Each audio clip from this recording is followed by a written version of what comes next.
Recording in progress.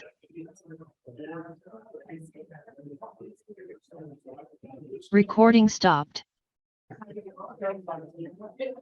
Recording in progress.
Good morning, everybody.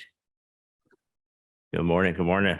We're going to go ahead and get ourselves started here and call to order the special meeting of the Board of Retirement and Board of Investments. This is day 2. It's February 23rd, 2023, and it's 9:01 a.m. Our first item, since we were doing a hybrid virtual and in-person meeting, is to go ahead and provide instructions for our hybrid meeting. Thank you, Chair Kehoe. This meeting is held virtually and in person, so I will do a roll call of the trustees to confirm attendance. Trustees trustee sitting on the Board of Retirement and Board of Investments, Trustee Herman Santos. He is present, just not in the room. He is present, but he stepped out. Trustee Jason Green. I'm present via phone. Thank you. Trustees on the Board of Retirement, Trustee Vivian Gray. Present. Trustee Antonio Sanchez. Present. Trustee Elizabeth Greenwood. Trustee Alan Bernstein. Trustee Les Robbins. Present. Trustee JP Harris. Present. Trustee Elizabeth Ginsburg. Here. Trustee Keith Knox. Good morning. I'm here. Trustee Ronald Oakham. Trustee Sean Kehoe. Present. Trustees on the Board of Investments, Gina Sanchez. Trustee Joseph Kelly. Trustee David Green. Trustee Patrick Jones. Trustee Onyx Jones. And Trustee David Ryu.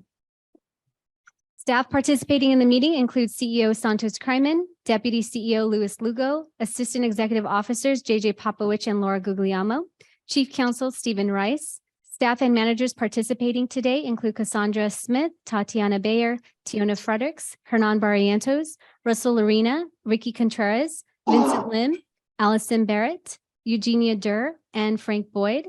Speakers include Amy Dunn from Siegel Consulting, Dr. Sarita Mohanty from SCAN, and David Locke from CVS Health. Trustees participating remotely, please use the raise your hand Zoom option to be placed in the queue. For those participating in person, please gently push and hold on the mic button to speak. And now we may proceed with the agenda.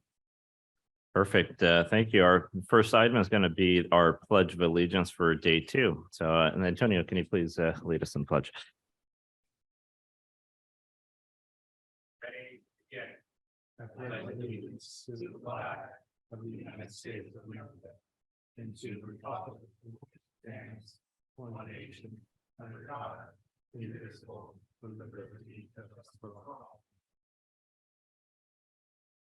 Thank you, everybody. And just a reminder, if you have your cell phones, please move them to silent mode.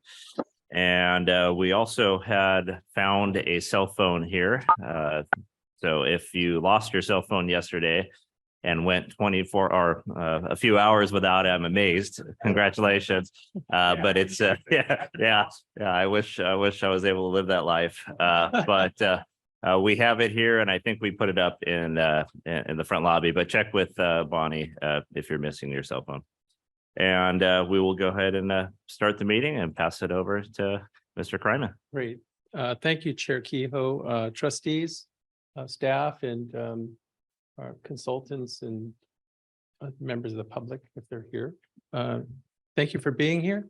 I had an opportunity to reflect on yesterday's sessions, and I do want to say that I thought that it went very well in terms of the engagement and the back and forth and making sure that we incorporate all of the ideas that the trustees have for the vision of the organization. We had the opportunity to talk a lot about the member experience and how we're going to improve that moving forward. And I think we're off to a very good start. So day two is going to be really everything about retiree healthcare, disability, retirement services, and disability litigation. I do want to acknowledge and thank our business partners. Stephen, thank you for being here. And I know that CVS is here as well. And so I appreciate it. And SCAN is also here, and they're going to make some very, very good presentations to you all. I do want to recognize Trustee Robbins. He was the individual that wanted to make sure that we talked a little bit about some of the educational items that are going to be coming forth. I think Frank Boyd will make those presentations. And so it's important that we educate ourselves on all of these particular areas. We have some new trustees that have come on board that would believe benefit greatly with the education portion of it. And it also provides a refresher for our more seasoned trustees. So with that, I'd like to make sure that I thank Cassandra for Retiree Healthcare and Kathy. They've been working very, very hard. I know that we've been negotiating. I think we've completed negotiations on terms of the providers. They nod yes, so that's a good thing, and that will be coming before the Board of Retirement very, very soon. And so we're pleased with the negotiations and all of the hard work. And I do want to mention that when I first got here, I was had the opportunity to really go through the pension side of the call center and get information about that side. I never really had the opportunity to focus in on the retiree healthcare side. So I made it a point to make sure that I had access to the phone calls of both the pension side and the retiree healthcare side. And it became very apparent that the retiree healthcare side is incredibly complex, and the different touch points and the different stages that our members go through, pre-Medicare, once they turn eligible for Medicare, is incredibly complicated and a very, very important decision for our members. And so we're going to continue to try to educate our staff to make sure that we're providing the level of service that they deserve, and making sure that they're going to make that decision to the best of their ability and that benefits them to the max. So with that, I'll go ahead and turn it back over to the chair, and we can move forward. Thank you. And I skipped past our public comment. This is a public meeting, and that's been properly agendized. So let me open it up for public comment. I'm assuming we have not received any requests. We have not received any requests. Okay, and if anybody's here, just wave your hands and you can talk. I see none, so that lets us move on to our retiree healthcare overview. And who will be taking that?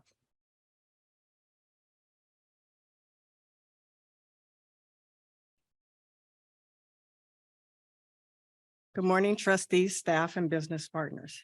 As we mentioned yesterday, we are continuously looking for ways to improve our members' experience.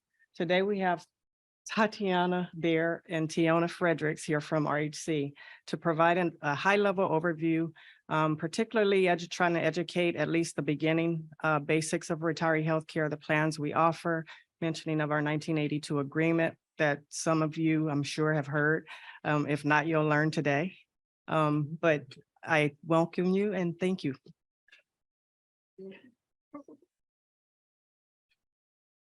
Good morning, Chair Kehoe, Board Trustees, LACERA Executive Office, LACERA's management, and guest speakers.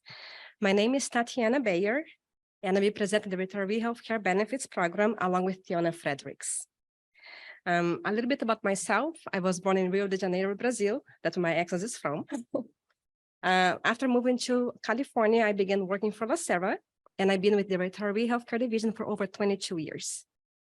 I began as an agency temporary temp and move around all units in the healthcare division, and I oversee the operations unit. And operations staff, they process and triage every single enrollment form we receive, coming to new enrollments, changes, cancellations. We also manage some eligibility and carriers issues and day-to-day operations. Operations, they also oversee the Part B reimbursement process, although it's a all hands on deck process handled by all division due to the high volume of verifications we get every day. And we also send the healthcare packets for newly retired members that your board approves for both the service retirement, service connected and non-service connected disability retirements.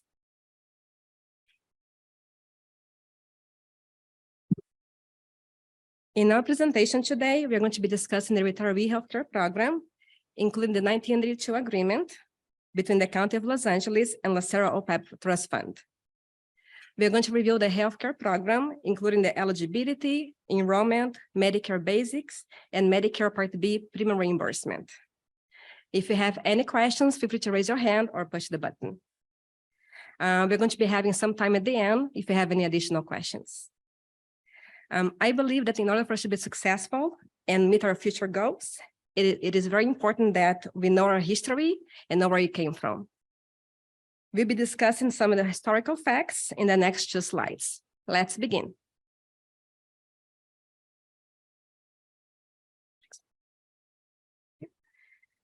So the County of Los Angeles signed an agreement on April of 1982, which is going to be discussed in details on the next slide. Prior to May of 1982, the LACERA sponsored healthcare benefits was administered by the Retired Services Division, and it was handled as a part of the retirement payroll function. In May of 1992, the Retiree Healthcare Division was formed, and at that time, we are known as the insurance section. The goal was to centralize the healthcare program into one division. At the time, it was managed by Kathy Migita. When we first introduced the healthcare program, we had the first Medicare Advantage plan. Back in the day, they used to call Medicare HMO plans. And we also introduced the Medicare Part B program reimbursement. The initial Medicare plans offer were Kaiser Health Pledge, now known as Kaiser Senior Advantage, Secure Horizons, now known as United Healthcare Medicare Advantage, and FHP Golden Healthcare, which was terminated in June of 1994. We also had one Medicare supplement plan, Provident Plan 3. Now it's replaced by Anthem Blue Cross Plan 3. Thank you. In addition, the basic plans offered were Kaiser, Blue Cross Prudent Buyer, Cigna Network Model Plan, Provident 1, and Provident 2. And we also had one dental vision plan, also with Provident. On January 1994, the Caremark managed prescription drug was implemented, and it's currently the prescription benefits for the members enrolled in Anthem Blue Cross 1, Anthem Blue Cross 2, and Anthem Blue Cross 3. On March 1996, the Board of Retirement approved the offering of the long-term care insurance underwritten by Transamerica back in the day. We had done a mass mailing at the time to all LACERA retirees, and we also implemented the payroll deduction in December of 1996. The current long-term care insurance that we sponsor is Life Secure. An open enrollment mass mailing for the new prepaid dental plan, the Cigna Dental Health, was also sent in May of 1996. And on September of the same year, an open enrollment mass mailing for the SCAN health plan was also completed. On February 1998, the Board of Retirement approved the Blue Cross of California as the medical insurance indemnity carrier, replacing the Provident plans. Next. On January 1971, with the assistance of the consultant, Johnson & Higgins, LACERA first offered the hospital, medical, and subsidized retirees premiums by using excess earnings. At the time, the Board of Retirement offered retirees the choice of remaining Blue Cross, Kaiser, or Ross Lutz from an active employment status. For those that chose not to have those plans, they were offered Occidental or Kaiser Permanente. The benchmark rates were established based on the indemnity plans, and we still use the indemnity plans as the benchmark rate as of today. As previously stated, the County of Los Angeles and LACERA signed the agreement back in April of 1992, in which the county agrees to provide a health insurance program for retired employees and their dependents, providing hospital, medical, dental, and vision benefits, not less than those currently being provided. LACERA also agreed not to lower retired members' contribution towards insurance premiums or increase medical, dental, vision levels without the consent of the County of Los Angeles, unless it's a state or federal mandate law, or is a free benefit given by the insurance carriers, such as disease management program or gym discount membership. At the time that we signed the agreement, the county agreed to continue to provide a health program for the retired employees, as long as they also offer the benefits for the county active employees. In August of 1994, there was an amendment to the 1982 agreement, which the county signed with LACERA, an agreement that provides the healthcare benefits for retirees, even if they stop offering health insurance benefits for the active employees.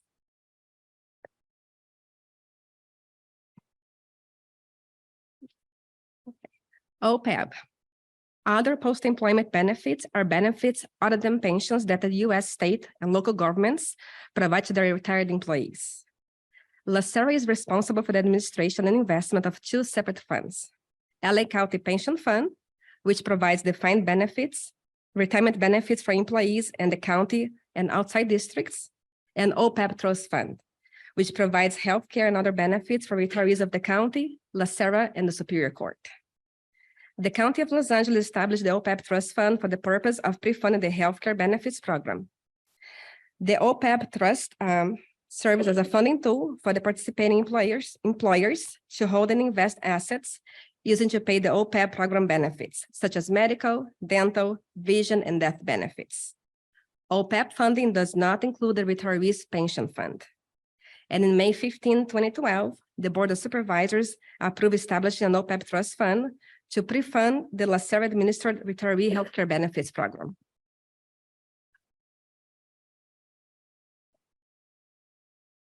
LACERA offers a variety of medical and dental vision plans for LA County retirees. Unlike the county active employees that have benefits based on their benefits packet, such as Megaflex or options, when a member retires, the same insurance plans are offered for everybody, no difference.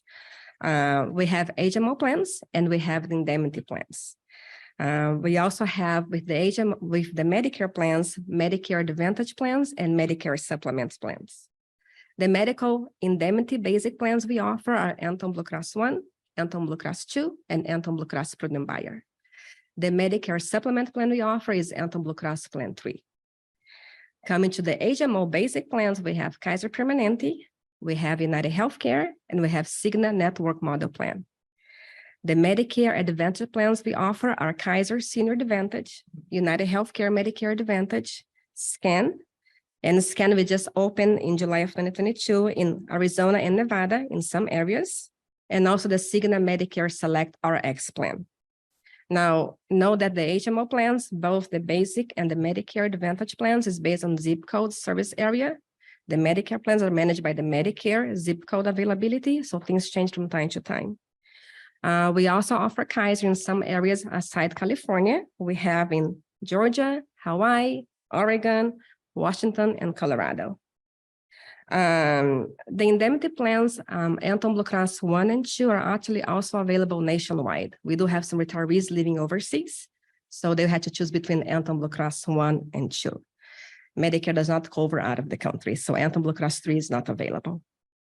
Anthem does not pre-authorize any medical services for foreign countries, so members, they have to pay the services upfront and submit the claim and proof of payment to the insurance company, Anthem Blue Cross, for reimbursement. We also offer 2 dental vision plans, both through Cigna. We don't offer Safeguard or Delta. Everything is through Cigna. And we have an HMO plan and we have an indemnity plan. The indemnity plan, members, they can go to any dentist they want, although we strongly encourage them to use a network dentist. That way they can have savings and don't get overcharged. And Cigna pays a percentage of the claims based on the usual and customary charges. So for the most basic services, they pay about 80%, and anything major is about 50%, again, of the usual and customary charges. On the Cigna HMO, just like a medical plan, you have to be assigned to a dental office, and if you need to see a specialist, you need to get a referral first. And the vision benefits are the same, no matter if you have the Cigna dental indemnity or the Cigna dental HMO. It's basically a basic benefits for the eye refraction and the lenses and glasses. And members can go in network or out of network. Thanks. Next one.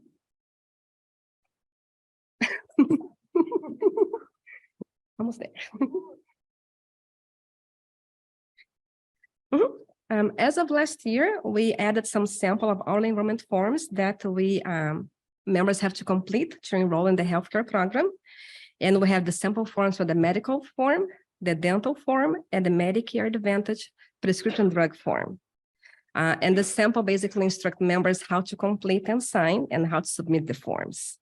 They can use the forms for basic new enrollments, survivors, making a change such as adding a family member, deleting a family member, changing to a Medicare plan, for example, or just changing outside plans completely. I'm sorry. They also use the same form for the cancellations. And the sample forms, members can go to LACERA.com and they go to the Retiree Healthcare tab and they select the healthcare resources and then RHC, forms, and publications. Next. Okay. So when a member retires, they go into the agenda, and from there we send a packet to every single member. And the packet has a lot of information such as brochures, comparison charts, comparison of dental vision benefits, rates booklet, and some healthcare guides. Inside the packet, it has everything regarding eligibility and how we process the enrollments and deadlines. Members, they must submit the enrollments within 60 days from their retirement date, or when they show on the agenda, meaning when they get a board letter approving their retirement.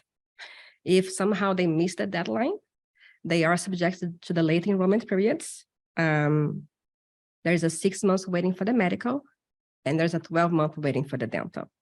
Now, reminding that once we send a packet, we also send reminders, certified reminders. We also call some members as well. So we do all we can to make sure they enroll on time. LACERA does not offer open annual enrollment. Once a document is received at LACERA, such as enrollments, Medicare Part B verifications, insurance correspondence, once it's imaged to the member's account, an acknowledgement letter goes out to the member automatically, mainly saying that we have received this document from you. If the members register on the member portal, they get acknowledgement letter electronically. Local 1014 retirees, they must contact Local 1014 if they want to continue the health insurance with Local 1014. Us, LACERA, we do not provide counseling or enrollment information coming to Local 10 medical plans. Although the Local 1014 coming to dental vision, they apply through LACERA, one of the Cigna plans we offer. If a member chooses to waive insurance, and some do, we kindly ask them to submit a waiver to LACERA so we can document the account. And once we process the waiver, they get a confirmation letter from us. Now I'm going to pass on to Tiana Fredericks. We have a question from Mr. Knox. Just quick question. If somebody submits that waiver, they can opt back in whenever they feel like it? If it's within 60 days, yes. Okay, so So- the waiver is at the outset of enrollment, right? Of retirement. You can't a year or two in decide to waive either? You can, so when somebody retires, they get a packet from us and the waiver is included. So sometimes they choose to waive, but then like a year later, they want to have insurance.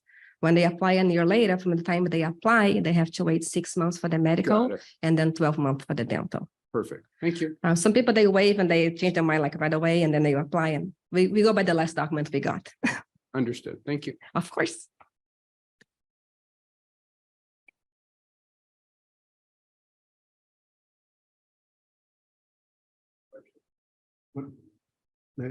Um, so typically the staff encourage members to begin the application process, I believe it's 90 days for retirement, Correct, for the retirement horizon. correct. So with regards to the 60 days for healthcare enrollment, can we begin the process at the same time that we submit the retirement application, or we have to retire and then submit the application? Now, we strongly encourage them to submit before they retire. If they know they're going to retire 3 months from now, they can submit everything all together. Once the retirement is finalized, then we can process the health insurance benefits.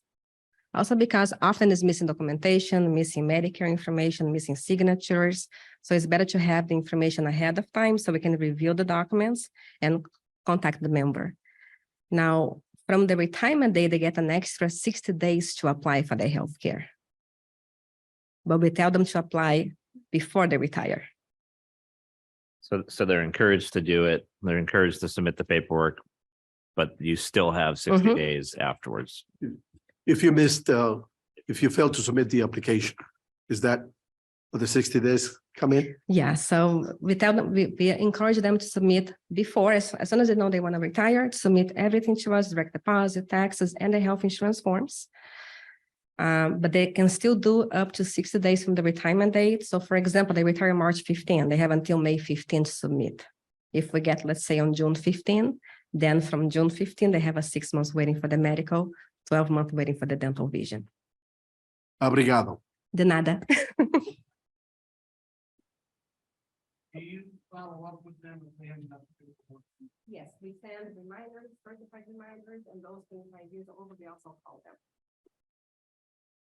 And just a reminder, when we're asking questions, push the button so that the people on the online can hear too.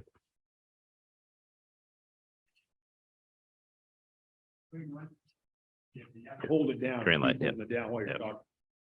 Oh, you gotta hold it down. Yeah. Yeah, when you push the button, you hold it down and then you can talk and then that way Les can hear us.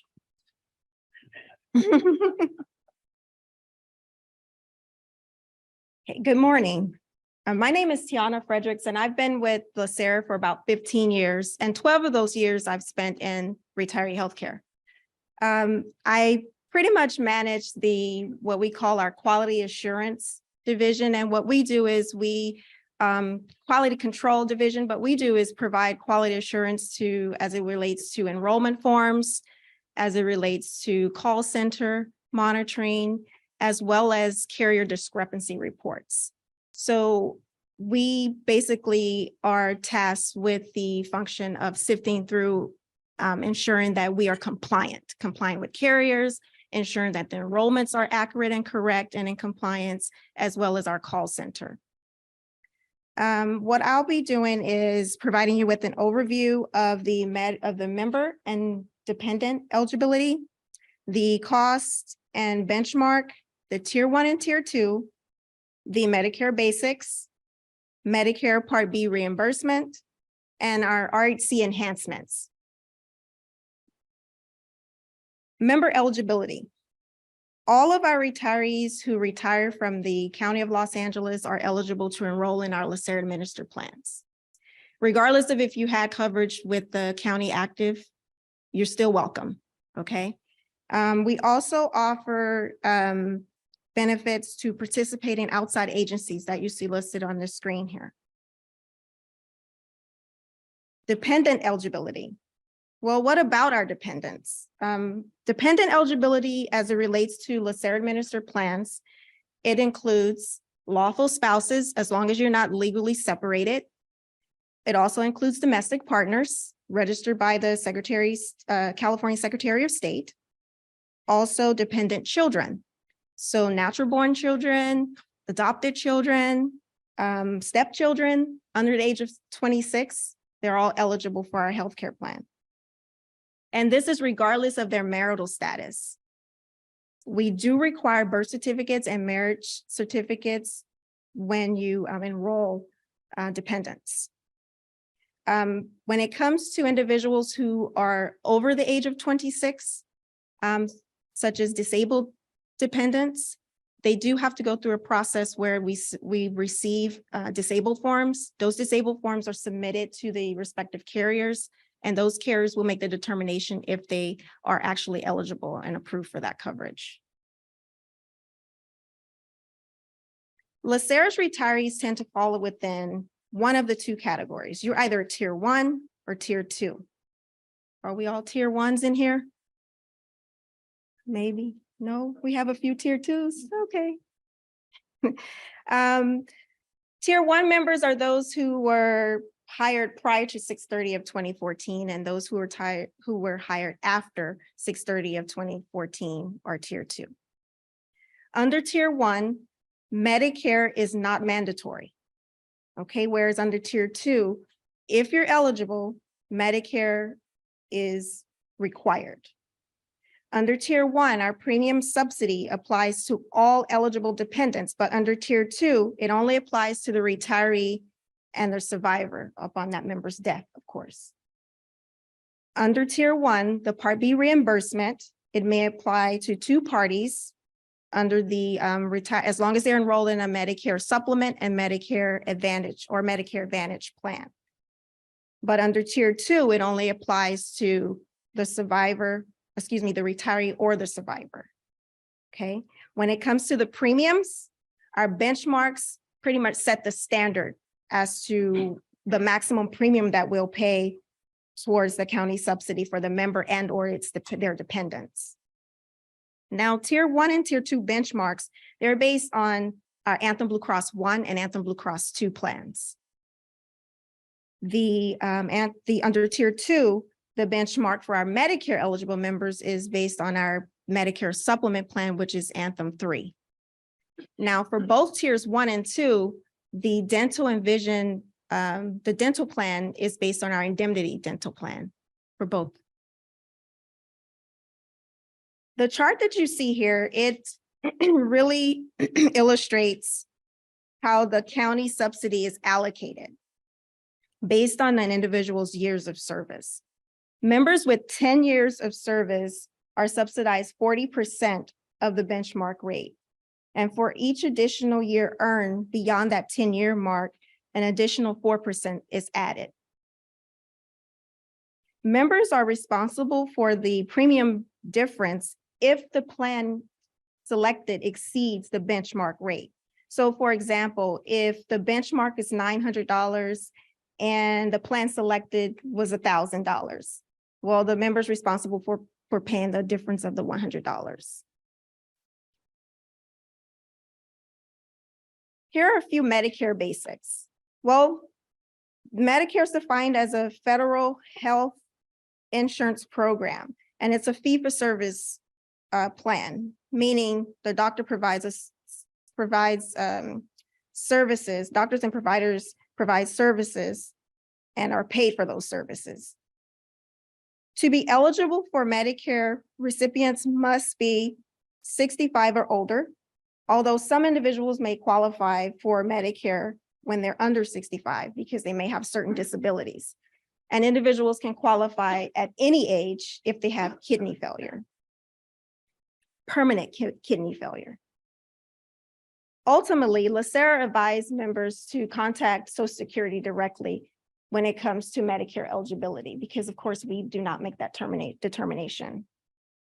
So what does LACERA require when it relates to Medicare? Where members over 65 and older must provide proof of Medicare Parts A and B or a letter of ineligibility. Thereafter, that proof of Medicare Part A and B is required. They would have to update that on an annual basis or as needed, on an as needed basis.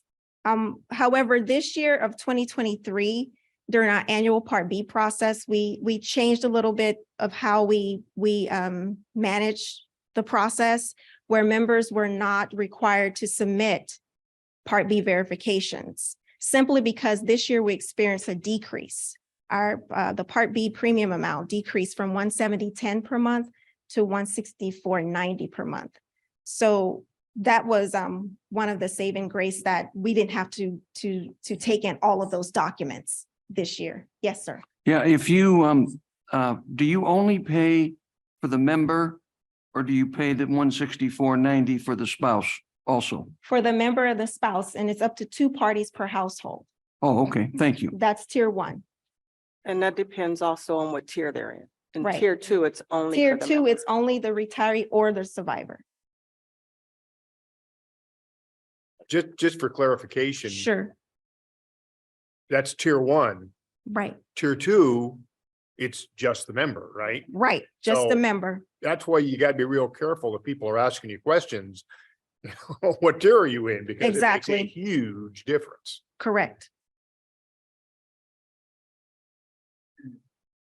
How does someone become eligible for the Medicare Part B reimbursement program? Well, to be eligible, you have to enroll in a Medicare Advantage plan or a Medicare Supplement plan. And they also must pay for their premiums, their Part B premiums. That means those Part B premiums have to be paid directly to Medicare. If it's subsidized, if those premiums happen to be subsidized or paid by the state of by the state, we will not reimburse you. You're not eligible. And of course, it's up to the standard rate after approved by our board. As mentioned a few slides back, the tier 1 members may receive a maximum of 2, and that's what we just mentioned here. A maximum of 2 Part B reimbursements per household, will not exceed it. And tier 2 members, it's only for the retiree. So you always have to look at tier 2 as we're only taking care of the retiree in tier 2.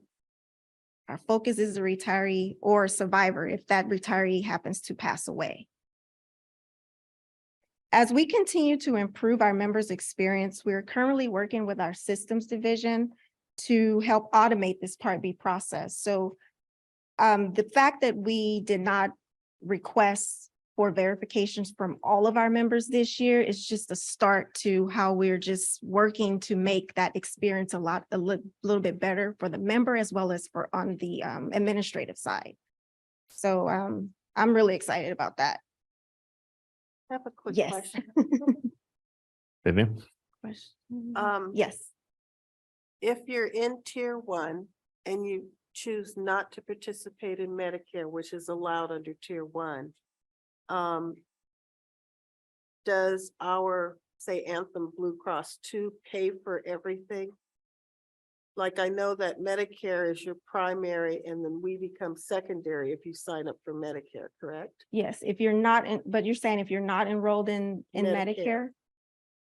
And if you're tier 2 and you're not enrolled in No, tier 1. tier 1, okay, and you're not enrolled in Medicare, Mhm. then yes, we have like an Anthem Blue Cross plan that can accommodate you in that scenario Okay. without Medicare. So normally with Medicare, depending on what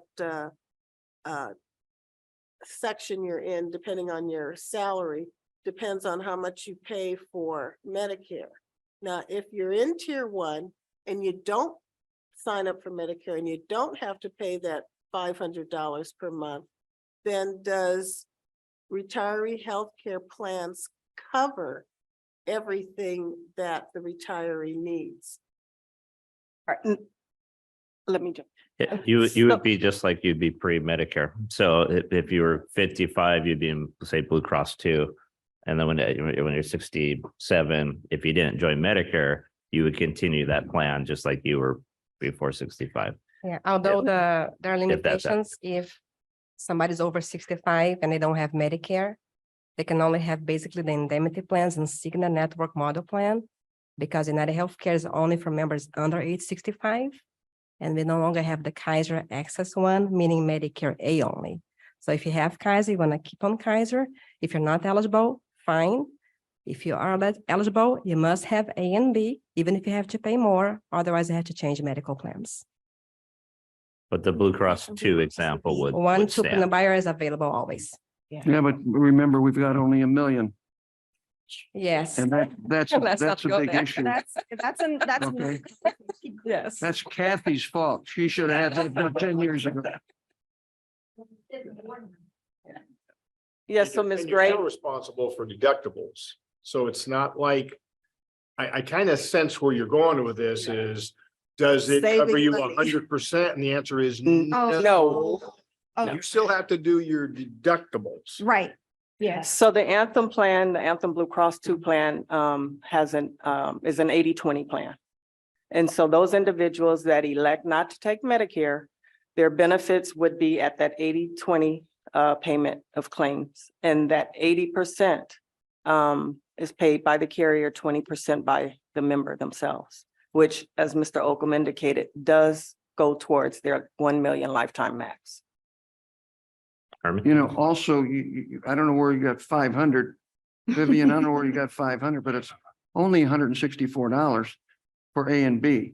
But there's means testing. So Yep, those are your means Which they tested. reimburse, and then you get, Cassandra, you get the supplement, free. is that up to correct? Yeah. 164, whatever that is. Yeah. Right, Every the year- Standard rate. Unless you're making more money, and then it can go up to 400 or That, something. I got the approximate 500. Right. I think she's She's referring talking to the about- means tested individuals, where they pay, the means tested, where the high income people Right. pay more than the 169. The IRMA. And Herman? Like I- Mr. Santos. Yeah. Tier 2, spouse, under 65, not a company employee. What happens to her or he in Under- terms of the healthcare? Do they get, what type of healthcare Yeah. the wife will get? Right, they can enroll, but the member will be responsible for that premium.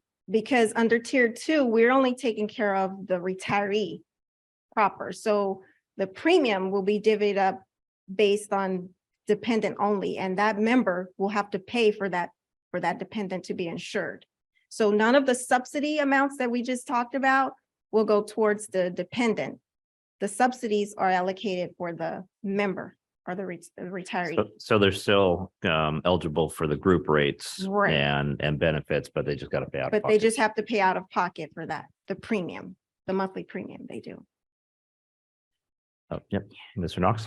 So just to follow up on that, I had not understood before, what roles to the spouse when they become a survivor? Upon the Well, member's death. upon the Yeah, member's death. upon the member's Right. death, what happens with that healthcare? Does that coverage for the member roll to the survivor or no? Well, you're talking, okay, tier 2, Tier two, forgive okay, me, tier tier 2, tier Following 2, right, tier 2 now, I always tell people, look at it as the tier 2 member now, the survivor is considered a subscriber. They have their own account in their own right. And that's why tier 2 only applies to retiree or survivor in the event the retiree passes away, of course. So now this survivor who was a spouse at one point, now is a survivor, is now the driver of this in the driver's seat, and is the main primary subscriber. So we'll apply the subsidy towards that person now and everything else that's associated with that. Okay, thank you. Okay. But that changes with the PEPRA plans or remains the same with regards to the dependent? That was specific to tier That's 2, the specifically the PEPRA, same. essentially the PEPRA plans. Oh, I see.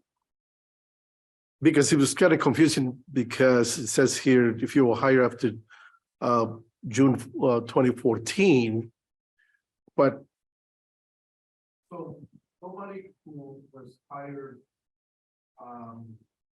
say 1997, in 1997 and is retiring now but the spouse is on the 65. So she will also be subject to reimbursement. Right, that's a Or- tier one. Also, tier one is the pre-PEPRA Yes. plans. Yes. Got it. Thank you. So. We'll get you there. Watch out. Thanks, Nick. So the verification process, that sounds, excuse me, sounds like that's a lot of work on our behalf, LACERA. Who established the policies and the requirements of us doing this annual verification? Is this an internal process that LACERA established? Was this part of the 82 agreement? Yeah, so every year we had to wait for the Board of Supervisors to approve the Medicare Part B reimbursement. Once they approve, since I think it was 2016, Medicare changed how they charge members for the Part B. Prior to 2016 was one fee for all. Then IRMA began in 2016 or 15. So since then, people, they pay different amounts. So we don't know how much somebody pays unless we have verification on file. And that's why since then we began asking for verifications from every single member. And we get about 30,000 documents a year. So, but Sometimes more. who established that policy? We did?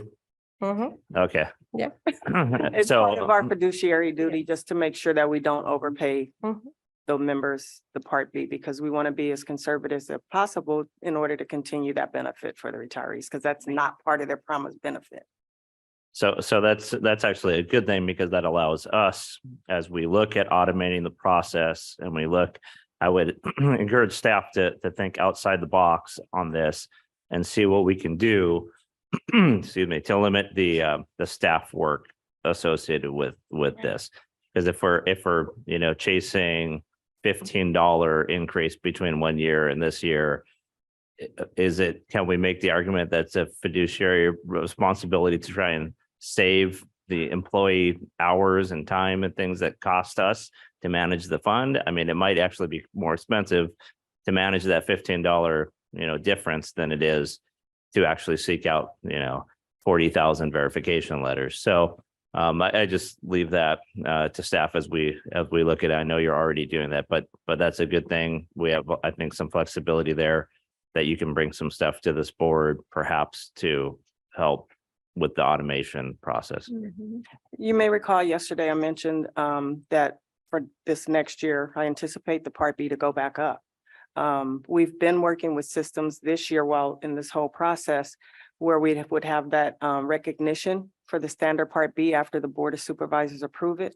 Those will automatically be updated, and any of them that are an amount other than that, those are the ones that my staff will be looking at and processing.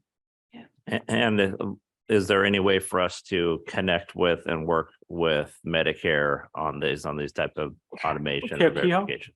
I Yeah. was Good just about to question. say that. So we just initiated a data exchange agreement with Social Security, well, the application process.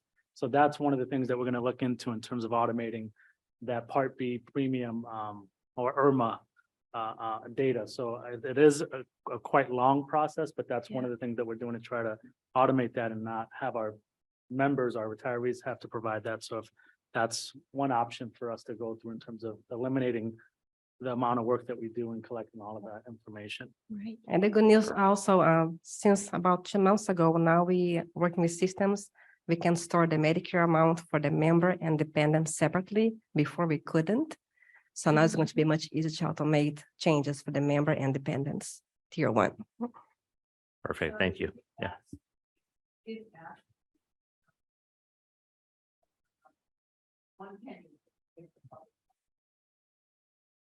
Yeah, but we can make the argument that the staff hours associated with managing this is a cost to manage the system. Yeah, well, but if we're responsible for it, I don't care what they care about. It's what we and this board cares about. So I hear you, but I think we can make the argument, if we're spending time, staff hours, money, then there's a cost. So we should balance those costs together. Thank you. Next. Which leads us to our plans for the present as well as the future. So we dabbled a little bit into what we're planning for the future. Some of the things that we're really excited about in RHC right now, the use of the callback feature in our call center through Amazon Connect.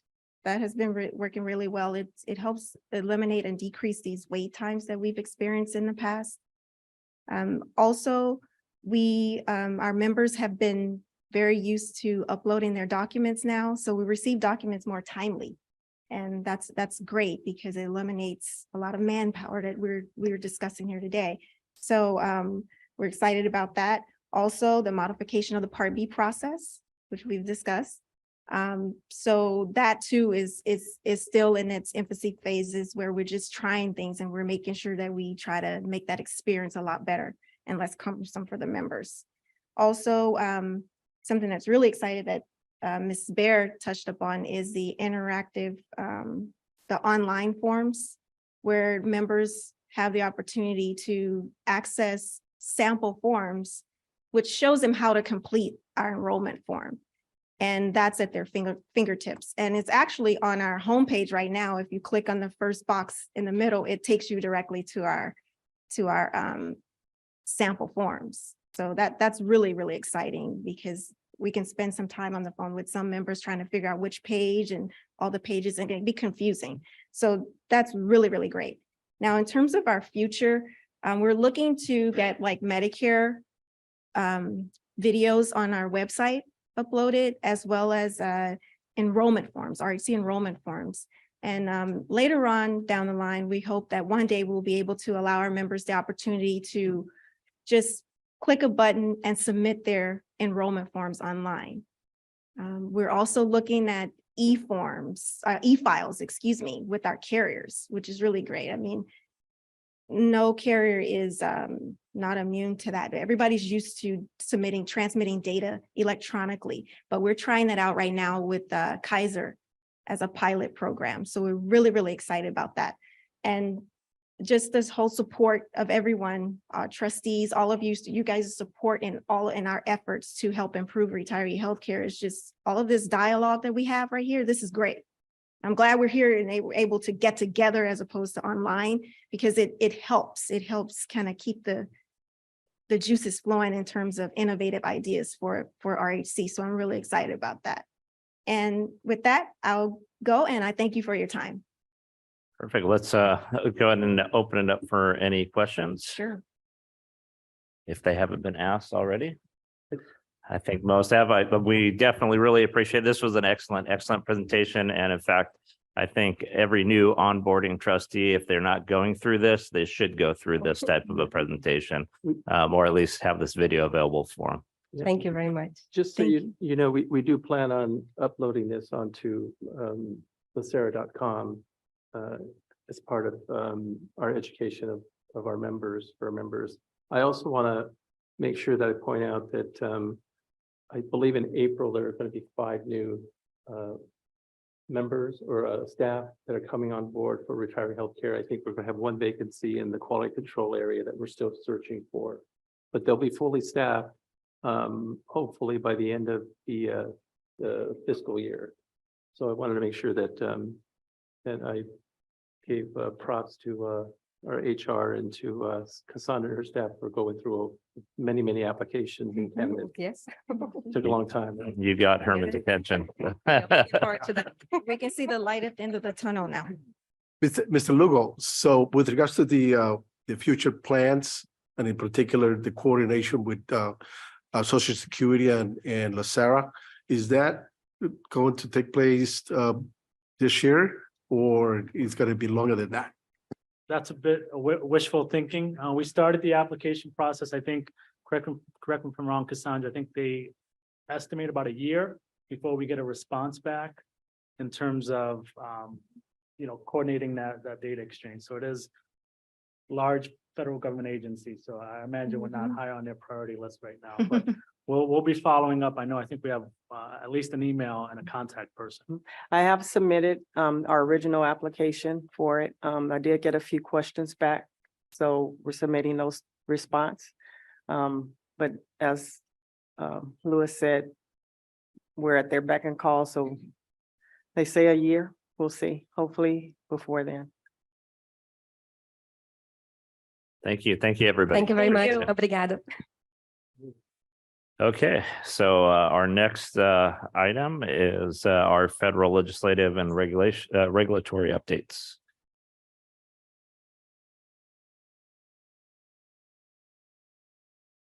Yes, so next we have Amy Dunn. Amy is Vice President and Senior Consultant in Siegel's Health Compliance Practice out of their Glendale office. She has more than 20 years in compliance consulting experience, navigating federal, state, and local health and welfare laws and regulations.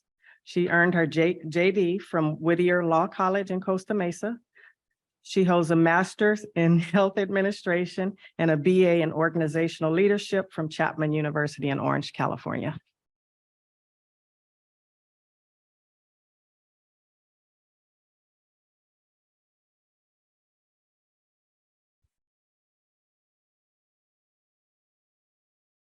Good morning.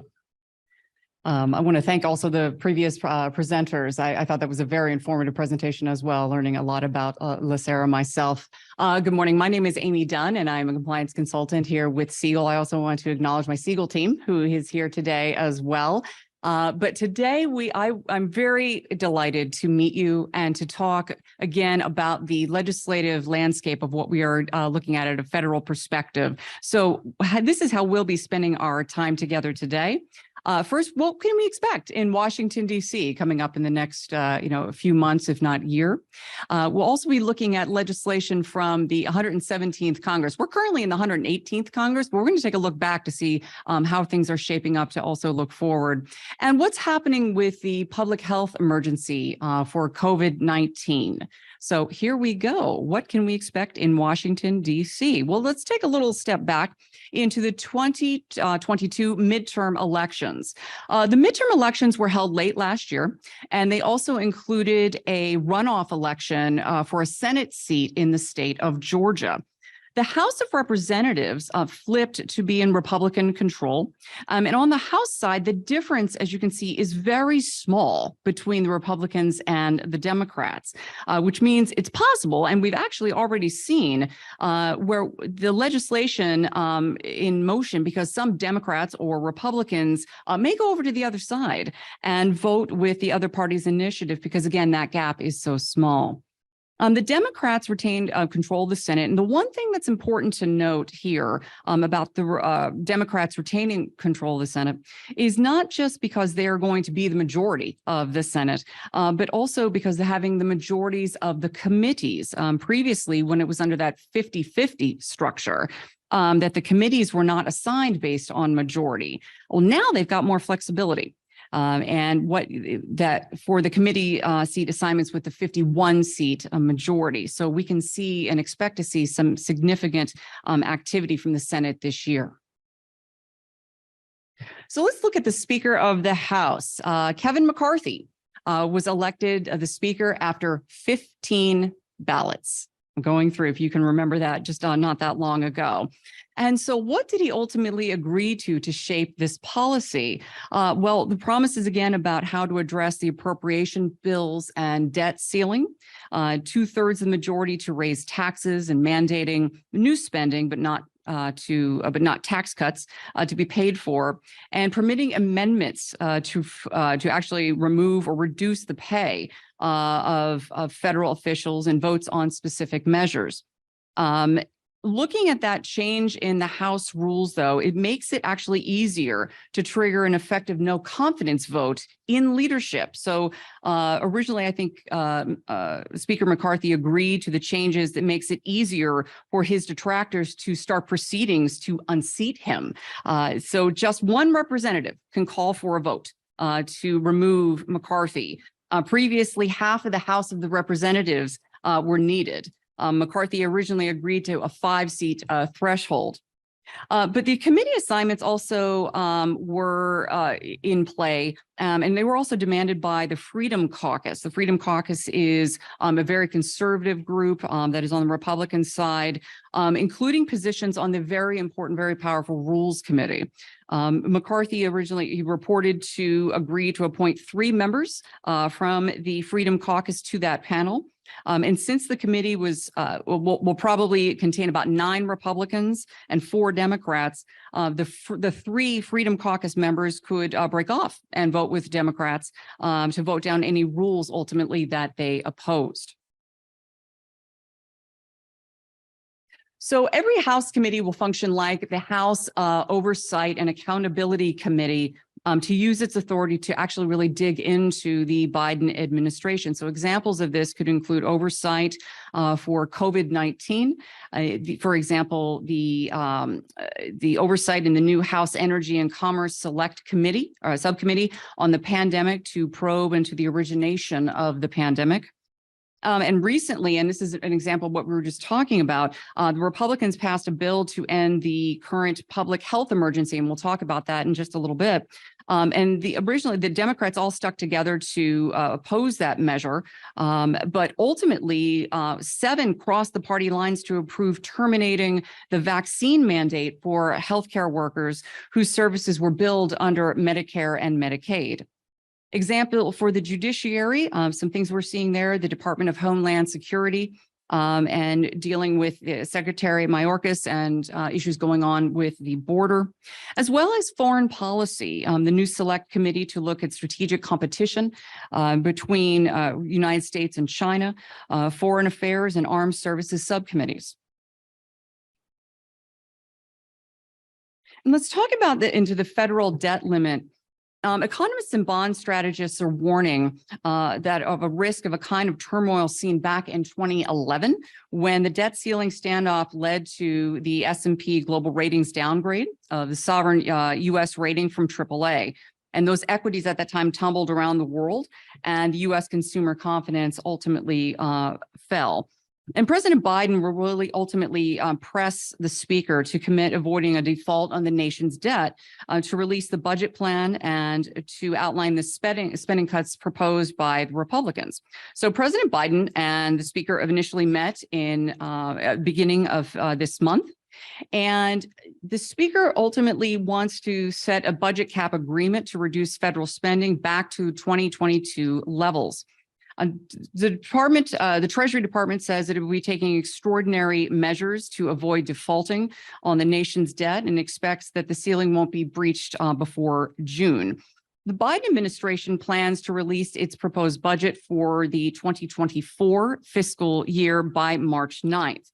And in looking at that budget, Speaker McCarthy commits that the House Republicans will create a plan for a balanced federal budget within 10 years.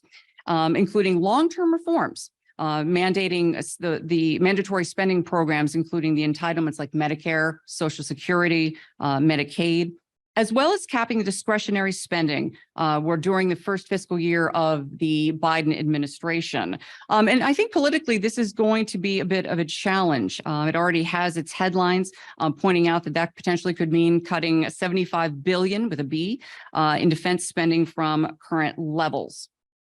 So ultimately, where does this look into? We go into the Senate.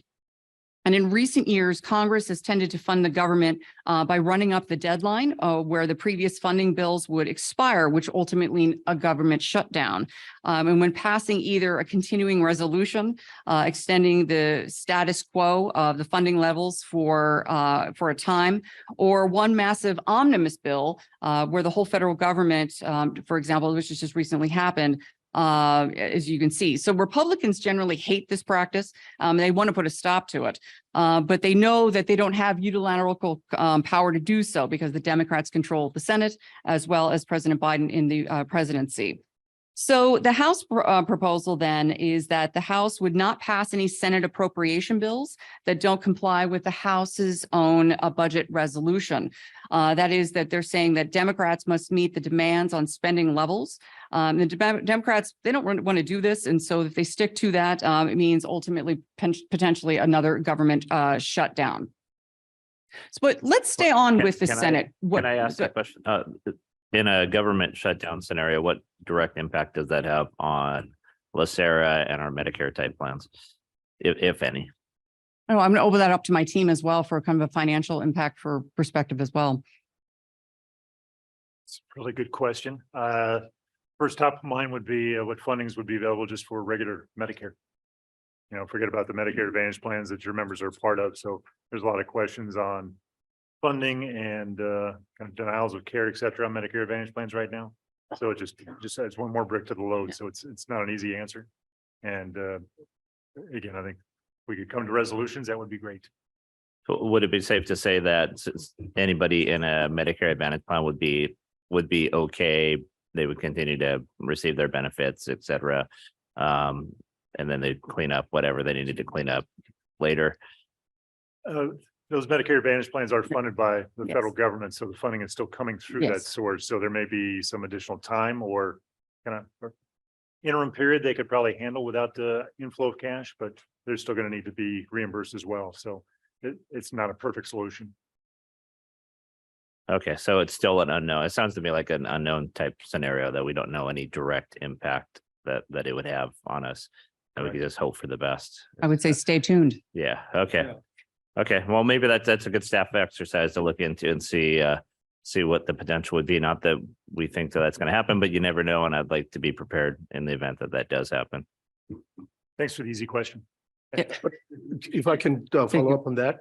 So there's still time to get up to Congress and explain to the legislators the impact that potentially could have to members.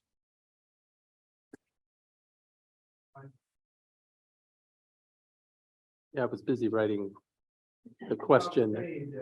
Given what's going on in Congress today, and I think it will be a good opportunity in the next 2 months or so to go back to Congress and explain to at least the LA County Congressional Delegation of the potential impact it will have to our members, especially the retirees.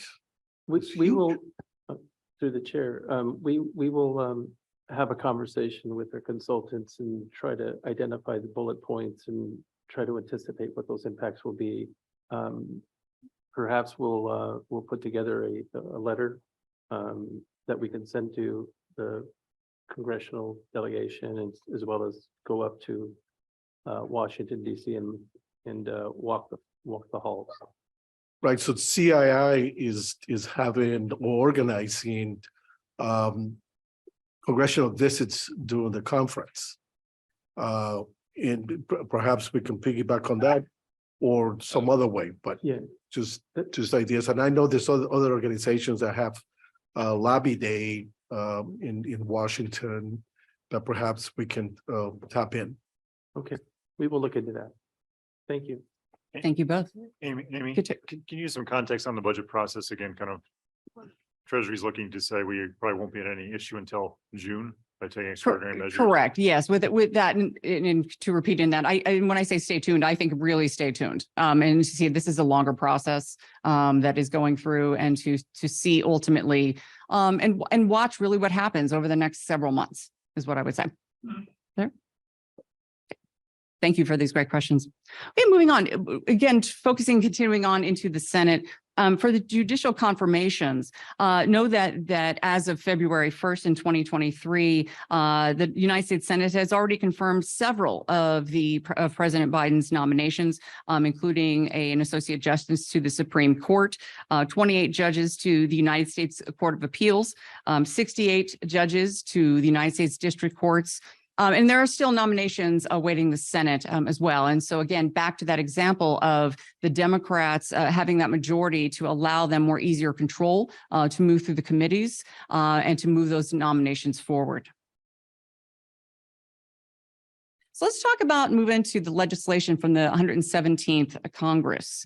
One of the things that I think we ultimately saw a fair amount across the board, not just in Medicare, but also in regular commercial plans for active employees, is the use of telehealth services during the pandemic over the last, oh my goodness, almost 3 years now. It's hard to believe it's been that long already.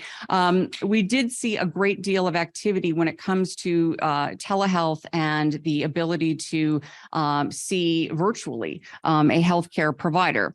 And so during for the Consolidated Appropriations Act of 2023, there were some changes to Medicare that will be temporary through 2024.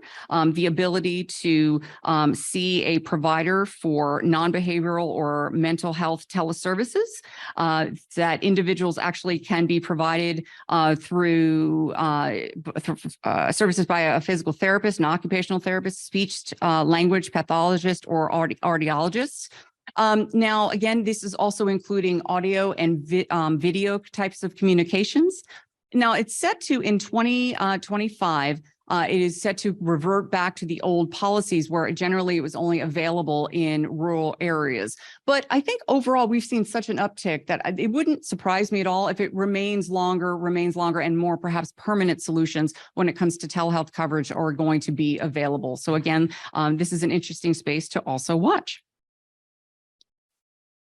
So let's talk through the Inflation Reduction Act, which was signed into law on August 16, 2022. The United States Senate passed it's a landmark bill called the Inflation Reduction Act, and it was an economic package that included $369 billion in energy security and climate change investments, $300 billion in deficit reduction, $288 billion in drug pricing reform revenue, and $64 billion in extension of ACA premium assistance subsidies. It was passed using the budget reconciliation process, which permits a passage with really simple majorities in Congress. And really, there are four key areas that I wanted to highlight for you today.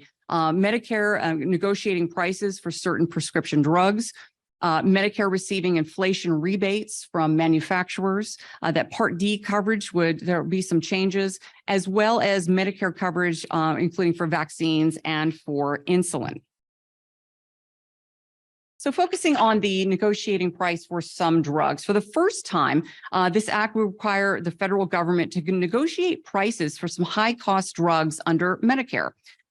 Eligible drugs will first come from the Medicare Part D program, including the outpatient prescription drugs, but eventually will include both Part D and Part B drugs. And Part B drugs are administered in the doctor's office or the hospital.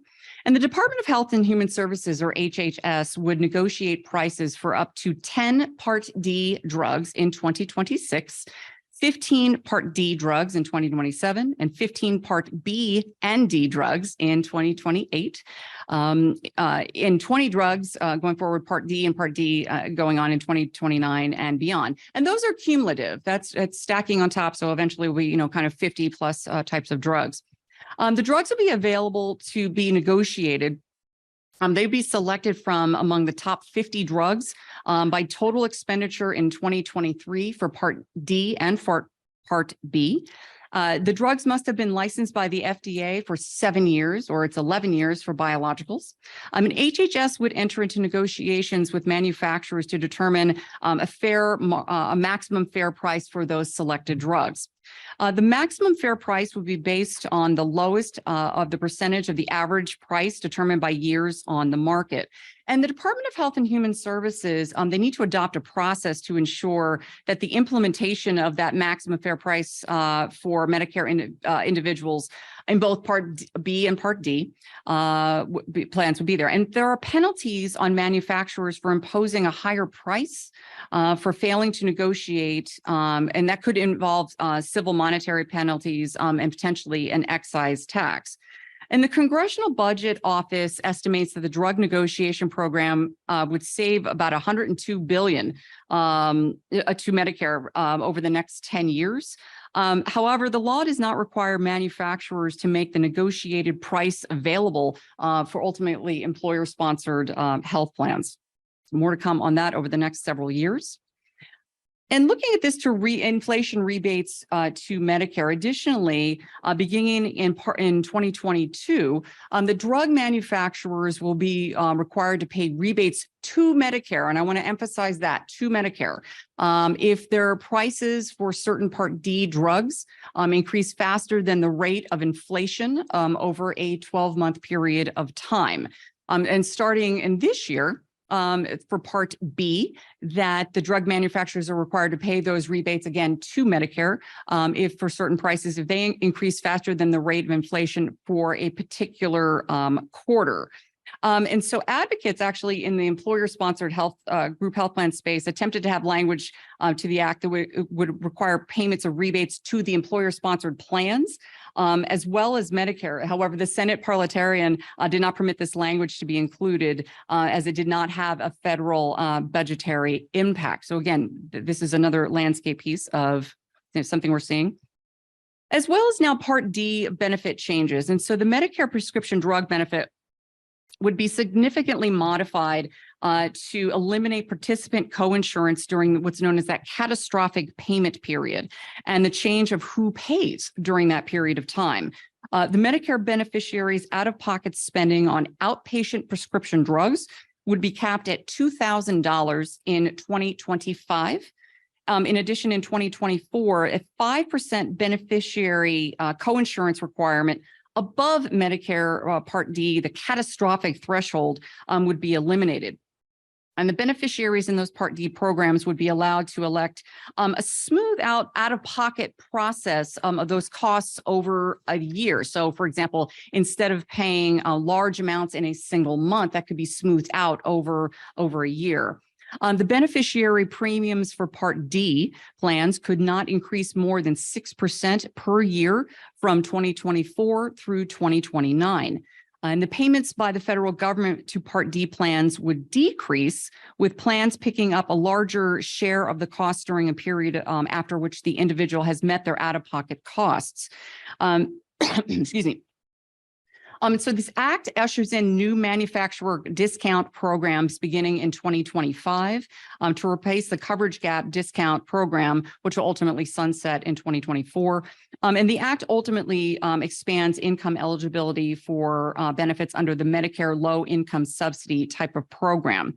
And what we really wanted to show to you here on this slide, and this is from the Kaiser Family Foundation, is really just a difference between the breakout of the different tiers of who pays for what. For example, in orange, you're seeing the enrollees. In blue, you're seeing Part D plans, et cetera. And so right now you can see the current law and the differences over what is expected over the next ultimately 2 years.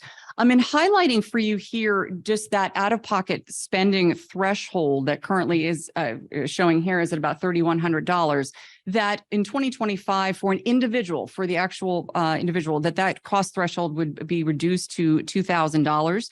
But I think also of note is the 4 different categories that are currently there for 2023. You've got first you have the deductible, the initial coverage, that coverage gap, which I believe is also referred to as, we used to call the donut hole. I think it's used to what it called, that's what I referred to it as well as the catastrophic coverage. Ultimately, by 2025, you can see that coverage gap or that donut hole will be ultimately eliminated. And so you're starting to see more of that cost shifting, that really ultimately benefits the participant, but the cost shifting also to more of the drug manufacturers as well as to the Part D type of plans. Can I ask a question? So since we don't enroll in Part D, does this have any direct or indirect impact on LACERA? Our HMO plans, those individuals automatically get Part D. We just advise our members not to go walk into Social Security and sign up for it on their own. Got it. So it does have a benefit to us, essentially reducing additional Correct. rates. So when those members go into the pharmacy to get a prescription, if they're within that donut hole, they may pay less than whatever their copay amount is. It's automatically reduced at retail.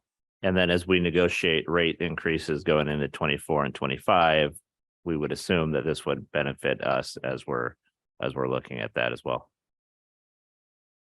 And I'm going to hold you accountable to what you say right now. Someone burning a hose for my. Yeah, look at this curve. I see. Member perspective, retired perspective, these are all benefits or advances, but the dollars are shifting. So some of that financial burden will be borne by the pharmacy manufacturers, some of it by plan sponsors who have lower impact premiums to some degree. So as the money goes away, it's being shifted. Got it. So, and we don't know exactly where that shift is going to, because if it's on the pharmaceutical side, then we we should anticipate lower rates, but if it's on the plan side, then there's going to be an impact of increased rates. So since we don't know where that's going to be, we don't know how that's going to impact the rates. That Well, also, Sean, you got a 6% increase for 6 years, which is 50%. I mean, if you factor in, 6%.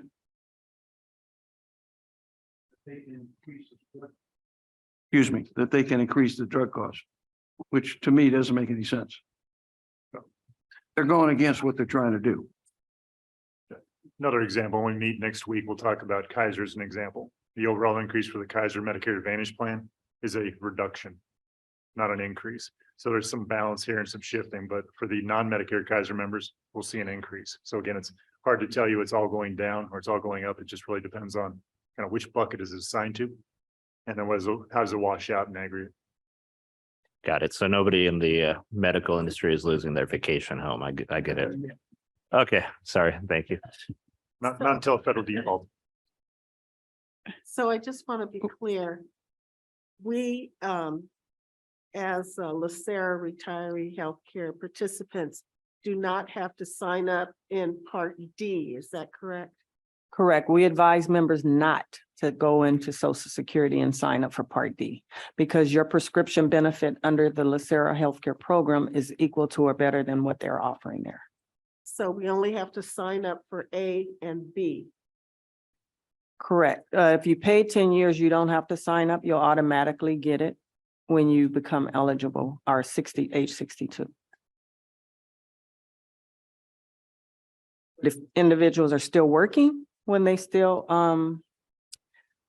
obtain age 65, age 65, they do not have to sign up for B. They don't sign up for B while they're working, but when they retire, they definitely have to sign up for B as in boy, but do not sign up in D. How much time do you have to sign up, Sandra, after you retire? April of It's 3 months after. 3 months before, right? After and 3 months. 3 months before, 3 months after.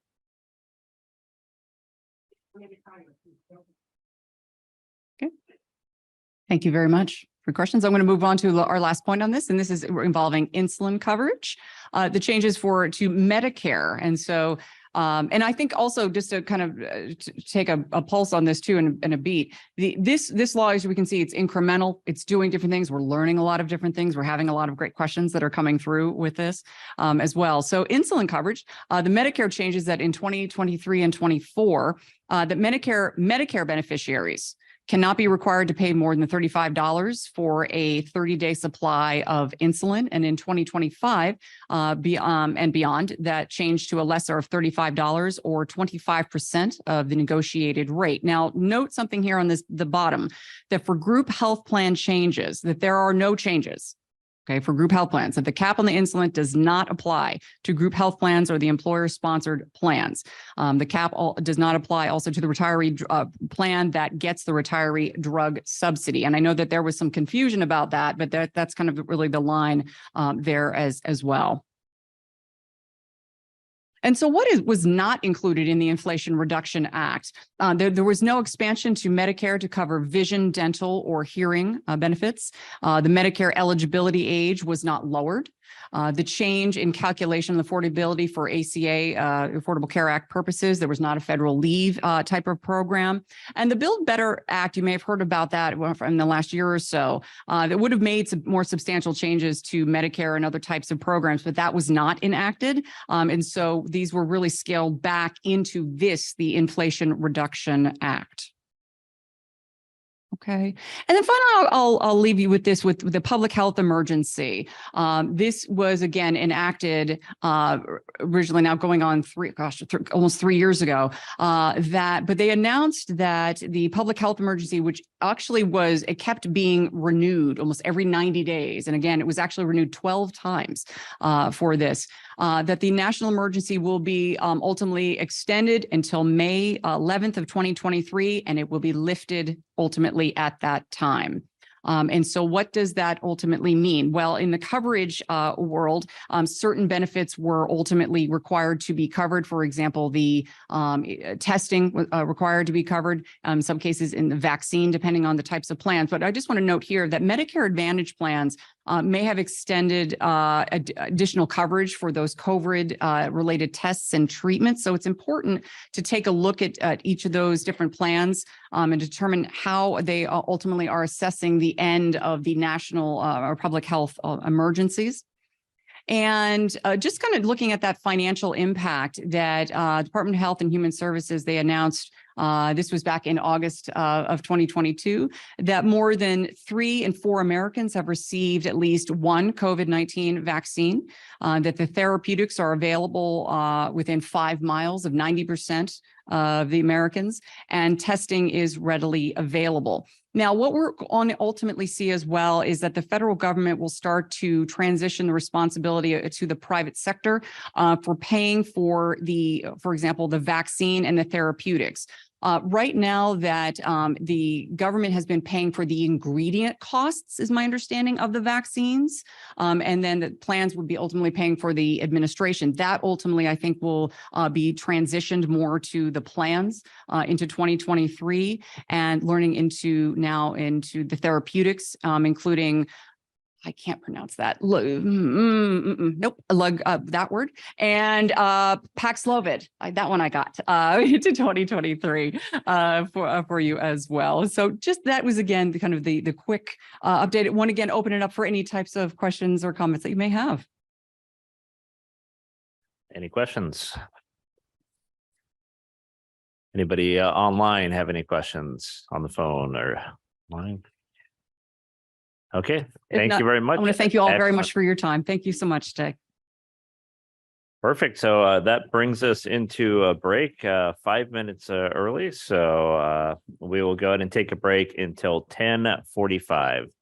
You have until 10:45. Recording stopped.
Testing 1, 2, 3, 4.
Recording in progress.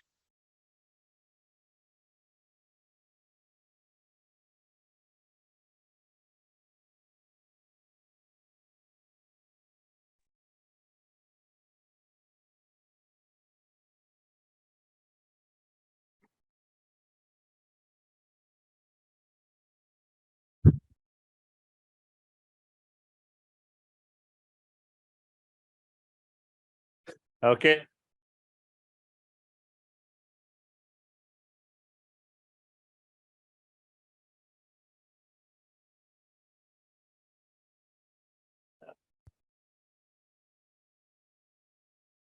Okay. Hope everybody enjoyed the break. We are now moving on to our 10:45 presentation, which is the overview of California Master's Plan for Aging for SCAN. And our presenter is going to be online. I will pass it over to Cassandra to do the introduction. Yes, unfortunately, Dr. Mahanti couldn't be here with us in person today, but she's graciously agreed to continue with the presentation virtually. Dr. Mahanti serves as the President and Chief Executive Officer of the SCAN Foundation. The SCAN Foundation is one of the largest foundations in the United States, focused on improving the quality of health and life for older adults. Dr. Mahanti completed her internal medicine residency at Beth Israel Deaconess Medical Center and research fellowship at Harvard Medical School. She earned her MD from Boston University, her MPH from Harvard University, and an MBA from UCLA. She currently is an associate professor at the Kaiser Bernard J.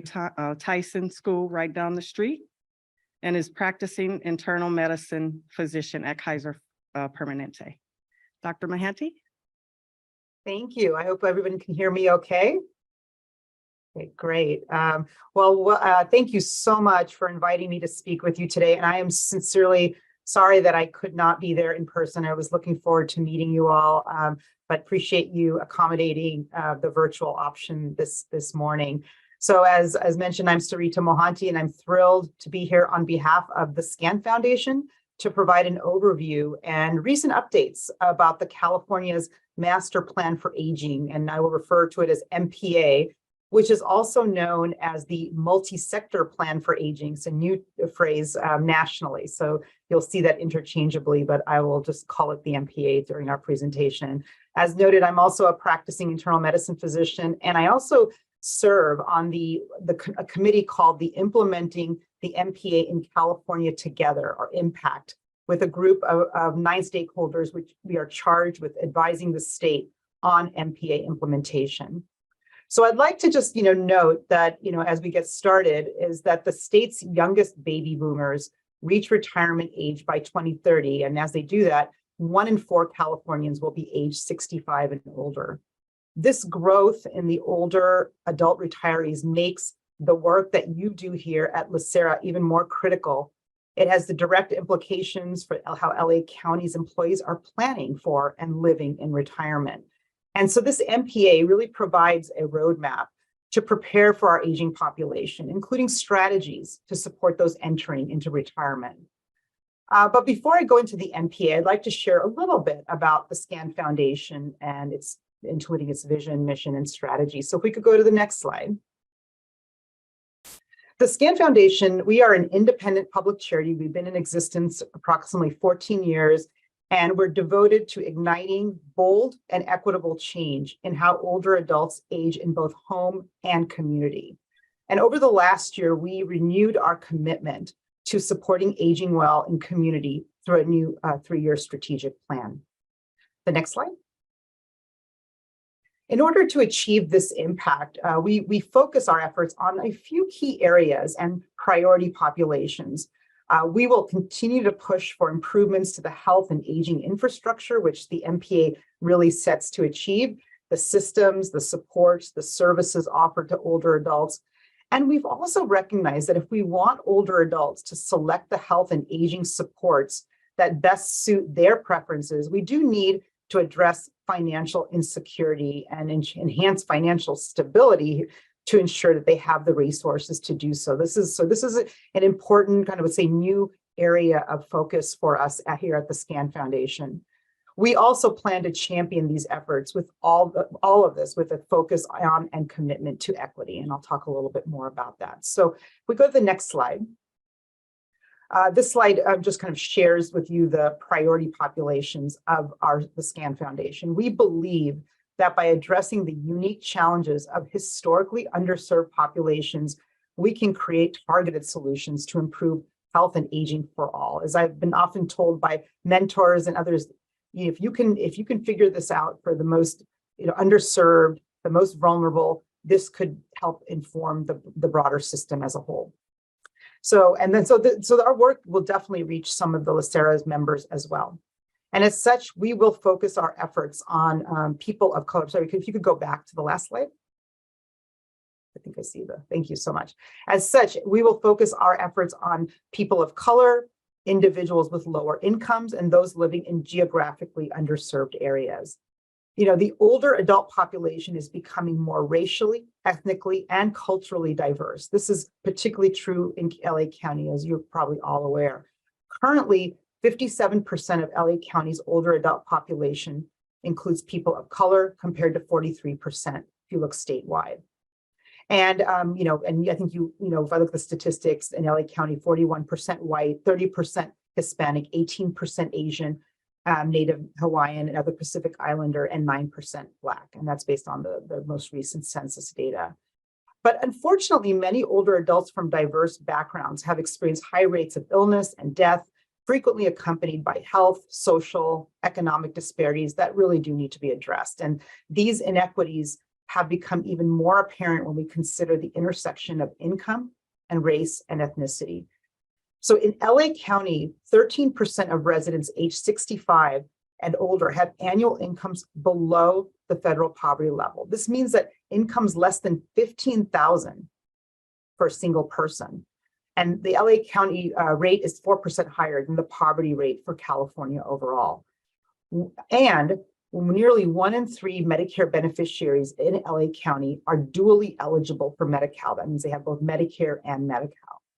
Then there are those individuals often referred to as the missing middle or the forgotten middle, whose income is not low enough to qualify for Medi-Cal, but they have health and social needs without affordable access to services. So just considering the cost of living, 1 in 3 older Angelenos in the forgotten or middle or missing middle struggle to make ends meet. And the need and cost to help at home as we age is critical. A recent study of the California's forgotten middle projected that in 2033, 89% of Californians age 65 and older would unlikely be able to afford needed care. That's 89% of Californians age 65 and older. They would not be unlikely to be able to afford needed care and supports. Nobody actually thinks this is going to happen to them, but nearly 70% of people turning age 65 today will need some level of care at home at some point. I think just briefly mentioning, I think some other statistics, without selling their homes, nearly 3/4 of this middle income senior bucket will have insufficient resources to pay for private assisted living. So I think, I think you kind of see the real challenges that we are embarking on. We are in a crisis. You probably have heard in Japan and other countries, they're already in that predicament and they're trying to find solutions. So you will hear throughout the idea of how do we start, then how does the master plan help shape getting prepared for this booming, this aging population. So as we think about, the last thing I'll mention is the geographically underserved areas. We are focused on rural communities and health deserts. Definitions for health deserts and rural communities vary based on data source and what is being measured. Some reports show that zero health deserts in LA County, but we know some communities still have harder time accessing services than others. So that gives you a sense of the priority populations that we are focused on. So if we go to the next slide, leading our efforts, we do have a multidisciplinary team. Just wanted to share with you expertise in policy change, impact investing, and equity-driven grant making. And part of today is, I think, an opportunity to look forward to continue dialogue with LACERA as we advance our strategic plan and see where there may be opportunities for coordination and collaboration. So next slide. So I'd like to now turn to a deeper discussion on the master plan for aging. The SCAN Foundation has long advocated and has actually helped lead the way for this MPA or Master Plan for Aging, or as I mentioned, now referred to as Multi-Sector Plan for Aging nationally. California's MPA journey started in 2019 when Governor Newsom issued an executive order calling for the creation of an MPA as a blueprint for state and local government, the private sector, and philanthropy to prepare for the coming demographic changes that I noted earlier. If we go to the next slide.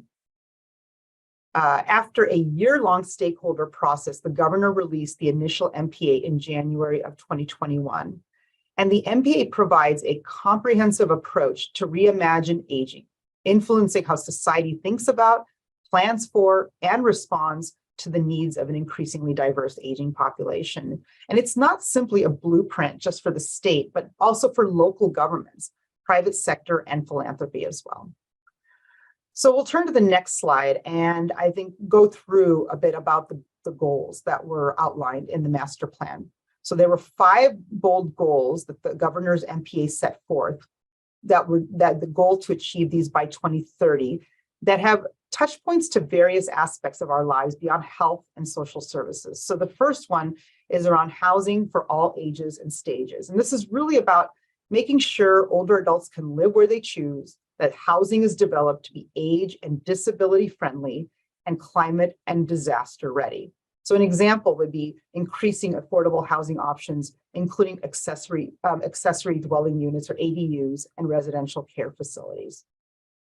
The second one is around health reimagined. We want older adults to have access to the services they need to live at home in our communities and to optimize their health and quality of life. An example of this would be improving healthcare affordability and access to community-based services.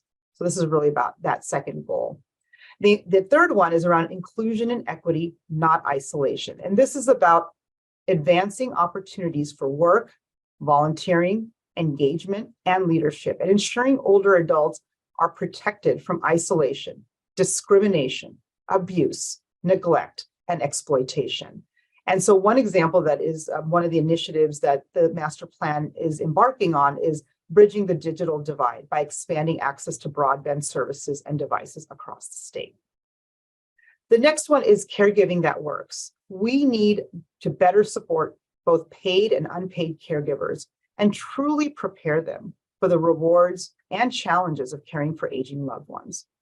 An example of this would be addressing the direct care workforce shortage by developing recruitment, training, and retention programs. Even if people have access to long-term care insurance or the means to pay privately, there are significant barriers to accessing quality care due to workforce shortages. So as you can imagine, this is a very focused, critical area for the MPA. And then the fifth goal is affordable aging. If we want older adults to thrive, we need to ensure they have economic security for as long as they live. So one example in this category is ending homelessness for older adults.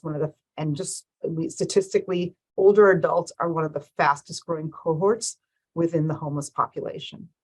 And then another example, which may be of interest to all of you, the state has an initiative to add pension-related data to a newly developed data dashboard for aging that was created to really track all the efforts going on with the master plan for aging. So I'll go to the next slide and really talk a little bit about the commitment to this work around equity. And I'm so pleased that the state and all the MPA partners have made this commitment.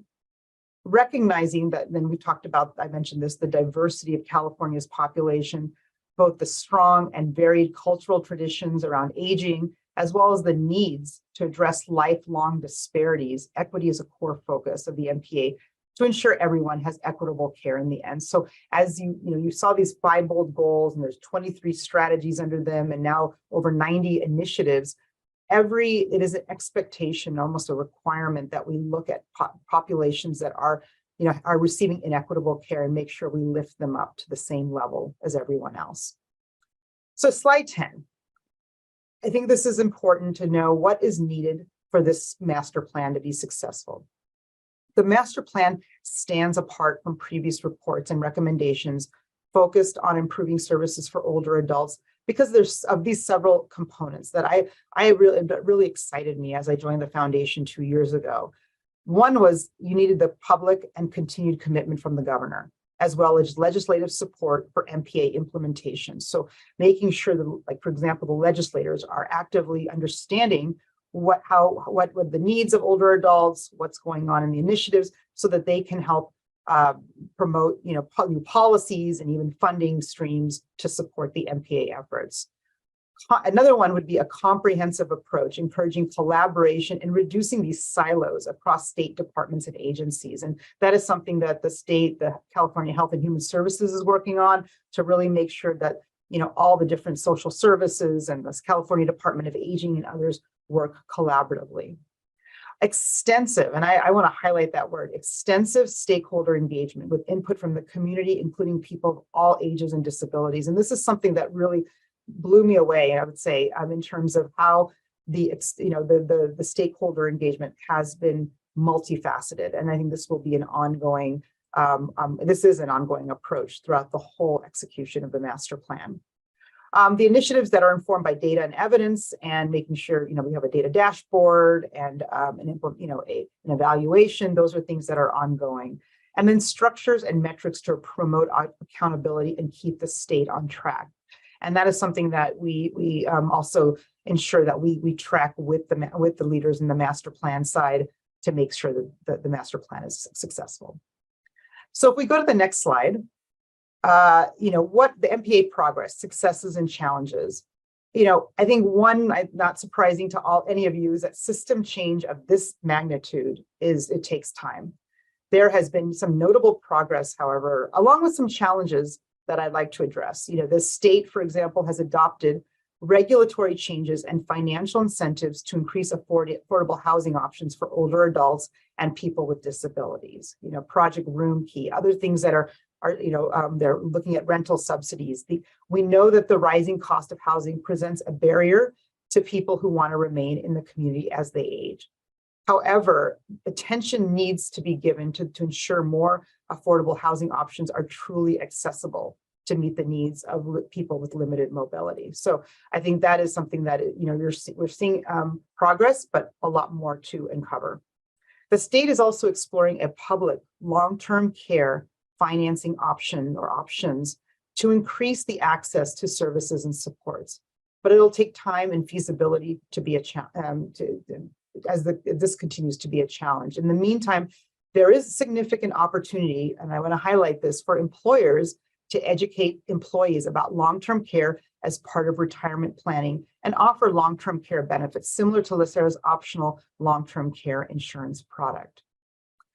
And in an effort to support the direct care workforce, California Department of Aging, which leads the master plan efforts, launched the CalGrows initiative. Earlier this month, the department announced $89 million in grants to 78 community-based organizations for development, recruitment, and retention of direct care workers. And while this investment is significant, we know we need to do more to ensure direct care workers have the needed aging experience, or an expertise. So we go to the next slide. As I mentioned earlier, the MPA process started in 2019, and a lot has developed since then. The MPA was created to be nimble and responsive to the changing environment. Recently, the state released a revised set of two-year initiatives for 23 and 24. Some examples include the development of new policies to improve quality and access to paratransit, an HCBS or home and community-based services roadmap to improve access to services, prioritizing underserved populations and geographies, and opportunities to support older adults in the workforce past retirement age. So these are things that are focused in the next coming 2 years that you see as are taking shape. In the next slide, I would like to just mention that what makes the MPA stand apart from other reports, again, is this commitment from the governor, from leadership, from legislators, but also transparency and tracking implementation. And the state recently released, as I mentioned, this implementation tracker. Progress on each initiative will be updated every 6 months by the department or agency responsible for the initiative. So you can see who's accountable, but also see the progress. And this is readily accessible through the Master Plan for Aging, California Department of Aging website. So next slide is Los Angeles County as a leader in planning for aging. So in addition to statewide efforts, the MPA also provides a local playbook or a roadmap for cross-sector engagement to advance the MPA locally. LA County was one of the first counties to lead the way as an age-friendly county with a local plan called Purposeful Aging prior to the development of the state's MPA. And details, if you go to the Purposeful Aging website, you will get more details of that local plan. So for communities seeking to develop or evolve a plan for aging well in the community, the MPA local playbook is available as a guide. Currently, and I'm excited about this, and I know a lot of us are, 29 counties have or are pursuing a local MPA. So I think I just want to close, kind of the last slide, before we go to questions and other feedback or thoughts. The success of the MPA relies on partnerships. No one entity can do it alone, and a meaningful system of change relies on committed, ongoing partnerships and leadership from the state, local, public, private, and philanthropic sectors. And as I wrap up, I encourage you to see how your entity, your organization can get involved in shaping and implementing strategies in your own communities that support aging well for all. So I said a lot. I appreciate the time. Thank you for the opportunity to speak to you about the MPA, and I'd certainly welcome any questions or comments from you all. So thank you again. Perfect. We'll open it up for questions. Mr. Knox. Good morning. Thank you for the information. Very informative. I know in the county, we've talked a lot about financial literacy, financial education, and I think the assumption sometimes is that we need to focus on folks entering the workforce, understanding, what they need to put away to retire successfully someday. But how does that work into the MPA in terms of financial literacy and engagement and getting the aging population to appreciate circumstances and maybe adjust retirement horizons if they need to keep working? And as you mentioned, not just relying on selling their major asset in their world, which is their house.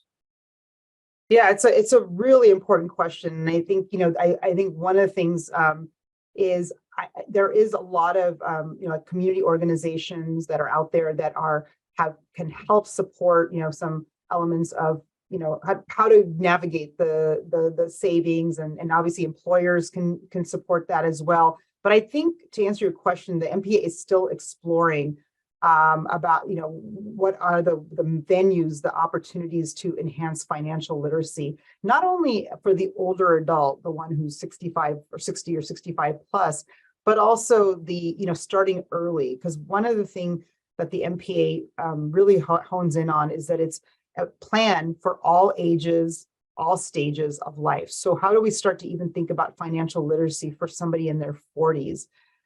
So to answer your question, I'm not aware of any specific initiative that explores this, but it is something as we think about long-term care financing options, as I mentioned, that is one area that they're working on, stepping back and saying, okay, how do we start to bring those financial literacy? And I think that's going to take the partnerships, working with the private sector, working with community-based organizations who can support some of that. But yeah, I think it's a great question. And I will say for the foundation, this is really an area for us that we want as one of our strategic objectives, is to think about financial literacy and financial stability, and what are things we can help support. So as you see, and we're actually, for example, working with institutions like the Milken Institute to say, how do we support the work on the MPA around areas like financial literacy, saving early, what are options for savings and retirement as well. And just a quick follow-up. I should have introduced myself. I'm Keith Knox. I'm the county treasurer and tax collector. And one of our initiatives going forward is focused on protecting generational wealth, especially in diverse communities, traditionally underserved communities. So then that sale of the property becomes an issue if that's somebody's sole asset that they can use for their care down the line. And that's a major asset they're no longer able to leave for their heirs. So it's a very complex, issue and how you save and how you protect something that you want your kids to inherit. So I appreciate the information very much. I really appreciate your comment on that, because this is, I think, the area where, and I think I talked a little bit about this forgotten middle in particular, their options sometimes end up being, okay, if I want to get some long-term care services, I got to spend down to be able to qualify for Medi-Cal, but then they have to somehow, sell their asset, which is their home. And, and there's a lot, like you said, they want to be able to have their children inherit it. So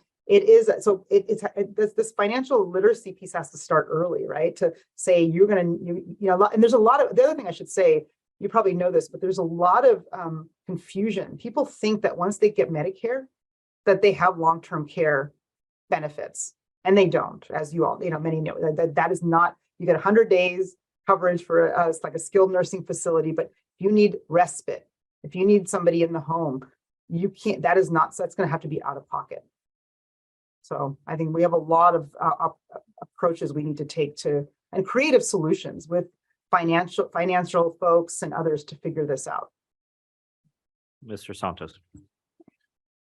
Good morning, Doctor. Thank you very much for your presentation. So I have 3 questions. You mentioned that the governor was looking at pensions as well with regards to the MPA. And so we in LA County, we have, I don't know what the percentage of our members who are very low income with regards to the benefit that they receive from LACERA. In fact, we have, I understand we have some homeless members who actually come in and pick up the check at the office. So I was wondering if maybe part of the discussions with the governor was to possibly amend the law that allows those members with low income, and I'm guessing it's going to be clerical workers.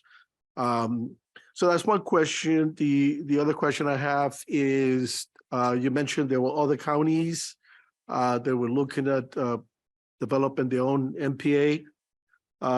If you can name any other counties surrounding LA County, like Riverside County, San Bernardino County, so on. And the other question is, so in a very brief manner, if you can generally describe what is the requirements to qualify for Medicare? Yeah, great questions. Okay, so and some of them I may not have all the answers, but I can certainly, what I could do, and you could let me know, as I can just get this information for you and send it after this meeting. Regarding the first question around pensions, I don't know specifically where we're at around the pension work around low income, but that is something that is evolving. We can get that information to you all because I think it is an important question, and I'll make sure to if you have anything more specific you need after that, we can certainly circle back on that front. Regarding the MPA and counties, as I mentioned, there's like 29 counties. One of them I can highlight, and then we have the whole list that I can also send to you. I'll probably put it in the chat afterwards too, but is Ventura County just is one example of MPA that they've developed that is pretty expansive and quite remarkable. And then there's a lot of counties throughout the state that are in the process of mapping out their local plague books, some in Imperial County and San Diego, others that are on. So we can get you that list of the third piece, that piece of the which counties are involved. And the question about Medicare. So, generally Medicare eligibility is based on, number of you have to qualify based on number of hours you worked to be able, to be, to demonstrate that you have. I'm sorry, Doctor. I was asking about Medi-Cal. Medi-Cal, right? Oh, okay. I heard Apologies. Medicare. I'm sorry. I heard Medicare. I apologize. Yeah, Medi-Cal is right now there are different. It depends, but generally speaking, you are eligible for Medi-Cal if you are 138% or below the federal poverty limit. Now, of course, it also varies in terms of your disability. So if you have a certain level of disability, the threshold changes. So for example, there's a group called the Seniors and Persons with Disability that have specific qualifications that even if you might have a little higher income, if you have those kind of disabilities, you qualify. So there is a kind of a specific income federal poverty level threshold for Medi-Cal. It's pretty low, for a family of 4, I think it's like 50 some thousand total or something. It's less than that, but yeah, that it's really And then I should also mention one thing that is coming through is that the governor has also allowed undocumented immigrants to also be eligible for Medi-Cal, which is one of the first states to allow that to happen. So hopefully that helps you. Sorry, I was confused about what you were asking, and thank you for the clarification. No, it was actually my fault. I said Medicare. Oh, okay, no worries, no worries. It's all me. Thank you very much, Doctor. Appreciate it. Additional questions around the horseshoe? Yeah, I'm just wondering, obviously at 65 or 70, you're not going to solve the problem for those people unless they get help. But why don't we start educating children in high school? Okay, we got to do a couple of things in high school. We got to teach them to read, got a little bit of math, how things work. But why don't we educate them about saving for retirement? Number one, what retirement is. Maybe look for a job that gives you a pension. If we, we aren't going to get to all of them, but if we get to a certain percentage, it's going to solve a big problem, 50 years later. I mean, I absolutely agree. It's actually interesting you mentioned that. We were talking about this in, like back in the day, I had a course on home economics, and even in that course, they at least taught us what a checkbook was and how to balance a checkbook. I remember this, and that's all gone now. And there is no financial literacy, financial planning. I definitely think, and I know that there's been some conversations in some states to kind of explore how to incorporate that in the curriculum so that people can, start thinking about saving and why saving is important. So I wholeheartedly agree. And I think that is something we should look at more closely. Our foundation doesn't typically work with educational system, but I know there's a lot of efforts to try to reimagine the curriculum to get people prepared for the world. So maybe your organization can start working with the politicians. Yeah. Rather than wasting some of the money that we're wasting they can spend some money, and get the CTA to not mandate it, but get education to take a part in this and do what they're supposed to. I mean, I taught 55 years ago. Mhm. And I was in class, I was talking about that. We were talking about stocks, we were talking about, property, and we were talking to these kids about a path to reach retirement. And I think it's real important. I mean, hey, if we get hit 30%, we aren't going to get 100%. We get 30%, it's going to change a lot of aspects when they reach 65. I think you're right. And the other thing is, there's the K through 12, which I think, kind of thinking about maybe middle school, high school, starting to that, but also the grad, the undergrad system. And I will even say, when I was in medical school years ago, we didn't get any kind of explanation of savings. And, I was in my 20s, and quite honestly, so many of our, of even physicians and even nurses have to take loans, and they don't quite understand what the implications and how to think about paying it off or saving. So I think there's a lot of facets of the educational system that we have to explore. Additional questions around the horseshoe? I'll open it up. We have additional time, so I can open it up to the audience if there's any questions from anybody at the round tables that have any questions for the doctor. And also online. Les or Jason. Okay, seeing none. So thank you so much for your presentation. We appreciate it and appreciate your time. Thank you so much for the opportunity, and hopefully we'll have a chance to connect, and I'd appreciate any feedback, and we'll follow up on those questions as well, to make sure we get more information to you on the questions you pose. So thank you. Perfect. So this brings us to our 11:30, our specialty drug presentation, and I will pass it back to Cassandra.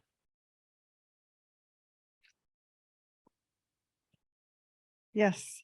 So next we have an overview of LACERA's prescription drug plan performance, focusing primarily on our specialty drugs and challenges that they pose for our Anthem Blue Cross plans. CVS is our prescription benefit manager over our Anthem Blue Cross 1, 2, and 3 plans. Under that plan, less than 1% of our total prescriptions for our Anthem Blue Cross plans account for approximately 41% of our total gross cost for the plan itself. We have David Locke here, who is our strategic account executive assigned to the LACERA group. He is responsible for managing a select group of government accounts for CVS Health. He's accountable for overall client satisfaction and works in close coordination with his account team to ensure that clients receive consultative and solution-based support. David joined CVS Health in 2012 as a customer care representative. In 2013, he moved to an account manager role. And throughout his tenure with CVS, he's worked closely with the strategic account executives to identify customer needs and implement innovative client-centric solutions.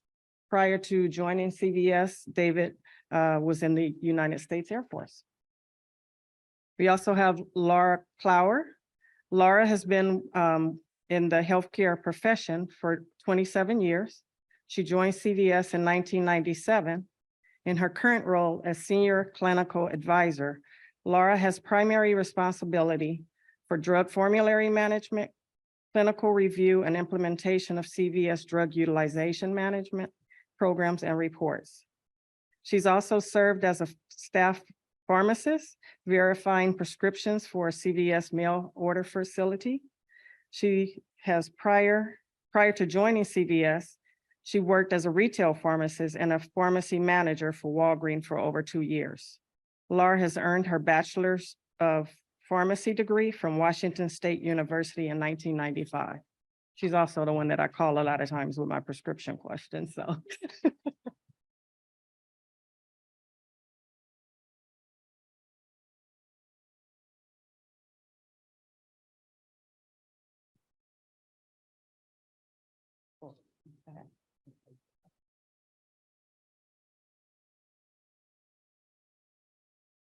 Thank you all.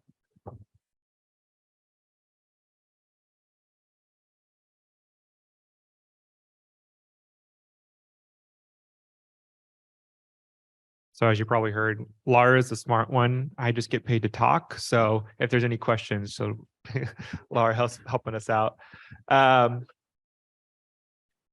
Before we get into it, just thank you all for our partnership over almost 30 years. So almost as long as I've been alive.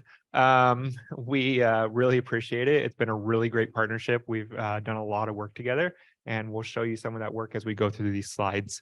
And then I know we will jump into specialty, which is a pretty hot topic. If anybody's been watching the news, Amgen recently released some biosimilars, which will be helping with a lot of that. A lot of your spend, 46%, I believe it is, we'll go through, is coming from specialty.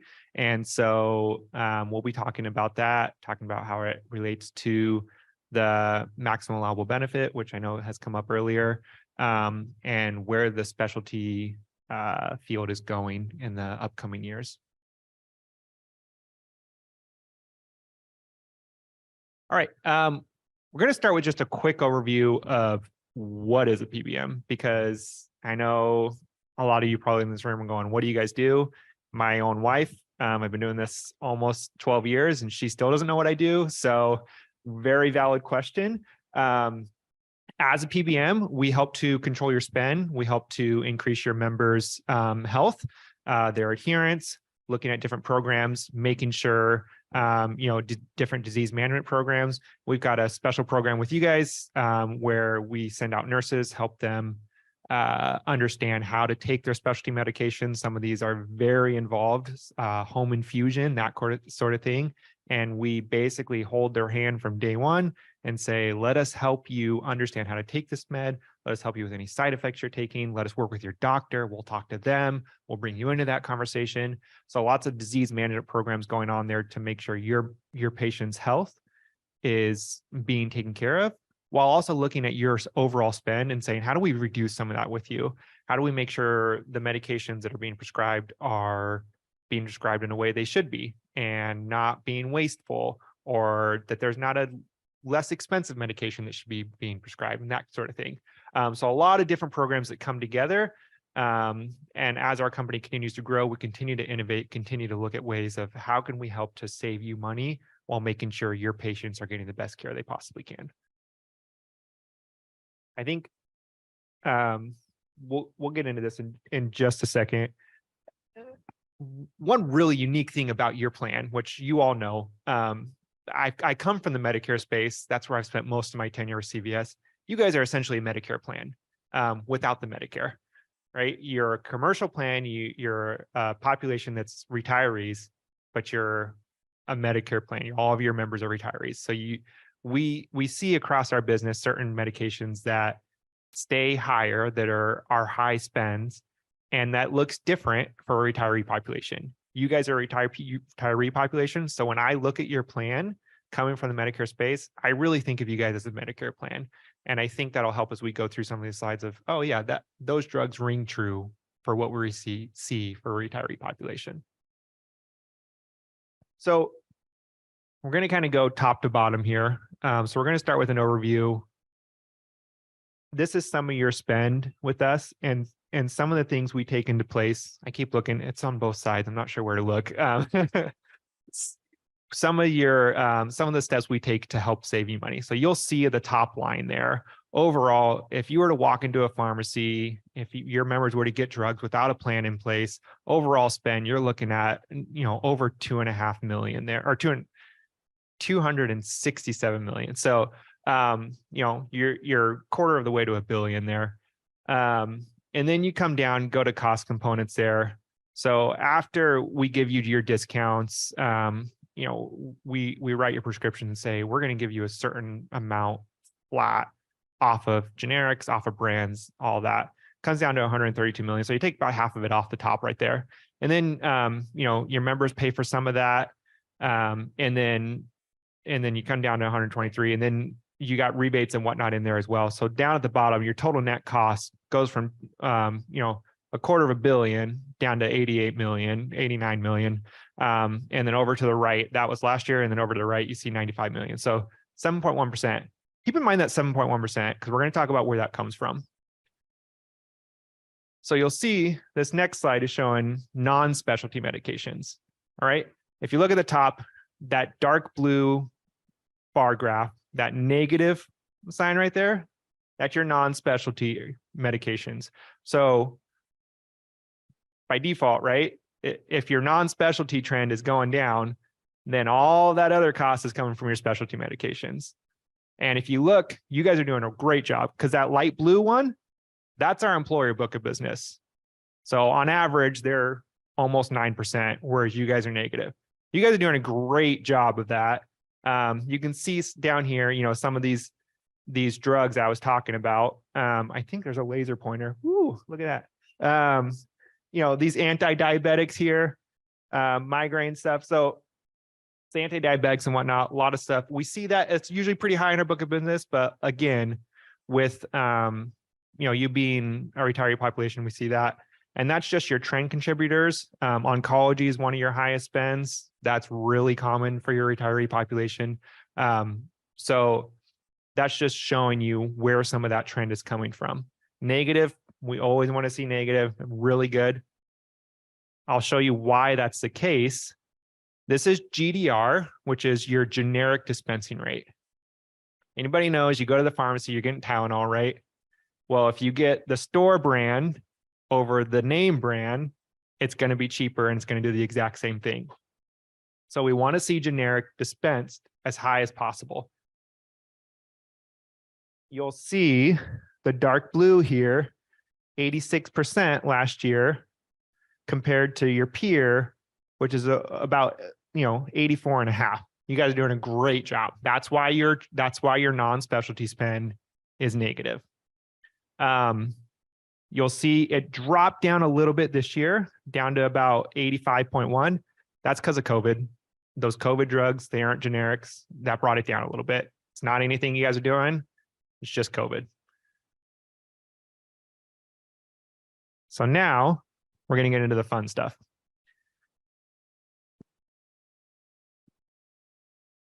So I'm going to turn it over to Laura. She's going to tell us a little bit about specialty drugs. Remember I said she's a smart one? She's going to tell us what specialty drugs are. Good morning. Thanks for having us. I gotta put my glasses on up here. I can't quite read that far. David did a great job kind of setting up the stage for specialty drugs. Probably the question is, well, what the heck's a specialty drug? What makes it a specialty drug and why are they so expensive? So, specialty drugs are the fastest growing area of specialty spend. They continue to be the biggest cost driver and really pain point for all of our clients. We've seen a huge utilization in the last year or two in categories such as autoimmune conditions like rheumatoid arthritis, ulcerative colitis, psoriasis, asthma, some topical conditions like atopic dermatitis. And due to also to the growing pipeline, and we'll get into the pipeline here in a minute, and changing guidelines, more members are being put on specialty medications earlier and earlier. So because of this, with LACERA's data for the time frame that we've been referencing up here, we've seen an increase in utilization of specialty spend about 9.5%. And those are the 9.5% increase in utilizers, and the spend is trending very high as well at almost about 16%, a little over that, which is accounting for that 40% that we've been talking about. So what is a specialty medication? They are usually defined by several different characteristics. It can be made up of biological products, biotech products, regular pharmaceuticals. These are products that really you can only get from specialty pharmacies, your local CVS. Walgreens doesn't always stock a lot of these products just due to the cost of the medication and special handling and requirements of these specialty drugs. They're often used to treat chronic, complex, rare type of conditions. A lot of them are biologic drugs, and we'll talk a little bit about biosimilars and the next slide. But just so you know, a biologic specialty product is one that's derived from actually living cells. They're larger type products. They're harder to manufacture and reproduce. And basically, they're using recombinant DNA technology to come up with these products. And because of the extensive there's extensive research and development costs in that, which is why they are pricing specialty drugs at such a high cost. Laura, Steve, can you highlight a couple items here? One, kind of site of care, why it's unique where you can receive these medications as opposed to going to the corner store and picking up a vial, or also more importantly, the special handling that's associated with some of these medications, just make them more tangible for the rest of us. Yeah, sure, definitely. So a lot of these products, they can be different things. Some are oral products for like oncology. Then you also have injectable products. They can be self-injectables, they can be infusions, they could be different types of nasal products. These are products that usually have, besides the oral agents, the injectables and stuff have to be kept refrigerated or at a certain temperature. There's special handling, but in addition to that, there's special like ancillary products that are also needed to be dispensed with, needles, syringes, IV tubing and stuff like that. So these are things that just your local CVS retail pharmacy doesn't usually stock because of that. And also your local pharmacist sometimes isn't, they aren't the experts on these specialty drugs since they are newer type of products and these are complex conditions. So with us, CVS Health, we actually have our own, we have specialty pharmacies throughout the United States where members can get these specialty medications. We can deliver them to the member directly at their home. We can also deliver them to their local CVS pharmacy. We can deliver them to their prescriber's office if they're going to be administered in the prescriber's office. In addition, these specialty products often require, additional education. You need to know how to self-inject it, how to handle it, how to, store the medication. What do you do if you miss a dose? They also usually they can have some pretty severe side effects that members need to be educated on before, because if they're not aware of it, they might just stop that very expensive medication and they don't know why. So we have trained specialty pharmacists that can talk to the members about how to administer the product, how often you need to take it. What do you do if you miss a product? And we also have nurse practitioners that can talk, that they have access, that your members would have access to talk about the condition and what's going on. What kind of side effects are you experiencing? Well, hey, if you get this, maybe we can try this to mitigate that side effect, because we want to keep them on these medications. But then also, once your specialty members are on these medications, we want to make sure that the medication is being effective. If you're spending, $5,000 on a specialty drug, you want to make sure that your members getting the most out of it that they can. Did that answer your questions, Dave, a little bit? Yeah, so there's quite a bit that's involved in a specialty drug. I don't know if anybody has any other questions on a specialty drugs. What was an infusion drug? Is that through an IV or? Yes, yes, Okay. there are some people that do have some infusion drugs that they get through specialty. I would say the majority of injectables are more self, injectables, but there are some that can be trained to use infused products. Thank you. Yep. Aren't those mostly cancer drugs that, you hear crazy, cost of 10, 15, $20,000, which seem to go away and become normal. At Yeah. least in my experience with. Yeah, the majority of the specialty drugs that we see on the pharmacy side for the oncology, the cancer agents are actually oral agents. We see more of the infused type products more on the medical side, but there's a lot of injectables out there, self-injectables for things like rheumatoid arthritis, psoriasis, ulcerative colitis. So we're seeing it for a lot of other conditions as well.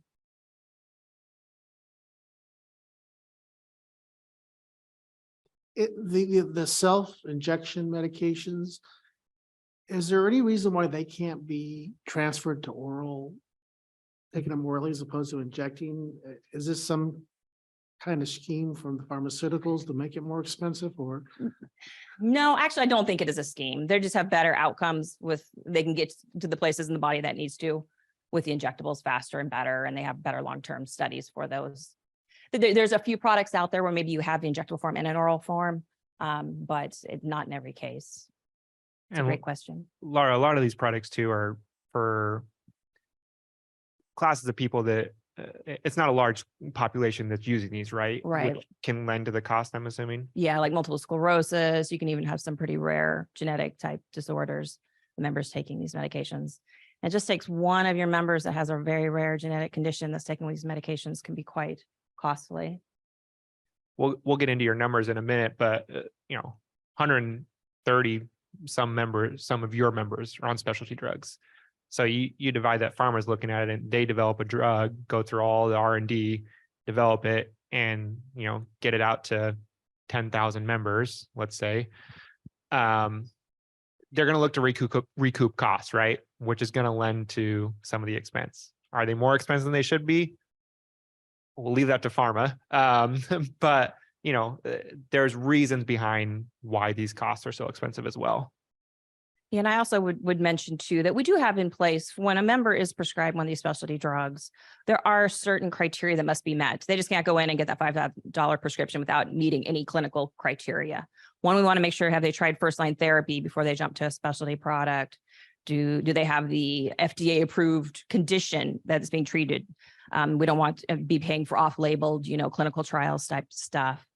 And then, have they done the appropriate, lab work that goes along with it?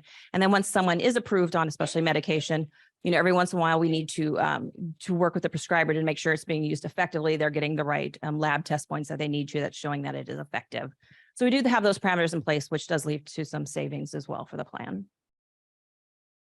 Laura, I can't possibly steal your thunder, but it's two quick observations. I think that when we think of the traditional generic and brand drugs pill form, it's kind of medications or treatment that's available to the masses.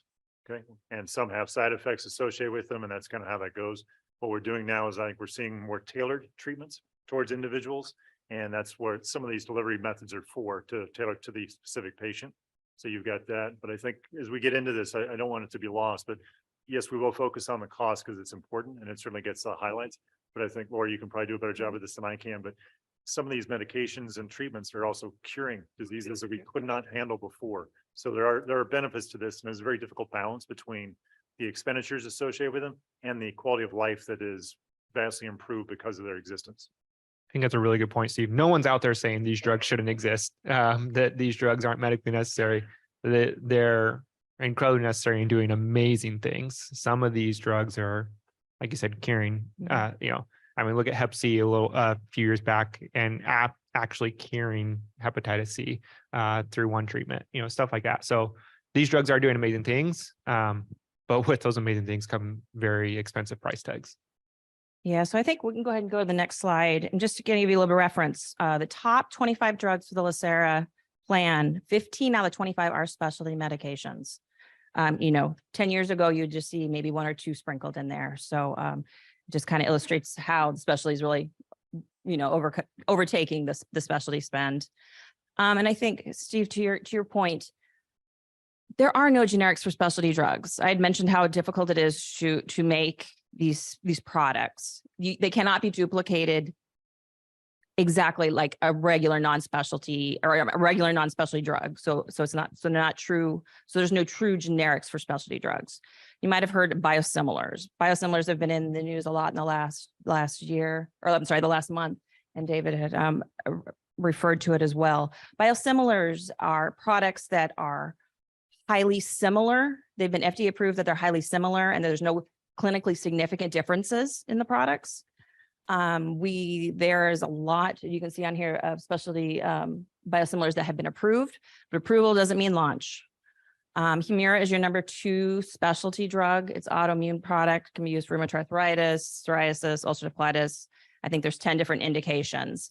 We've been waiting for years now for the first biosimilar of Humira to launch, and it just launched the end of January, and it's called Amjevita. We expect there to be, I think, 6 or 7 more biosimilars for Humira to be launched in July of this year. So once we expect, why this is important is we just get more products more biosimilars out there. There's more competition. We're going to be able to drive that price down. That branded Humira price is not going to be able to sustain what it is now. It's going to have to come down to be competitive. So once we get more biosimilars for Humira in the market here very, very soon, we're going to see a lot of movement within the specialty arena. And there's a lot more specialty biosimilars for other products like Enbrel, Stelara that will be coming out in the next few years as well. So it's kind of a really exciting time for that. This is just a slide that shows what for specialty drugs, there's in 2022, there were 37 new specialty products on the market. A lot of those are oncology agents. We see a lot of oncology agents come out year over year. 7 biosimilars were approved, and then there were 77 supplemental specialty indications. A supplemental indication is something like Humira. When it first got approved 10 plus years ago, it was only approved for rheumatoid arthritis. Now we're up to 10 additional indications. The joke is it's almost like it can be used for everything. They throw the book at it there. So we're seeing a lot of spend, not only in the new products, but also just in the expanded use of indications. In the next 3 years, we anticipate, over 600 new specialty drugs, more specialty indications. We talked about the biosimilar approvals and the launches. Another, I think, exciting area in the specialty world is gene therapy products. These are very, very expensive products used for very rare conditions like spinal muscular atrophy. There's some eye conditions that cause blindness. These are products that are curative. What they do is they basically take your DNA and they take that, either the missing gene or the defective gene, and they reinsert a gene that is working into the member's body. They're usually a one-time administration of these products. They range from like $1 million to $2 million in drug spend. It's curative, but it's quite expensive. We don't see these on the pharmacy side. This is more on the medical side, but I just find the technology or where we've come in the last, 10 years is pretty amazing as far as gene therapies. There's more coming for hemophilia A and hemophilia B in the next couple of years. So you might see some of that. This is just a discussion and something to think about on the medical side, $1-2 million drug spend. It's quite impactful for a member. As the pipeline expands and these drugs are administered, do we see the costs go down over time, or are we just expanding the pipeline and expanding the pool of larger cost drugs? I think it's a combination of both. Humira has had, unfortunately, the last 10 years, it's had pretty much the run of that autoimmune category. So it's been able to increase its price year over year. Even the last year, Humira has increased their price quite a bit because they know these biosimilars were coming. But in the autoimmune category, there are some other products with these biosimilars. We're going to see that category getting a lot more competitive. But again, it's not going to be like a non-specialty generic where, it's 70% cheaper than the branded product. It may only be 30% cheaper, but 30% cheaper of a $5,000 drug that's no chump change. But when we get to these newer products that are, unique, they have their own unique mechanism of action, and there's no other product, they're going to price it quite high, especially these gene therapies. Those I think we're going to get more of the gene therapies, and they're going to be in the same range for $1 million. But yet, if it's a one-time curative thing, does that even out to where if you were paying for a $50,000 specialty drug month after month for someone's life? So it's a combination of things. Mr. Knox. Thank you. So on the biosimilars that are, very similar, not exactly the same, is that because of patent protections? And this is just another firm's attempt to replicate what the original one did? It's a combination, really. It's so hard to replicate these products because they are these large molecule products, and just it's quite complex, the whole manufacturing of it. So they're just never going to be exactly the same. This is the closest I think that people are going to get. Just my personal opinion, if someone's already established on Humira for their condition, they're probably not going to want to switch to a biosimilar product because, they could maybe have just a little different reaction or something. But a new person on therapy, there's no reason they couldn't use a biosimilar that was cheaper. And so in our case, if a member was on the original version and did not want to switch to something cheaper, what would happen in that instance for us? Yeah, I think that's still to be determined. It would depend on formulary. We always have medical exception processes where for some reason they're established and there's a reason they're too critical and they can't switch. We could keep them on the therapy. But, I wouldn't for Humira, the branded product, it's not going to be going away. They're going to have to be competitive. The price is going to come down. And a lot of times too, you're seeing the prices here. These are like gross cost prices. It doesn't include rebates that the plan will get on these drugs as well. So we could see just a change in the rebate values as well. Yeah, to add to that. So there's kind of three things going on. So you had asked, what's the outlook? Does that lower price for everything? Are these more expensive? So with that, 606 new drugs, and these drugs over the next 2 years are going to be a combination of in the same class. So they'll lower the cost for that class, but new therapies, and getting more specialized, the 34 gene therapy are going to be very expensive. As we see new therapies come on for new indications, those are going to be expensive. They're not going to be in the same class. They're just going to be expensive. The other thing, so I just lost my train of thought. Give me just a second. So with the rest of these, it's not coming back, guys. It just went. David, I'll take you to the next page. Thank you, Steve. Thanks for getting me out of that. This is a really interesting slide. So we've talked about your 1% of RXs. It's actually 0.9%. And 41% of spend, it's like 39.6%. We'll see it on the next page, is making up the cost. Now, everybody see this number down here? Erase it out of your memory because it's wrong. That's my fault. I'm sorry. I actually have it on a sticky note. I think it's 57. Is it 57? Thank you. It's actually 57 million, and it's actually 1,189 members. I'm going to jump in on that one because I think it's important. The number is what it is, but I think the number of users at 1090 or 1089, that's less than 5% of the members covered under the Anthem plan. Less than 5% of covered members are generating this kind of spend.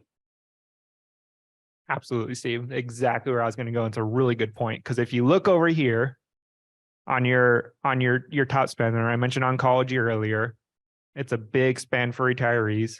Look at so this is average cost per utilizer, guys. This isn't average cost across your entire spend. This is of your members that are using oncology drugs, 86,000 on average per member. And that's not even, that's an average. So I think, Laura, we've got an example of what's one of the expensive drugs in there? Yeah, the most costly LACERA member of a specialty drug is paying about $1 million for one specialty drug. It's an oncology agent called targretin for a rare type of T-cell cutaneous lymphoma. So that's just one drug on the pharmacy side. Most likely this member also probably has some medical spend as well. You can just see how one drug though can really be quite expensive. Do these costs apply towards that $1 million cap? Yes, I do. So in this circumstance, if someone has that level of spend, it's likely they're on the Medicare supplemental plan, Plan 3. So they have no lifetime maximum benefits, so that works fine. So again, that's the value of being enrolled for Medicare Parts A and B.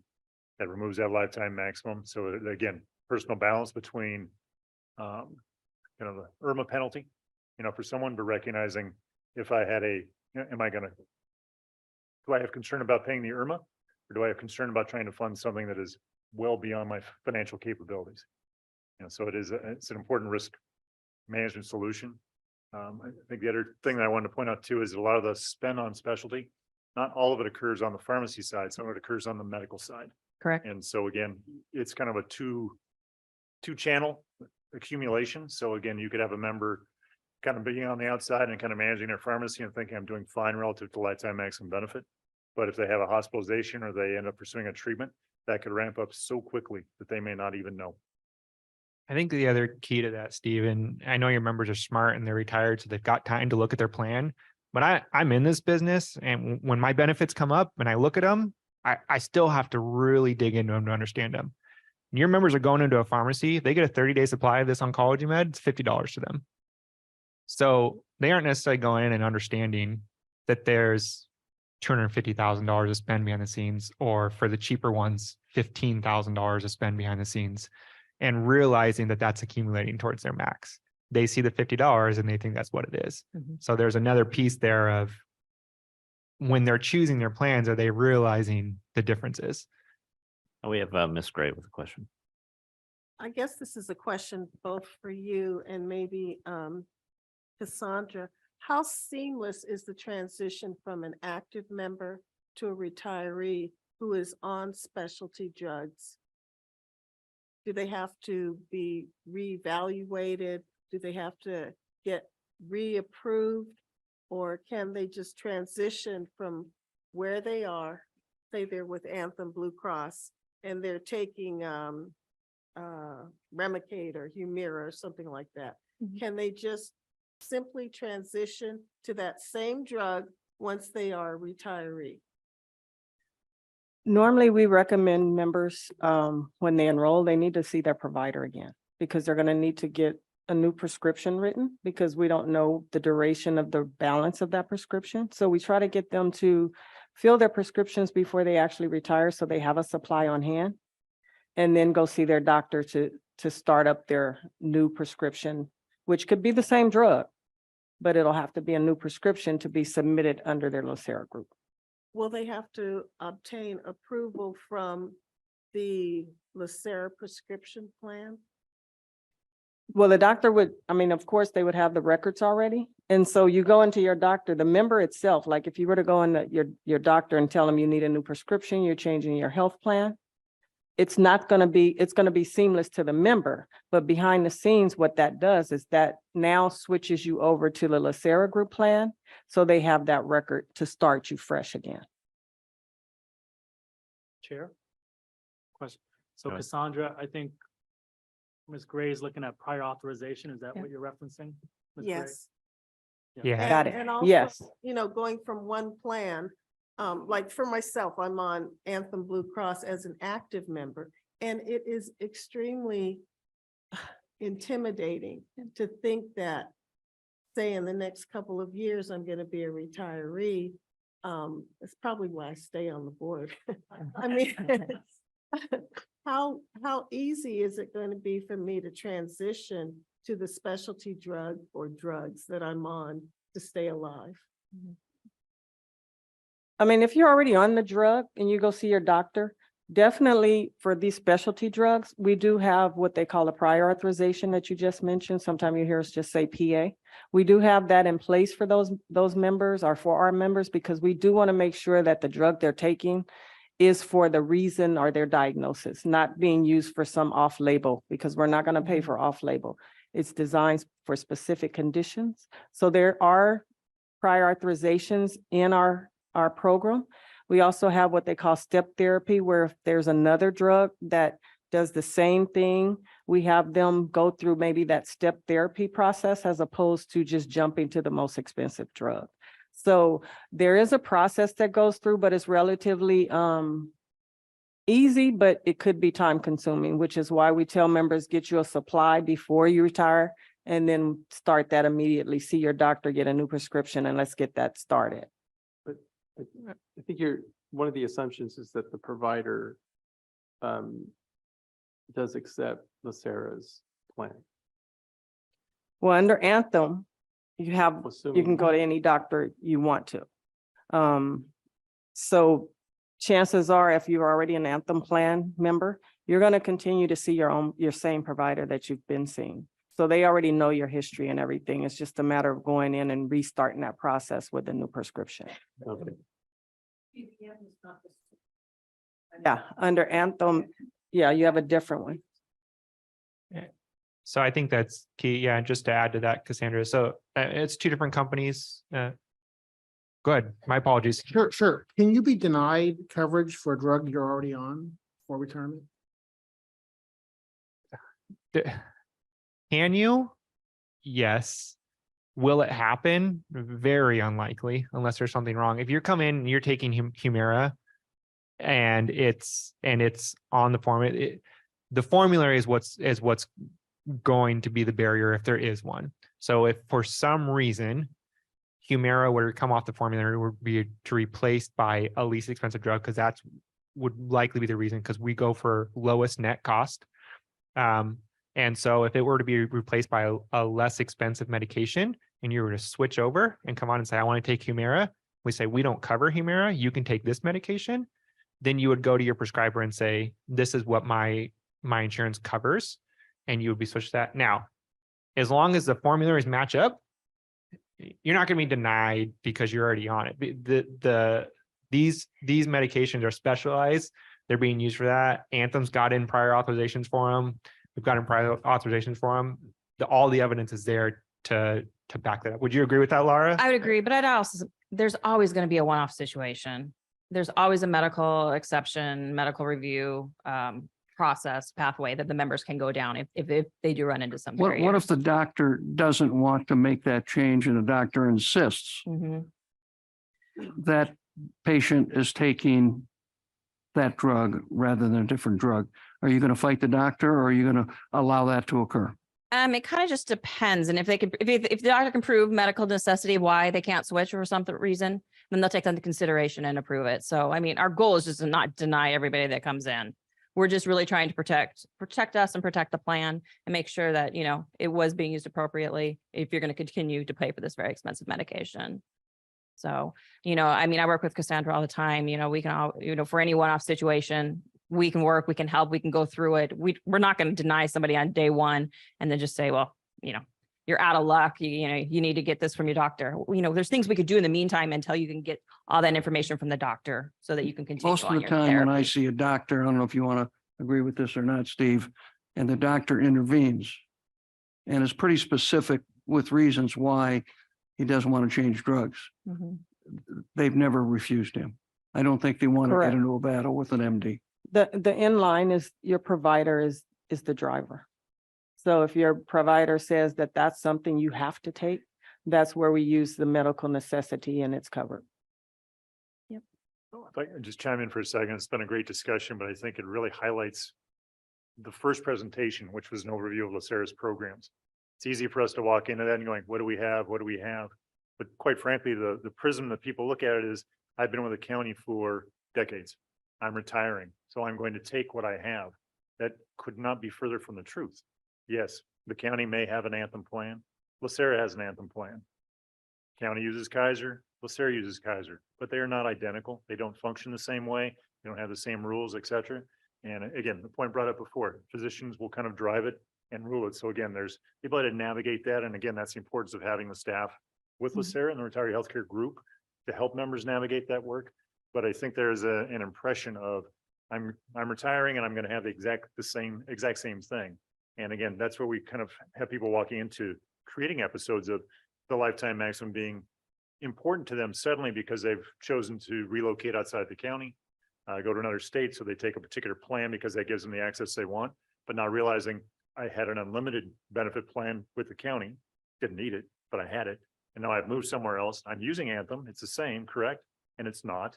And that's where it's kind of a mix of confusion and understanding and also some historical decisions that kind of have some position. That's why this presentation by CVS is so important, just to highlight how costs are going to accelerate. I was looking earlier before my battery died. We probably have 120, 125 people that have either exceeded or are kind of approaching the lifetime maximum, and that's dated. That's probably from last June. Those numbers are a little bit higher, and I think we're going to try to figure out a way to make that more apparent to everybody on the board going forward, just so we can keep track of it. But there are inherent challenges here, and it does have an impact on members. And like I tried to point out before, there are wonderful things happening with regard to pharmaceutical treatments, curing people and doing all fantastic things, but it has a cost. And we have to be aware of that, particularly as board members, so that we can kind of affect change where necessary, so that members get the benefit they deserve and they're not put at financial risk for bankruptcy, which is kind of what the SCAN Foundation team talked about, people that for no result end up homeless in retirement because of financial issues, potentially like this. So done with my soapbox, my apologies. Thank you. And yeah, that would be great if we were able to get that monthly report out that shows how many people are coming up to that $1 million.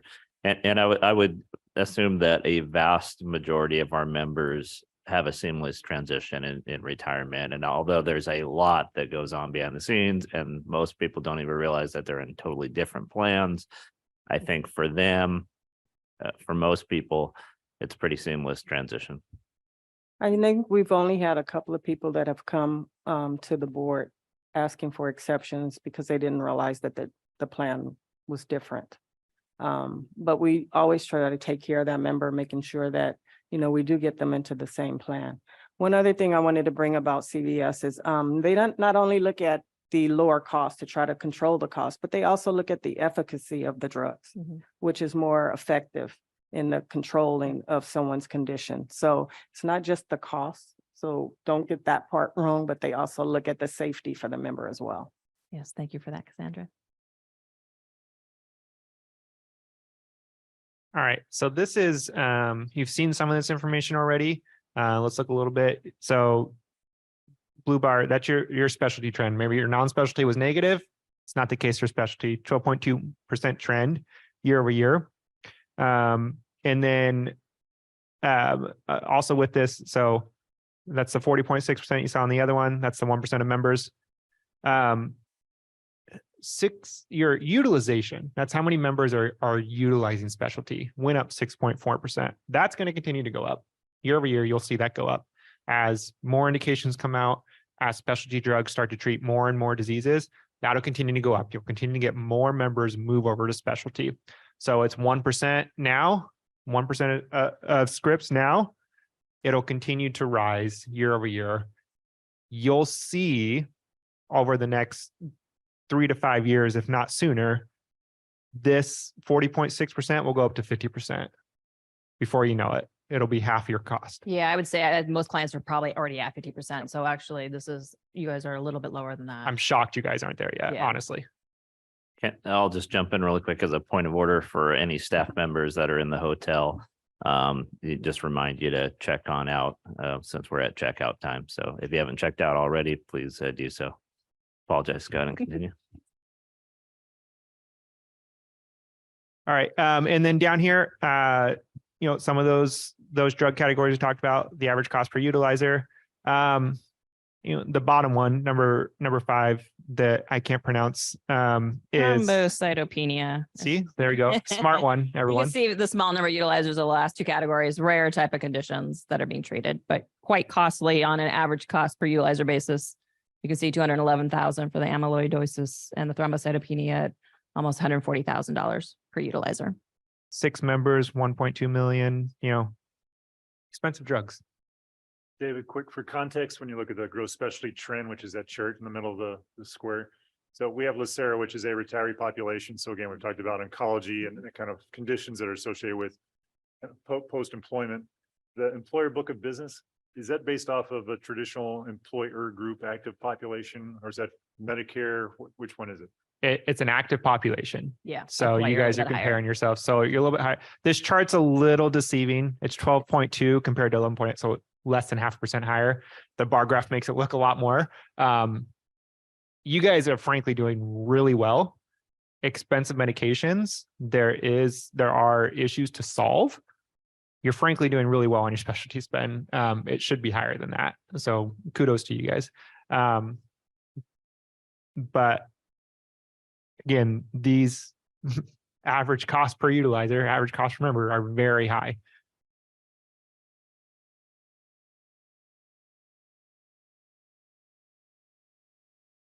This last slide, before we get to questions, is I just wanted to leave you guys with I know your costs are high. We're aware of it. That 40% should be a testament to how well you guys have done. We continue to work for you and we'll continue to work for you. This is just a snapshot of one of your autoimmunes, your categories of the savings we're providing through making sure your drugs are used appropriately, making sure they're being prescribed appropriately, some of the savings we provide there. And again, that's just a snapshot. So we're going to continue to work with you. We want to continue to partner with you.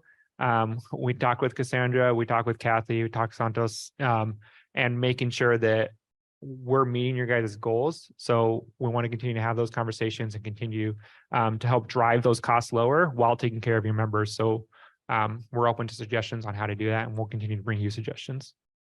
So when you say the autoimmune saving drivers, what are those saving drivers? Is it getting them into other less costly drugs, or? Yeah, it's a combination of things. The first would be like the prior authorization, make sure it's being used for the appropriate indication and that they've tried first line therapies. There's also quantity limits involved. A lot of these medications are based off of like weight-based dosing, and it's different dosing per indication. So we want to make sure that they're only being allotted the amount that they should be for their condition and their situation. And then also even just looking at I wouldn't say over prescribing, but like if a member fills their specialty script early, like three days early every month, at the end of the year, they have 36 days extra of medication. So adjusting like refill dates, just so that you're not paying for additional products that if for some reason they have to stop the medication, it's not sitting in their fridge, and they have to, just throw it away. Thank you. Mhm.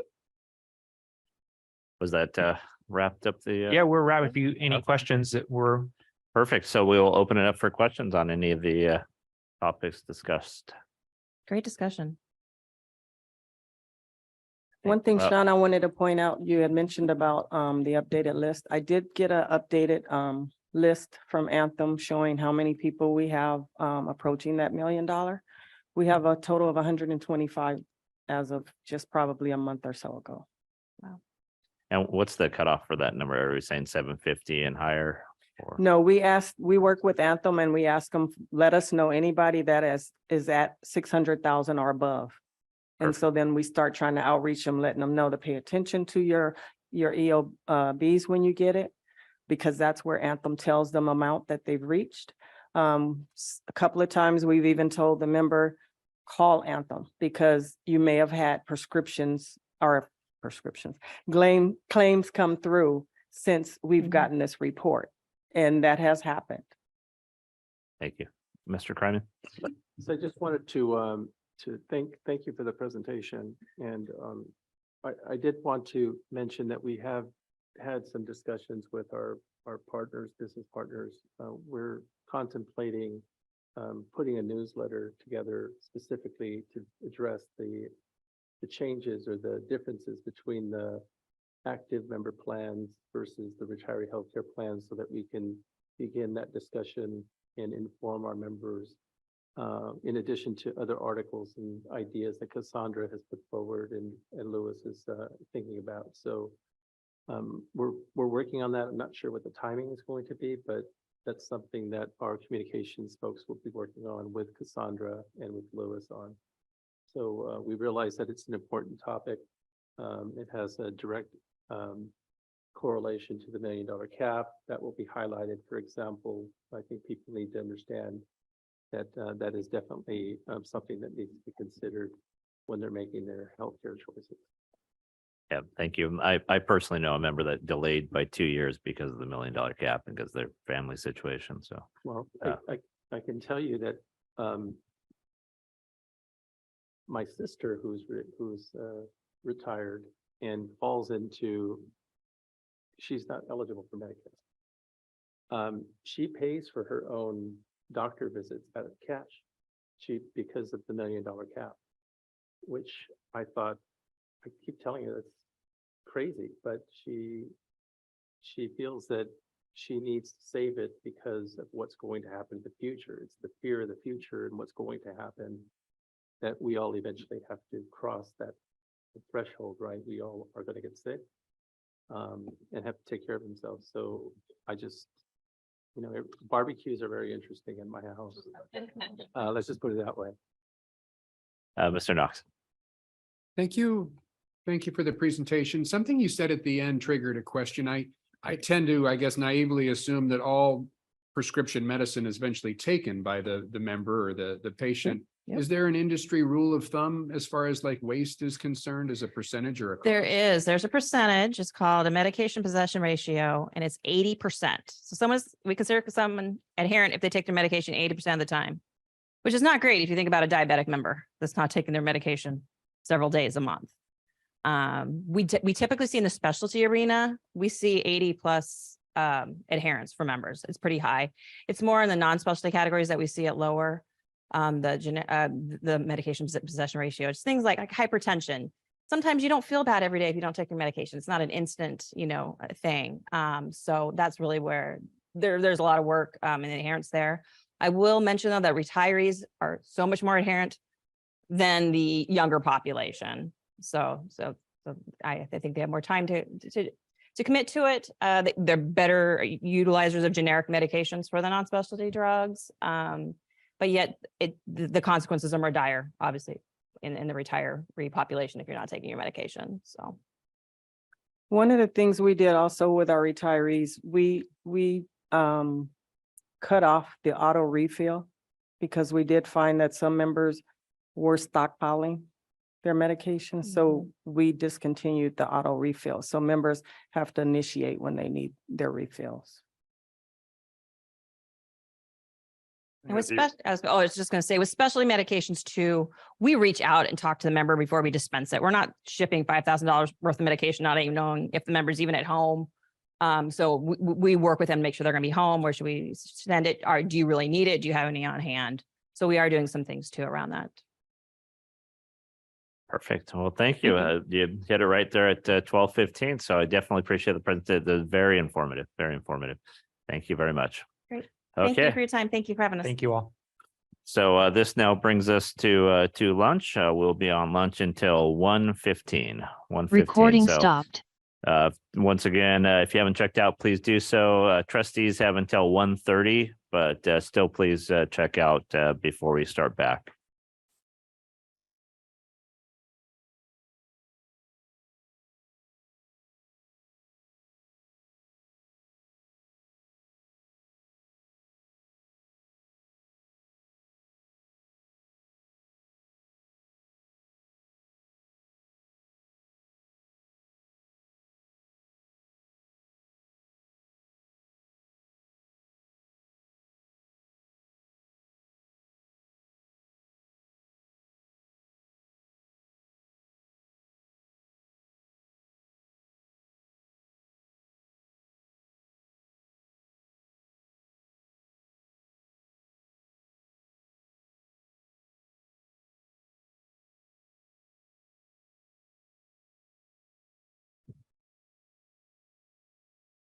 Recording in progress.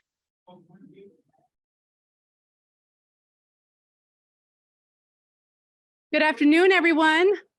Welcome back for lunch, from lunch. Hopefully you enjoyed it as much as we did. Am I yelling? It's loud. In case you were sleeping. So we're going to get started.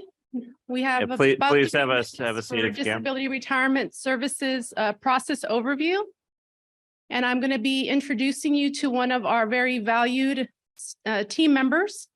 Mr. Russell Lorena here is a senior disability retirement specialist On our team, we have about 20 specialists who basically are responsible for investigating each of our applications. But our role is so much bigger than just investigations, as we wear many hats during our process. One of those is really to take care of our members. And you'd heard a lot about that yesterday. We take that role very seriously in terms of how we engage with our membership, always ensuring that they have as much information at the right time to make these life-altering decisions. Our journey in disability retirement is really one that is unexpected oftentimes, and we want to support each of the members who go through it in a very personalized manner.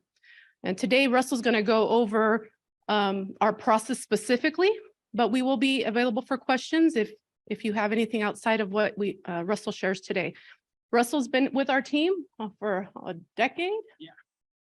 So yes, and we really appreciate the hard work that he does on a day-to-day basis. And I'm going to go ahead and, by the way, Russell came from member services. I think I'll throw that in there. He did escalations. So always been committed to serving our members on the front line and continues to do so with much passion and a heart for service. So I do appreciate the positive attitude Russell brings to work every day too. So Russell. Thank you, Ricky.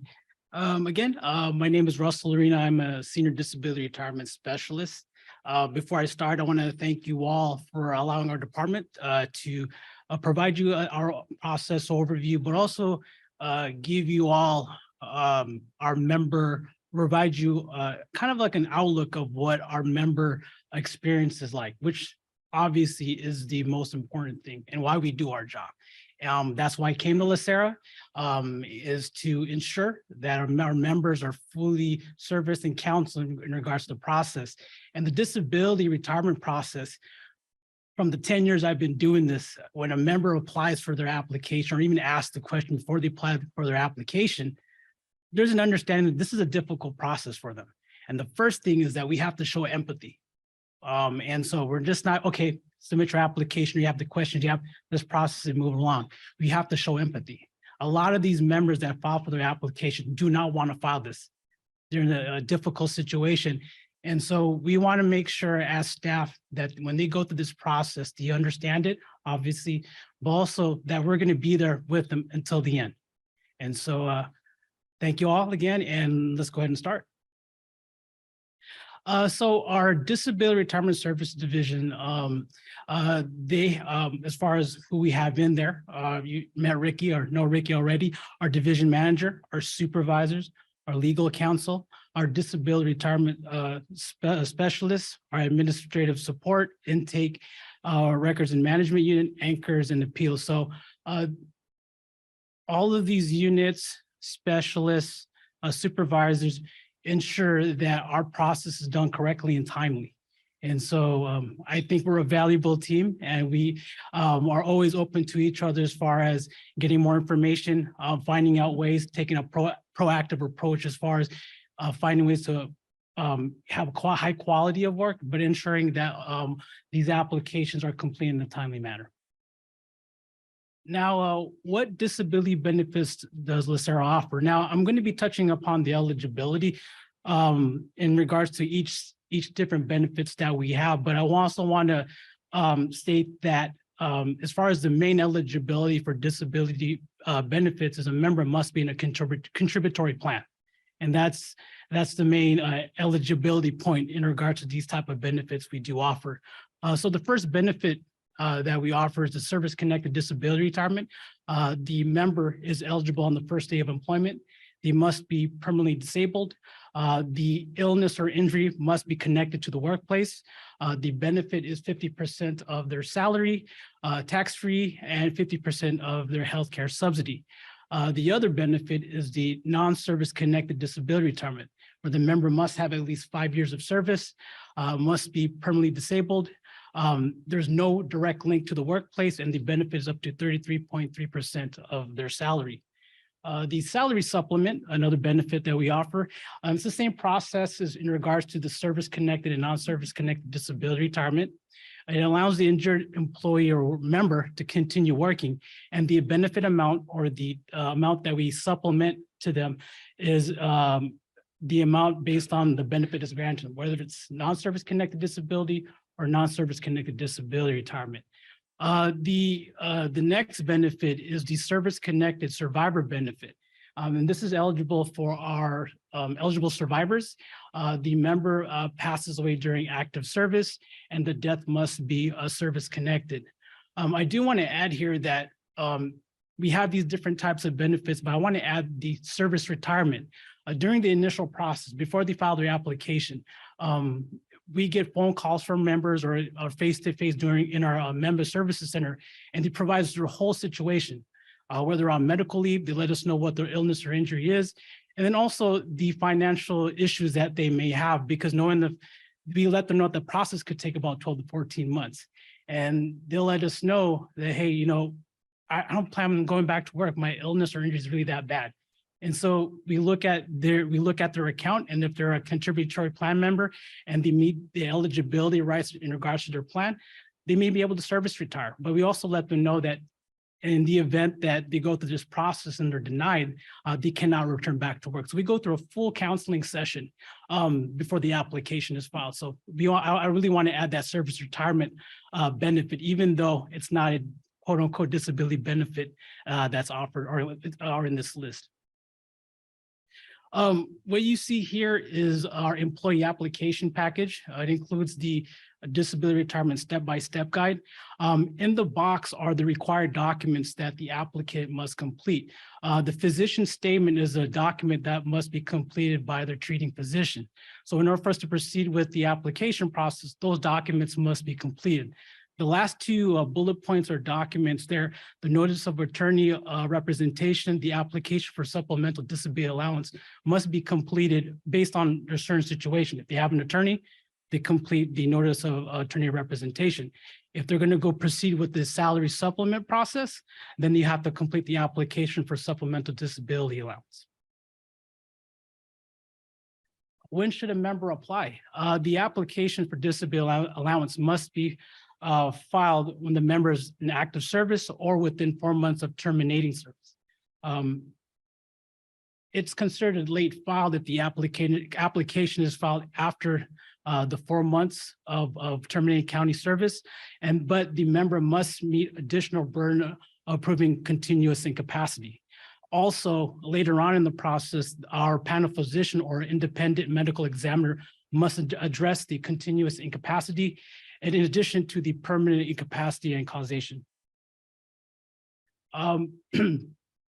This next slide is in regards to our employer filed application package. It also includes the step-by-step guide, but the employer application for disability retirement must be completed by their department. And I'll cover this in the next slide, but once the application is completed by their department, it's submitted to us. We then send out what's in the box, the 4 documentations in order for us to continue with the process. So like I mentioned in the last slide, in regards to the employer filed application, we need full cooperation from the member in order for us to proceed with the process. Like I mentioned, with those 4 types of documents, we actually send that to the member, but let me take a step back here. Once we receive the application from the department, our intake unit then contacts the member and lets them know that their department has filed on their behalf. We then send them a copy of the employer filed application and then also the required documents that I mentioned in the last slide. And that's within 1 week of receiving the application. Within 2 weeks of the department filing the application. Oh, yes. Thank you. I just wanted to know what triggers an employer application? Many reasons. One that I know just based on experience is if the member cannot return back to work, they're on medical leave, and they say that they're not able to return back to work. That's one reason. Do you guys want to add if there's any additional? So generally speaking, especially with the implementation of the new, the county recently implemented a disability compliance framework that they have been working on for several years at this point. And we've met with them over a period of several months to determine when's the best time to trigger an employer filed app. what's going to be one of the main triggers moving forward is going to be an interactive process, which results in the member no longer being able to be accommodated by the department. And at that point, the member will be given their options because the member can file on their own behalf. They don't have to wait for the department. But the employer, once they have been put on notice that the member's disabled and can no longer perform their duties, does have a legal obligation to actually file on behalf of the member. So if the member, for example, says, I, don't plan on filing my application, I want you, department, to file on my behalf, the employer can file. Conversely, if the member says, I'm going to file my own, but doesn't do so, the employer can also file the application and really has an obligation to do so. So there's usually the issue of either the person's permanently incapacitated and the department has received something that indicates to the department that the member is not going to return to work, and or the interactive process has occurred. And so there's going to be a streamlined process that they're currently going through. And ultimately, we are going to receive many more applications because of this new disability compliance framework. They're looking at people who've been potentially in accommodated positions now for a decade. I mean, we're getting those, and Tam can speak to that, being over intake, just the level of employer applications that have come in and the amount of interactive processes that we're being asked to participate in to help facilitate the conversation along with the county. But we're seeing an increase in applications because of that for sure. Is incapacity the same as disability? Well, there's a legal standard, which Frank is going to review all the legal standards, so I'm not going to go over, but in a nutshell, if you're incapacitated, you're unable to perform the usual duties of your last permanent assignment. That's under CERL, right? Somebody can have a disability, but that doesn't make them permanently incapacitated, right? So Tamara, for example, has a disability, but clearly can do her job exceptionally well. Yeah. So there is a difference, especially when we're talking about the different benefit structures that we operate within, whether that's workers' comp, Social Security, Sedgwick, so LTD. There's many different benefit structures, and the definition of disability varies, depending on which plan or benefit we're discussing. But for our purposes, Frank will review that too. Mr. Kryman? Yes, I just wanted to point out that Ricky has made it really clear that she's anticipating an increase in the workload.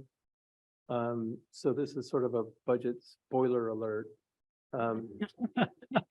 to borrow a phrase. We're thinking about, as part of our discussions for the DRS budget, whether or not we're going to include additional positions at the beginning of the budget process, or we're going to wait as part of the supplemental budget, sometime in October or November, so that we kind of see what the flow is like, and then maybe add the positions or add what we need at that point in time. So haven't really decided yet if I'm going to do it up front or we're going to wait, but that's something that Ricky and my executive team really need to talk about in a little bit more detail. So, But this will also require the member to cooperate though, right? So the member also has to apply. And I'm sure we'll get into the legal parts of this, but someone that's been accommodated for 10 years and the department suddenly deciding not to accommodate them places, I think, the department in a unique position where we might not be approving that disability retirement. So, but I understand at the end of the day, that would be additional workload to put that through the process. So just to be clear, the departments, if they're saying they can't accommodate, they might be accommodating work restrictions that were based in workers' compensation. And they might also be maybe considering other treatment need from a treating physician. As they go through our process, our doctor may have different work restrictions, and the department may or may not be able to accommodate those work restrictions, because those are the only work restrictions that LACERA really asks whether the department can accommodate or not. And in the meantime, there is this process that the county is going through. And one of the reasons why we're coordinating so closely is because we don't want our members to misunderstand what can happen if they fail to cooperate. The county has a process where if they have the interactive process, they've gone through all their meetings, they've said, they've made all the legal requirements under the labor code and all of that. If they file on the member's behalf and the member fails to cooperate and we close the application for non-cooperation, they'll proceed with a medical separation. And that member may be left without any money or any benefits. So they really need to understand. And so we do a lot of outreach right now at intake to ensure the member understands, if you don't cooperate with this, you don't have to cooperate with this application, but you should at minimum file your own application and put forth your own case if you plan on deciding not to, really go through this process with the employer involved in it. So I think those education efforts are really important because there is a real life impact to the member who may be left without a job and then maybe having to prove add an additional burden for proving timely application if later on they come back and they're like, hey, I was disabled and I didn't do anything because I was upset with the county. One of the things that I think we highlight a lot is building a good rapport with the member. The member doesn't always distinguish us from the county right away at the onset of our dialogue. And we go the extra mile to help them understand we're here for you to understand exactly what your rights and responsibilities are. That building of trust and rapport with them allows us to share very vital information. And oftentimes we are being called in to do the interactive process to help facilitate those discussions in order to make sure the member's making the best well-informed decision for their particular situation. JP. Do you place any more weight on a member's application as opposed to an employer's application? Because I'm just wondering, do you make any distinction between the two? Because the application process is exactly the same. We don't place any more weight. We look at the evidence, right? So whether the employer files or whether the employee files, we're still requesting a physician statement for you to enter the door. And quite honestly, you're going to see a lot of applications moving forward where the physician statement is not even present because we're having to look at documents other than a physician statement, like an AME, for example, to help the member get their foot in the door. If your workers' comp case was settled a decade ago and they've been accommodating you, you maybe haven't gotten treatment. You may not be able to get a physician statement. And so we are having a lot of discussions internally about what's going to be acceptable for us to allow members to even open and engage in this process with us as the county starts to funnel people through their process. And it's always going to be based on the medical evidence. And obviously we have a high standard. And again, Frank, I won't steal his thunder with regard to substantial evidence, what we require to allow somebody in the door and then to go through our process. Just to follow on to that, I share Sean's concern that we have somebody who's been accommodated for 10 years. I guess my question would be, so what changed? What triggered this sudden need to retire this person if it's not medical? And if it's not medical, then shouldn't be, LACERA shouldn't be looking at it. That's a whole different bucket of worms. And one of the things, we implemented the requirement to get in the door to have that physician statement. So, look at it internally, whatever we can do to help facilitate this process. So we don't want to put the member in at a disadvantage at the end of the day. So, we can look at saying, okay, if it's a employer submitted application that we waive this, at least to process the application. I understand there'll be issues on finding old documentations, medical proof and all that stuff. But so you have a lot of flexibility, I think, with our internal processes as we work on this. I will say that I think one of the reasons why you're seeing people who maybe have been accommodated for 10 years is maybe they were informal accommodations or they were not being properly accommodated by the county. Because under the ADA and FEHA, you're not obligated to change the standards. Right? Like you don't have to remove essential functions of the job. You don't have to reduce a caseload, for example, but some people have at the county received these informal accommodations or their job was changed for them in some way. And now that the county has created this new framework to go through, the result is we can no longer do this. And a lot of it is related to budget issues and having a third of your workforce potentially on modified duty isn't something that any department can have, and it's not sustainable. So they are looking at these cases very closely. And again, we have our policies and procedures in place to ensure that only applications that are meeting our legal thresholds and our policies and procedures are coming through the door. But we do have to start having a deeper dialogue about what that looks like potentially when it's an employer filed app. And we know that the end result is going to be medical separation, because at some point they are going to be back at our door knocking. And what was our obligation to ensure that they were able to at least go through the process? And that concludes now.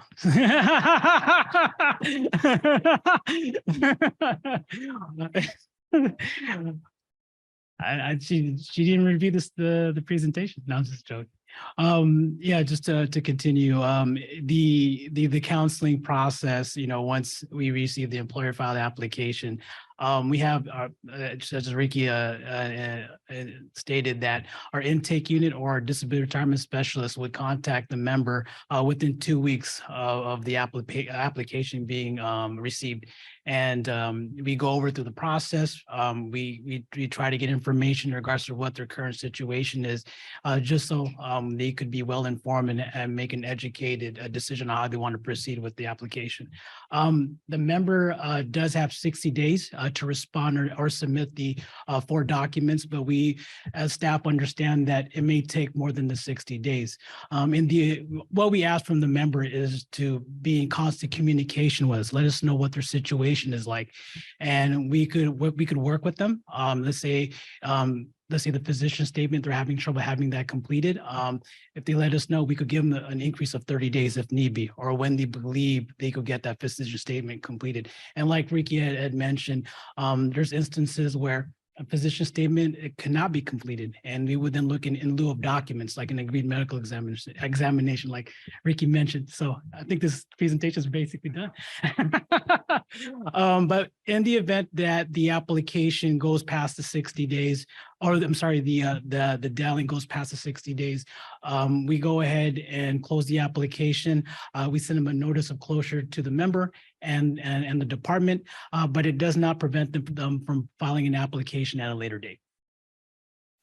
So what do we evaluate? We evaluate permanent incapacity and causation. The applicant does not have to wait for workers' compensation case to settle. They could file for their disability retirement.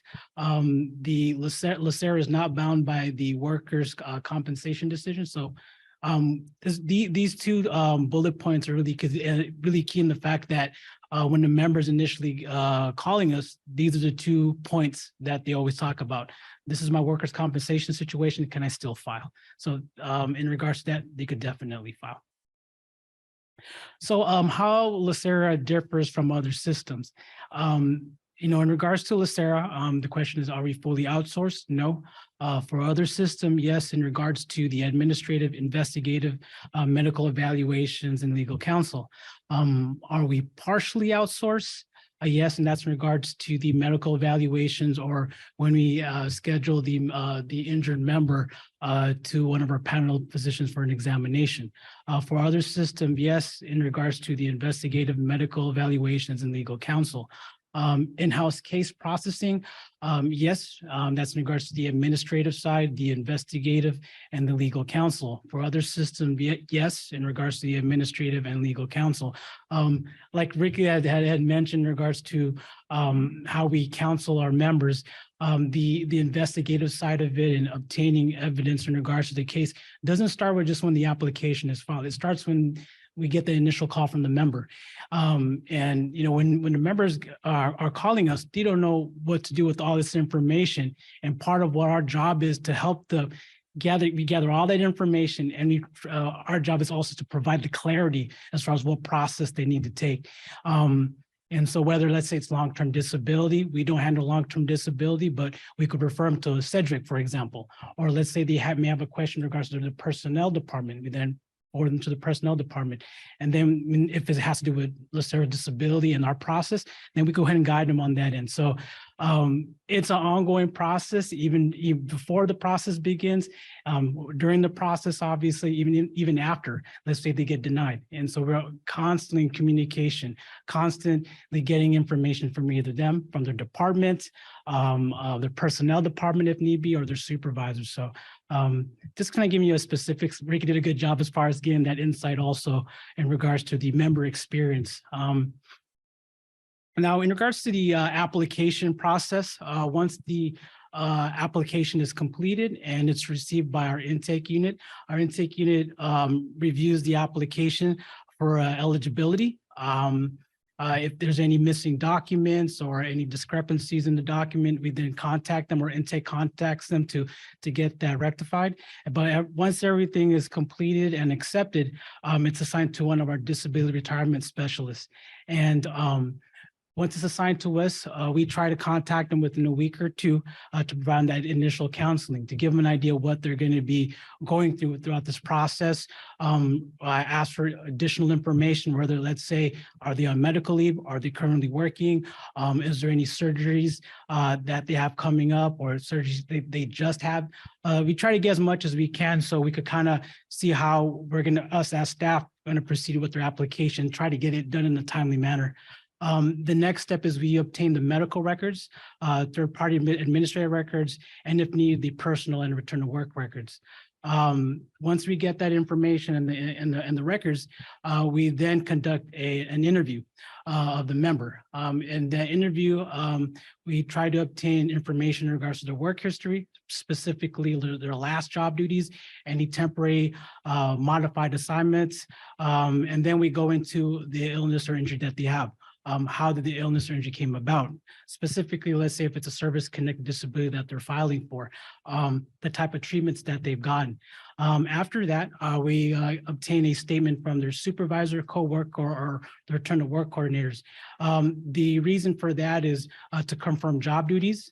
Let's say there may be a possible discrepancy in regards to their job duties. So we obviously want to reach out to the supervisor to get that confirmation. Any information, let's say, of the injury or the reason why they got their injury, we reach out to coworkers. So that's part of the interview process. It's the employee, and in this case, the supervisor or coworker. After we conduct the interview, we then write up a report, which we call the Disability Retirement Evaluation Report. Once we complete that, we then submit it to our supervisor for review. And once it's accepted, we schedule a medical examination with one of our panel physicians. And the panel physician is to determine the incapacity, service connection, and if there's any permanent work restrictions. Once we get that report and recommendation from the physician, if there's any permanent work restrictions, we refer it to their department to see whether or not they could be permanently accommodated. But once we get all that information, we get to the final step where we submit the case to the board for review, as the board is the final trier of fact. And we have our monthly board meetings where we get the decision on the applications. Once the decision is made and after the board meeting, the board actions are posted on the LACERA website within 48 hours of the board meeting. And the notice of board actions are issued to the member 7 days after the board meeting, which indicates what the board decision is and the appeal rights. But I do want to add here that after the board meeting, as a disability retirement specialist, we contact the member on the same day. We want to ensure that this is what the decision is, and if it's denied, the appeal rights. So you don't have to wait for the full 7 days. We're going to be contacting our member on that same day. When is it effective? And that's in regards to the retirement date. There are three options. The first one, the date of application, the day following the last day of regular compensation, the earlier effective date. The effective dates are coordinated by our benefits division, the member, and the member's department. The notice of board action will let the member know that they'll be contacted within 45 days of the board decision. And again, on that same day after the board meeting, we'll let them know that information. Reasons applications are denied. The board determines if that the applicant could return back to work or full duty or the original position. Like I mentioned on the last slide, if there is a permanent work restrictions, we submit that to their department to see if they could reasonably accommodate that. And if they can, that's one reason that application could get denied. Now, if there's a denial, the applicant or department can appeal the decision within 30 days. The board may deny the application without prejudice, but it allows the member to, let's say, seek treatment or provide additional information for, let's say, another illness or injury. And we give them 6 months to do that. But again, they don't have to go through the whole disability application process. The supplemental disability allowance allows the member to continue working or injured member to continue working in an alternate position.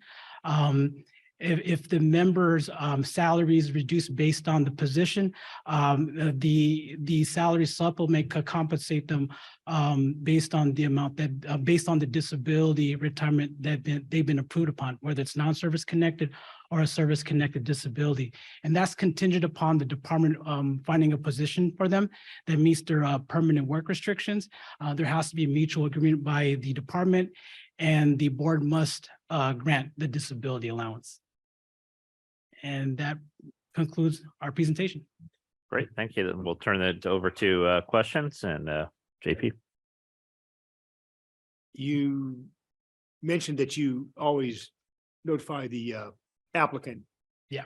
The same day of the board decision. Yeah. If in specifically on employer applications, if it's denied, do you notify the employer also the day of that decision? Because I know, having sat in that seat on the other side, 30 days ain't very long for the county to do anything. And if we don't know about it being denied for another 7 or 14 days, you really undercut their ability. So I'm just wondering, is that also part of the plan, that if it is denied, particularly, I'm not saying only if, but particularly if it's an employer application, that you reach out to the agency and let them know same day?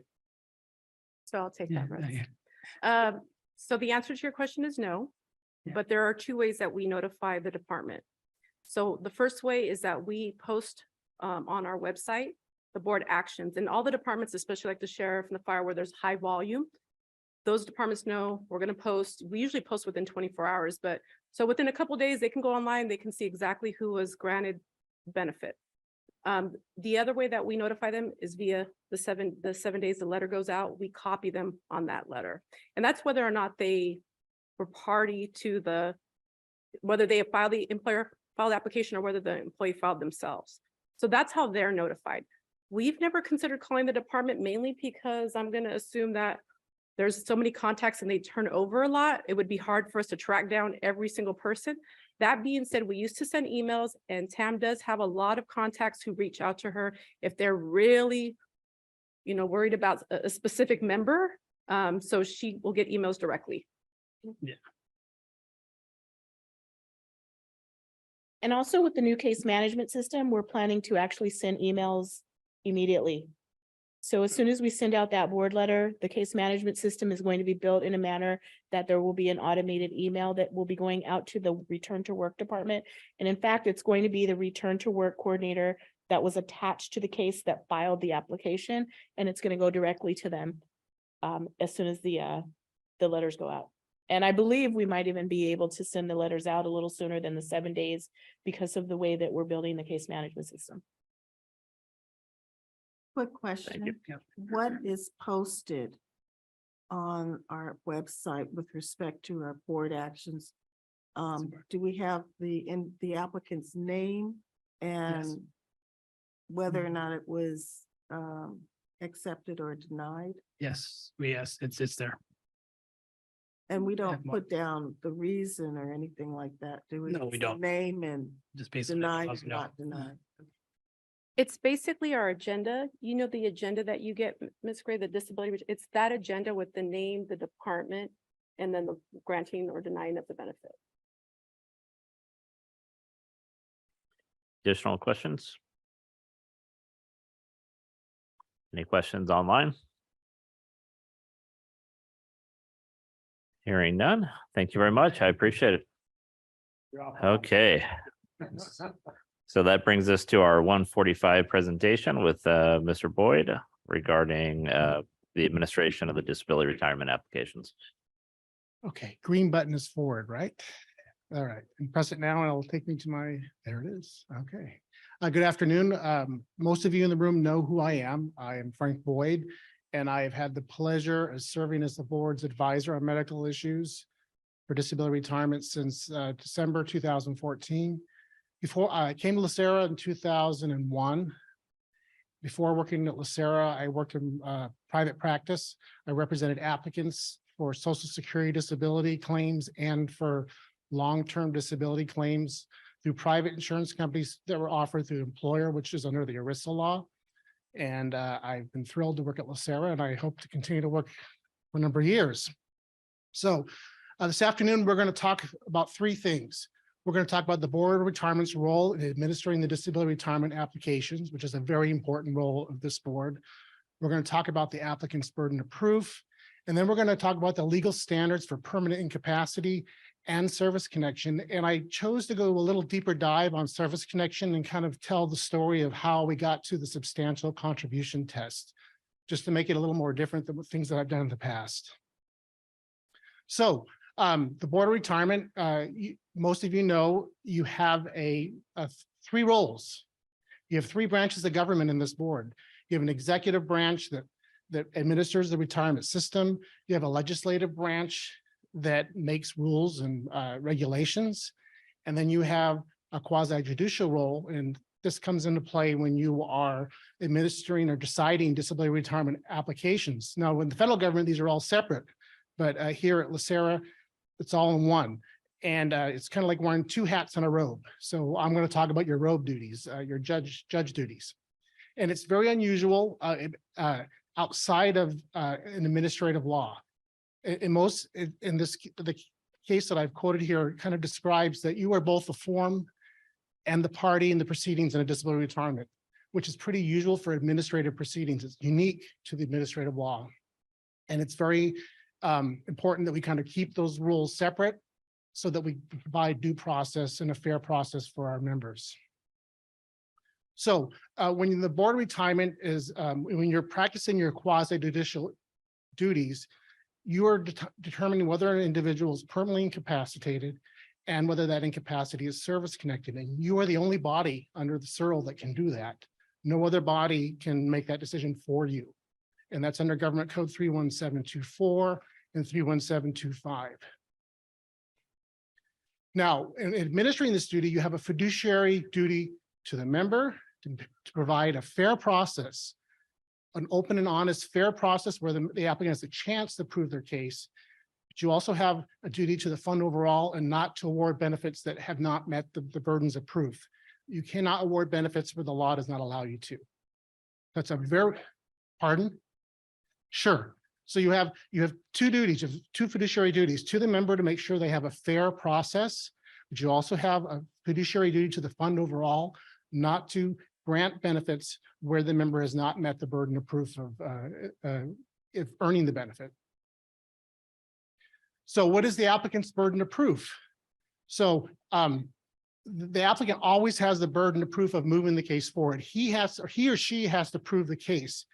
It's not the retirement association's burden to prove that they are not incapacitated. So if the member fails to meet the burden of proof that they're incapacitated, that's all it needs to be done. LACERA doesn't have to do anything else. So we're going to next talk about what the burden is. So here's the three things we want to talk about in these disability retirement cases. All findings of incapacity must be based on medical evidence, and that's directly in the statute, 31720.3. The administrative process is the same as in civil cases. It's based on a preponderance of evidence. So when you are reviewing these cases, think of it as a scale sitting on the table. And there's evidence that gets put on that scale. And you're looking at, does that scale lean towards incapacity or service connection, or does it lean to not incapacitated or not service connection? And the only evidence that can go on that scale is substantial evidence. So we're going to talk about in the next slide what substantial evidence is. So I've already explained what the preponderance of evidence is. It's the greater the weight. Think 51%. So if you have one person has 49%, one side of the scale is 49%, one is 51, and it shows the grant, then that's enough evidence to grant the case. However, the evidence that gets to go on the scale, as I said earlier, has to be substantial. It has to be relevant evidence, has to be relevant evidence that supports a reasonable mind to accept that the conclusion is what it is. It has to be solid, reliable. It's not a medical conclusion that has no explanation. So, we require our members to file a physician statement to get in the door to file the application. That physician statement almost always just gives the conclusion, I believe this person is incapacitated from this condition. Doesn't give you any information as to why. That alone is not enough to balance the scale in the member's favor. It's got to be substantial medical evidence. Oh, did I push the wrong button? Here's something that's really big, and we talk about this a lot in our boardroom. Lay opinion on a medical issue is not substantial evidence. So it has to be a lay person like myself, one of our staff, or even a trustee. Opinion on a medical issue doesn't get to go on the scale. The case law is clear on that. This case that I cited here, the Peter Kiwick and Son case, involved a back injury, and the court specifically said that the board members are not qualified to determine whether or not that contribution from the employment was enough to determine that the injury, it was actually a workers' compensation case, but there was aggravation to the case. And there's case law on the psychiatric side as well. Now, there are facts that you can weigh that on medical evidence, medical facts, the board members do not have the ability to outweigh a doctor's call on that. Workers' compensation decisions, Russell told you earlier, you're not bound by them, but you can look at them. I mean, it's evidence that shows one way or another whether the person has a real disability. But what happens in the workers' compensation does not bind this board. Now, some retirement systems are integrated systems, and they are tied to whatever happens in the comp case. These stroke cases are non-integrated cases, so you have the freedom to weigh the evidence yourself and make a determination whether the individuals meet the qualifications for service connection or incapacity and service connection. Okay, so now we're going to get to the fun part of the discussion. We're at the legal standards for permanent incapacity and service connection. Much of this is a review to many of the board members who have been here for a while, but a lot of these case law happened in the 1970s and early 80s. And I was reviewing the cases for my presentation, and I thought, this reminds me of, if you remember back in the early 90s and the 80s, you had those commercials from KTEL, the greatest hits of the 70s and 80s. So the cases that we're going to go over this afternoon are the greatest hits in disability retirement. So we're going to start with permanent incapacity. And this all came about in the early 70s. And most of you have heard of the Mansberger's case, where at that time there was an argument as to whether or not a member had to prove that they were unable to do their usual duties or their full duties. So you had this conflict between retirement boards, and it was usually safety workers where these cases were coming about. And Mansberger, actually, he was not a safety worker, but he was a, help me, Vince, I forgot there you go, fish and game warden. So he's a fish and game warden, and he had a legitimate back injury. And this back injury prevented him from lifting lobster cages out of the water and lifting dead, I think, deer or animals off the road. So he says, this was part of my duties, my full range of duties involve these activities. And the employer said, well, he can still perform his job. He doesn't have to lift the dead deer and lift the cages out of the water. So the retirement board said he's not incapacitated because he can substantially perform the usual duties of this job. And the Mansberger's case they said, you cannot look at duties that are remote or uncommon. You're going to look at what this person does on a day-to-day basis. Mansberger was a PERL case. It wasn't a CERL case. But after this, you had the Harmon case, which was a county employment law, retirement law case, and the Schreier, which I put here on the slide. They adopted that same standard into our county retirement system. So when you hear Mansberger, that's the law of the land. And your job as board members is to look at the duties and decide, well, what are the usual duties? Oftentimes we rely on what the employer tells us. Look, this is what the person did on a day-to-day basis. This is what we need that person to do. When there's a dispute, we'll get a job analysis to kind of figure out what are the usual duties of this job. And that test is stuck till today. This is 1970, and here we are in 2023, right? Yeah, we're in 2023. So this is the law of the land on permanent incapacity. Now, here's some vagueness. What does permanent mean? The statute doesn't tell us, and there really is no CERL case that explains to us what permanent means. But we have a number of cases that help guide us, and they are workers' compensation cases, but as in retirement law, you're going to find that a lot of workers' compensation cases cross over, and that the courts use comp standards on some issues, primarily causation. But these definitions that I have on my slide it's permanent when there'll be no change for better or worse if with further treatment. I mean, it is what it is. It's going to stay at that point. Now, the PEARL statute actually has a definition. I have a Yeah. question from Mr. Santos. Yeah, thank you.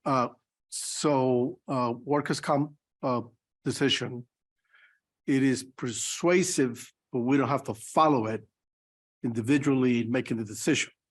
Let me clarify that. So a workers' compensation decision on an individual case is persuasive. You don't have to follow that. But the courts have said that because the definitions of injury in workers' compensation case arise out of the course of employment, which is also used in disability retirement, on causation issues particularly, we can use workers' compensation law, case law, to help us discern what it means to be incapacitated or service-connected in retirement law. The fact that there's no CERL cases on this issue makes it really difficult. So we kind of look at other cases for guidance. So these definitions we use for guidance on what's permanent. However, PEARL does have in their statute, they say 2 years. If someone has been unable medically to do their job for more than 2 years, then it's permanent. We asked the question on our panel physician guidelines, would any medical treatment make this person be able to come back to their job? And that's how we get our definition of permanency from our panel doctor. In Social Security, it's 1 year. If the person has been unable to do the job for 1 year, or they are considered to be permanent. It's not a black and white test, but we usually rely on our medical physician to explain that for us. Okay, so here are the 3 elements: arising out of course of employment and substantial contribution. So arising out of employment relies to is the risk or hazard related to the employment. Course of employment is at the time they were injured or the condition that causes them to become incapacitated. Were they performing duties for the employer? That's the same test that's in workers' compensation. In 1980, there was this additional substantial contribution clause added, and it says, and such employment contributes substantially to the incapacity. And that's where I'm going to go right now. We're going to give you the story of how that happened. So here we have the workers' compensation labor code. And for an injury in workers' compensation, you have to prove that the injury or the illness arose out of in the course of employment. The statute at that time, before 1980, was the same standard used in disability retirement.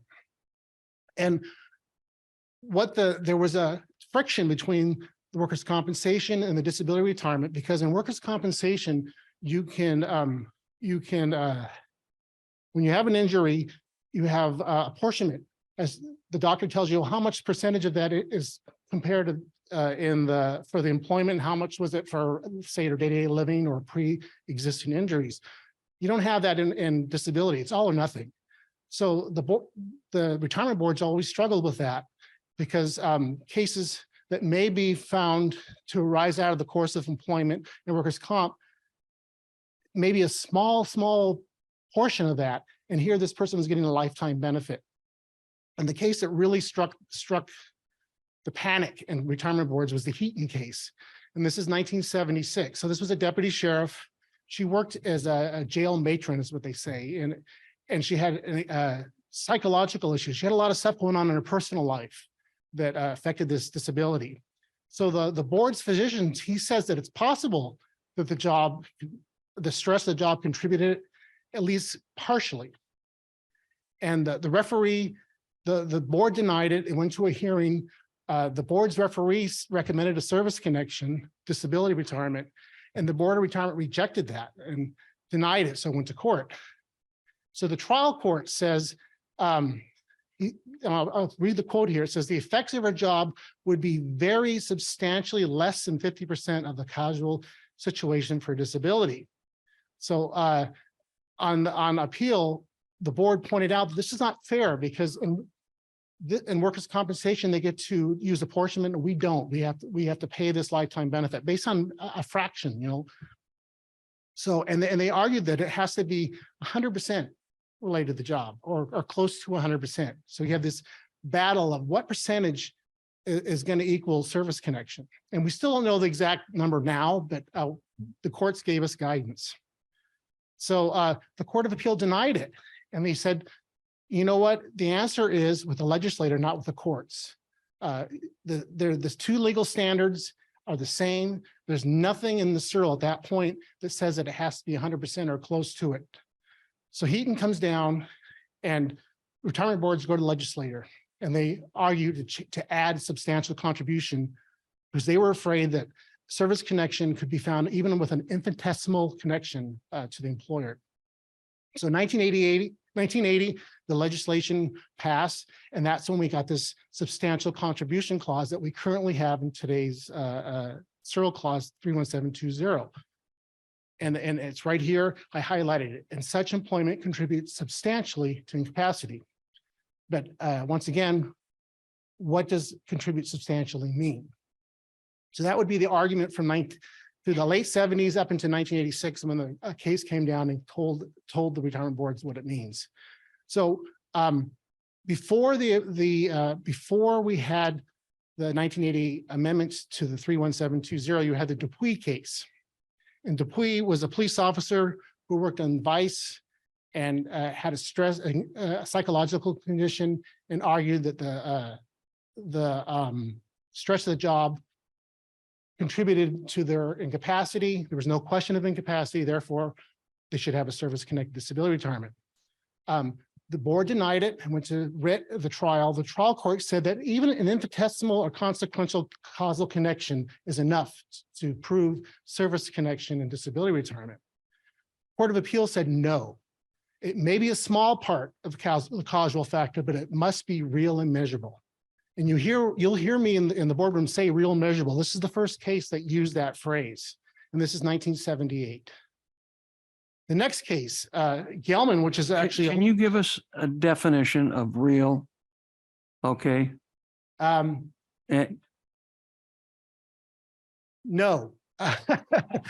And that's still an issue, and that's why I have a job, because there is no— this is as good as it gets with what you're given by the courts. And you get the next case I'm going to talk to you about gives you a little more language. So Gelman, which is an aggravation acceleration cause, this is a social worker, worked for LA County. 7 doctors said that the job contributed to this woman's incapacity. 7. However, the county's doctors said that the condition would have been the same, aggravation would have been the same whether or not she worked for the county or not. And the retirement board seized on that, all right? And good old LA County in the 70s and 80s took the case up, denied the case. It went on to the Court of Appeals, and the Court of Appeals said no, it doesn't have to be the sole or proximate cause of the incapacity. There needs to be a material and traceable connection. So there's another phrase that we can use: real and measurable, material and traceable to the employment. No definition. So we're still in 78. Statute hasn't been amended to include a substantial contribution yet. So another case, Lundak. Lundak was a mail clerk driver for San Mateo. He had a knee injury, and the medical evidence showed that the employment contributed 20 to 33% to his incapacity, depending on who you asked. And the board in that case denied it, said because it wasn't more than 50%. And the court said, no. Again, we unmuted, yeah, a material and traceable connection is enough. So we know it. So now we have 20 to 33%. That's enough, according to the courts, because it's real and measurable. It's material and traceable. So here's the case that decided it all. Bowen versus Board of Retirement, another LA County case. So Mr. Bowen was a stenographer who had a psychological condition. The Board of Retirement for Los Angeles County argued that substantial contribution meant more than 50%. That's where that was the test. So it went all the way up to the Supreme Court. Court said no. And the court, I put a little Glinda, the good witch, here in the corner, just like Glinda told Dorothy, you had the answer all along, is what the courts told you. You had these decisions, real and measurable, material and traceable. The 1980 amendment to the law only meant to disprove that it couldn't be infinitesimal.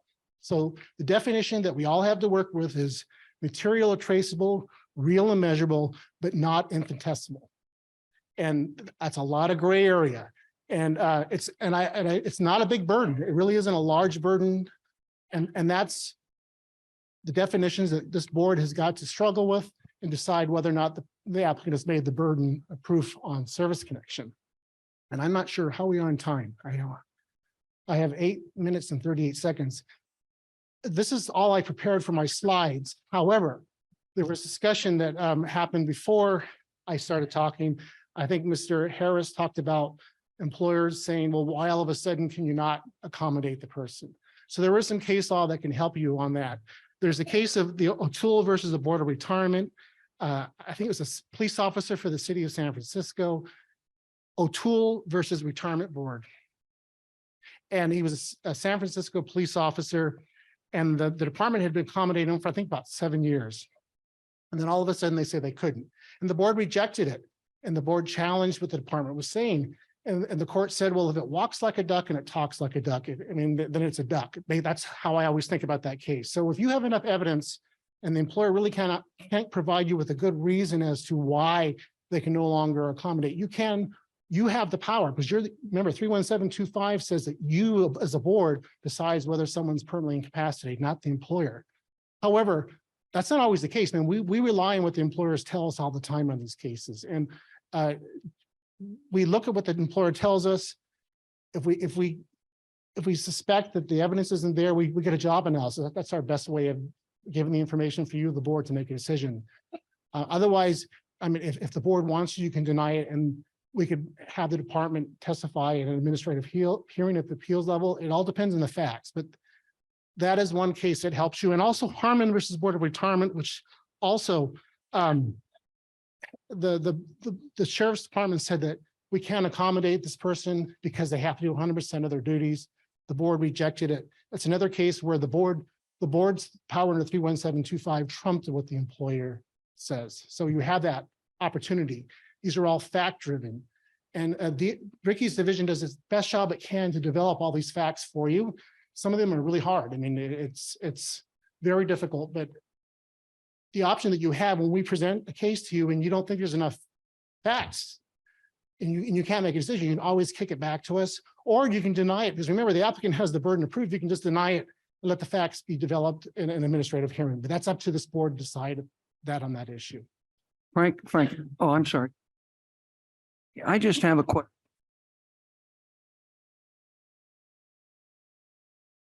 Push the button. I'm sorry. I had hip surgery a couple of years ago. My wife had knee surgery, and we're working, and my wife was not a big athlete and didn't do a lot of crazy things. And we always are asked, and I know you guys have to go through this, that somebody's got knee injuries or hip injuries, it happened at work.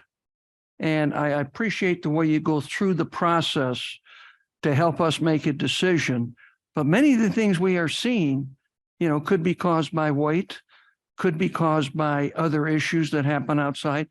Now, how do you determine hip, knee? I understand the psychological part is really bad, but how do you determine hip, knee, shoulder is really service connected or not? Well, so you have to remember, we take when the county hires someone, you take them, we're stuck with the person, whether they're overweight, or they have pre-existing medical conditions. So we ask our medical doctors to say, hey, this person, lifted all this weight or did these activities.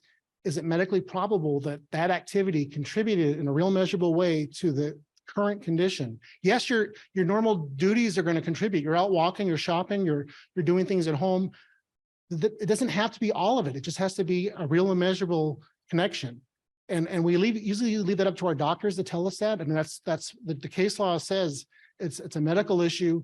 Our panel physicians are very well versed in this area of medicine. Most of them are doing med legal for years and years. And we ask them that question and they provide the information to us and then we give it to the board. About Alzheimer's and dementia, does that come into play very much with retirement and how do we handle that? Again, we send the individual to a psychiatrist and we ask for the psychiatrist to provide us an opinion on that.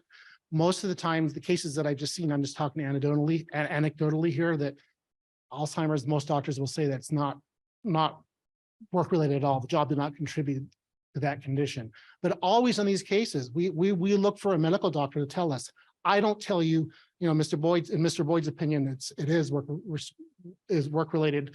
We ask the medical doctor to provide the opinion, then we provide that in your board packet. Ricky? Thank you. I just want to, Frank, if you can make the distinction about what the burden is for the member to be allowed through the door versus at the end of our process, which you spent a lot of time on. Yeah, it's a much lower burden. We want to give our members, it's a balancing act because we don't want to waste our resources on evaluating conditions that are just not, there's no question. It's lower than the preponderance of evidence to get in the door.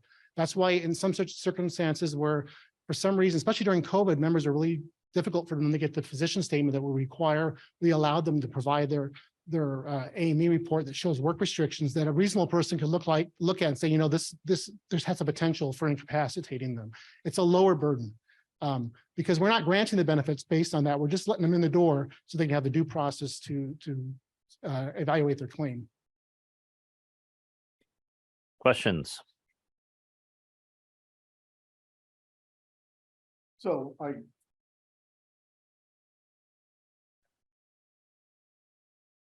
to be contrarian here a little bit. Not that many cases, but every once in a while we've seen cases that are before us. And there is no material and traceable evidence there to connect the injury to the employer. But I hear things from my colleagues, they're reaching out, trying to add, maybe the person got infected because A or B or C. I really have a hard time with that because we have a fiduciary duty to the member, right? But we also have a fiduciary duty to the system. And these rules, in my view, become very important that we need to remember every time we review those cases. And so it's somewhat frustrating to me when I see colleagues trying to reach out and find some connectivity, but there is no evidence there to support that conclusion. And I know you are our advisor. There is a discussion on the record regarding the material untraceable or lack thereof, that you could remind us about the material untraceable, the standard that we need to have before us in order for us to approve the service-connected disability. Mr. Santos, I agree with you. I do my best. I try to advise the board. Here are the legal standards. Some of these cases, some of them are heartbreaking. I mean, you guys are your board members. You're human beings, so I understand. But you have to remember that you can't. It's a slippery slope, right? And we just want to make sure that the benefits are being granted on evidence that's actually there. So, I mean, when I see that happen on the board, I will remind the board that you have to have possibilities is not enough. You have to have the evidence. But it's incumbent upon you as board members to take that action. I can advise all day, but I mean, it's up to the board members to take the action. But I do understand it because we see some really heartbreaking cases, and I empathize with everyone who struggles with these cases, but we really are bound by this real and measurable connection. And it's a very low barrier, but if there's no evidence there, the benefit shouldn't be granted. Frank, a great question. Do we also have a fiduciary responsibility to the member, or do we have a fiduciary responsibility to LACERA? I mean, we've got a responsibility to be fair, and follow the rules. Right. And give them what they deserve. Right. But I don't think we have a fiduciary responsibility to the member. How would you answer that? The fiduciary duty that you have to the member is to give them a fair process. All right. And if you're giving the benefit to one person because the facts are sympathetic and not the other, that's not fair. I mean, and your fiduciary duties to the fund overall, everyone who contributes that, only people who've met their burden of proof get this benefit. Yep. And this board is not making stuff up. The fact is either there or not, but analyzing things, asking questions, looking into it, asking for a follow-up, asking for additional information is fully within the responsibility of the board. And I think the board does the right thing for the members in that case. Absolutely. So yes, we understand the measurable and traceable, but that's a very technical side when we might not have the information in front of us and ask for additional information or ask clarifying questions. So I want to be careful in how we frame that. We don't just stop the second that we go, oh, not real, not measurable and traceable.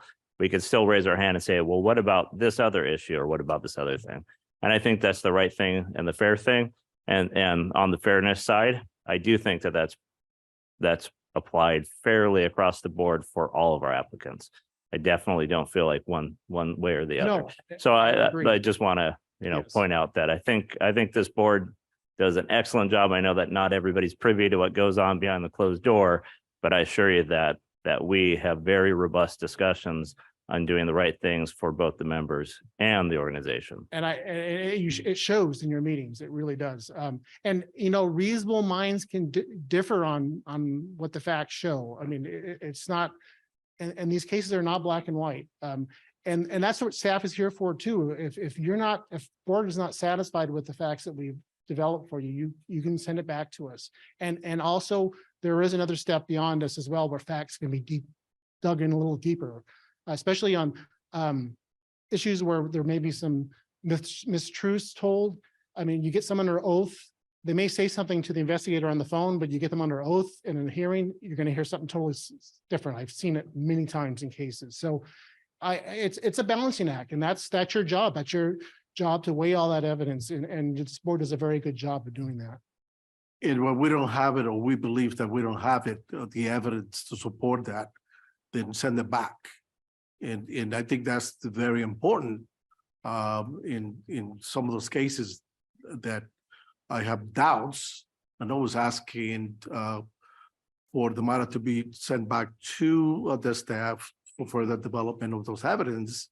And if they are there, then it will be a different outcome when they come. But I think it is important, and I guess that's the point that I'm trying to make, that we remember the standard. And if it's not there, to be fair to the member, send it back and let's see what additional evidence.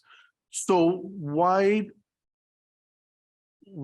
doesn't the staff, when there's a conclusion that there's not sufficient evidence there to show material and traceable evidence, why doesn't the staff then continues to investigate and explore all possibilities, so that way when the case comes before us, and if we say, well, we can send this back because there's insufficient evidence, then the staff be in a position to say, well, we already explored all possible avenues, and this is the only evidence that we have in front of us. it probably will eliminate one step. I think, I honestly think staff, we go through a pretty rigorous review. I won't tell you the number of cases that come in my desk and say, nope, you know, and investigators get mad when I send an email and say, do this, this, and that. You have to remember, many eyes are seeing this from different points of view. You as trustees have a even different point of view and may see things that we've missed. I mean, we do the best we can. You don't send back a whole lot of cases. And there's times where I go in thinking, well, this is what I think should happen. And I hear a point made by one of you and I think, oh, you know what, they're right, you know.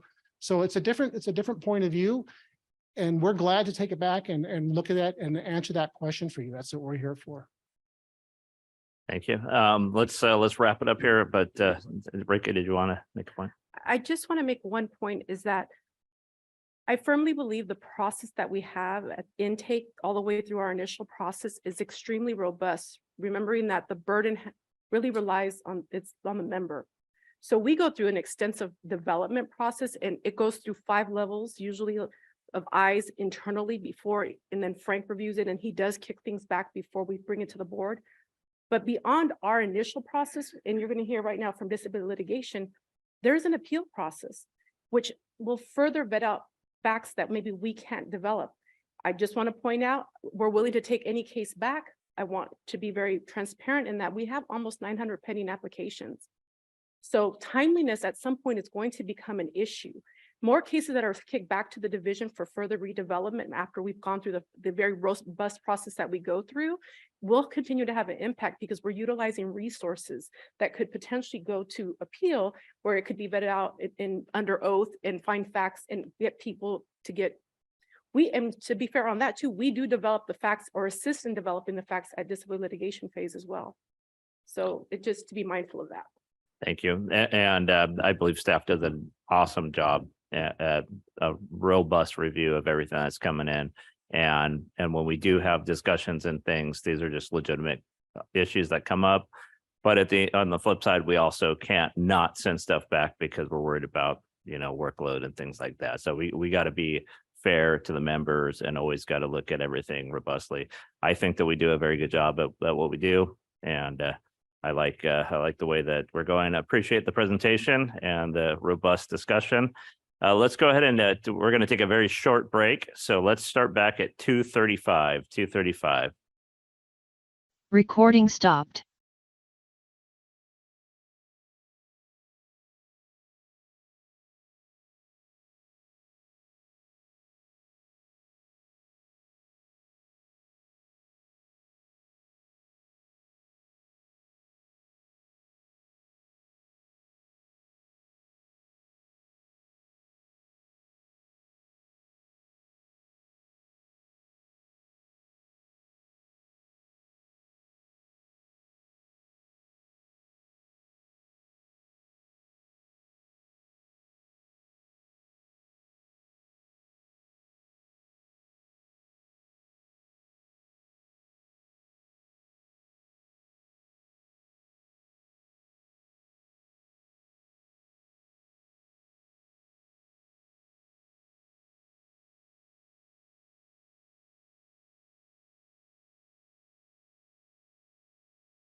Oh, yeah, yeah.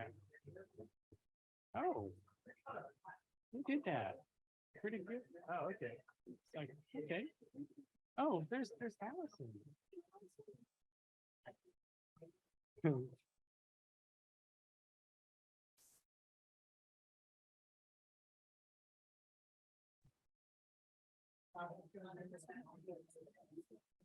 If you like, put it underneath mine if you like, or you can put them down there. And there's water down there too. Not sure you want to drink. Okay, if we can get Recording set in up here. progress. We are nearing the finish line, so no pressure, no pressure. But we do have great presentations for this last leg of our journey. Starting now will be our getting to know the disability litigation office, and we'll pass it on to you. Great. Thank you, Chair Kehoe. The title of our presentation is Getting to Know the DLO, the Disability Litigation Office. My name is Vincent Lim. I'm the manager of the DLO, and I'm grateful for the opportunity to address the trustees today. So, what is the DLO? LACERA has two separate and distinct legal offices. The first one is the big one, the Legal Services Office, led by Mr. Rice, and they provide comprehensive legal services to LACERA, its boards, and its staff. The other one is that teeny tiny one, the DLO, and we represent LACERA in certain types of benefit appeals. There are 7 staff in the DLO, 1 chief counsel, that's me. I report directly to the CEO, Santos Kryman. We also have 3 senior staff counsel and 3 senior legal secretaries. Here's a recent or fairly recent family photo of the DLO, and it's notable because we're all smiling in this photo, and we're smiling because it's the holiday season. We just shared a nice meal together, and we actually like each other. So, who do we represent? Our current assignment is we represent LACERA in 3 different types of benefit appeals: disability retirement appeals, service-connected survivor benefit appeals, and felony forfeiture appeals. Please note that we do not represent the Board of Retirement, nor do we represent the CEO. We represent LACERA, and that makes a significant difference in how we approach cases, as we will describe momentarily. Can I ask a quick question? Sorry to interrupt, but I want to get this right. So then your team is involved. Once a case went through its process, it came to us, it was denied, and then someone appeals, and then superheroes show up like you. Yes, this is the next slide. So, most of our cases are the disability retirement appeals, and the way it works is this. Sometimes the Board of Retirement will deny an application for disability retirement. When that happens, the member has the right to appeal the board's denial and ask that the case be set before a board-appointed referee for a second bite at the apple. And so when that happens, the case gets referred to the DLO, and we litigate the case on behalf of LACERA. Litigation means things like conducting discovery, obtaining medical reports, interviewing witnesses, analyzing the evidence, coming up with a theory of the case. When both parties are essentially done with their discovery, then they submit all their exhibits to the referee, and the case is set for a hearing. And at the hearing, the referee will accept evidence and hear the testimony of the witnesses. As Frank just told you before the break, the 2 primary issues in a disability retirement appeal involve permanent incapacity and service connection. I'm not going to go through that again with you since he covered it at length. But what happens at the hearing is the evidence comes in, and then the parties send in written closing briefs to the referee to consider their arguments. He'll ponder the evidence that's been submitted, the testimony, the documents, the arguments, and then the referee will produce something called a recommended decision. It's called a recommended decision. It's because it's actually the board that makes the final decision. If one of the parties does not like the referee's recommended decision, they can challenge it by sending in a written objection and asking for oral argument before the board. And so when the matter comes before the board will consider both the referee's recommended decision and the oral argument of the parties, and then vote to grant or deny the benefit. Now, we've discovered over the past 7 or 8 years that in about 86% of the cases that we handle that are referred to us, we end up defending the board's initial decision, even though the board is not our client. So what happens in the other 14% of the cases? Well, before I get to that 14%, I want to talk about the background of my litigation philosophy. And it all starts in a small town in southeastern Tennessee, where I grew up from the ages of 12 to 22. And it was there that I became accustomed to a certain way of life. It was a way of life that was neat and orderly and polite. And everyone in the neighborhood went to the same church. And all of us kids, we referred to our elders as sir and ma'am. And whenever a problem came up, the community came together to help each other out. So in retrospect, maybe it was kind of a sheltered upbringing for me, because when I turned 22, I decided I'm going to move to Los Angeles.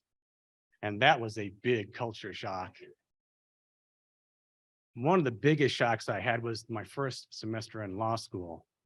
So one of our professors gave us an assignment to find and read a particular case. But you got to keep in mind, this is back in the day when if you wanted to do legal research, you had to walk to the library and pull a book off the shelf to read it. There was no online research back then. But by the time I got to the library, the book I needed was not on the shelf. And so I asked the librarian, where can I find this book? And she was puzzled because according to her records, it should have been there. Took her about 30 minutes to find it, but it was hidden behind a stack of books in a different section. So she hands me the book and I turn to the relevant page, and the case I needed had been torn out of the book. And I thought, oh, this is what competition looks like among attorneys. It's not about, it wasn't about presenting the best evidence. It wasn't about presenting the best argument. It was about winning at all costs. Apparently, one of our classmates decided he was going to get a tactical advantage in the assignment by ripping this page out and denying us access to the case we all needed. So small town Vinny was shocked. I was not used to that kind of behavior.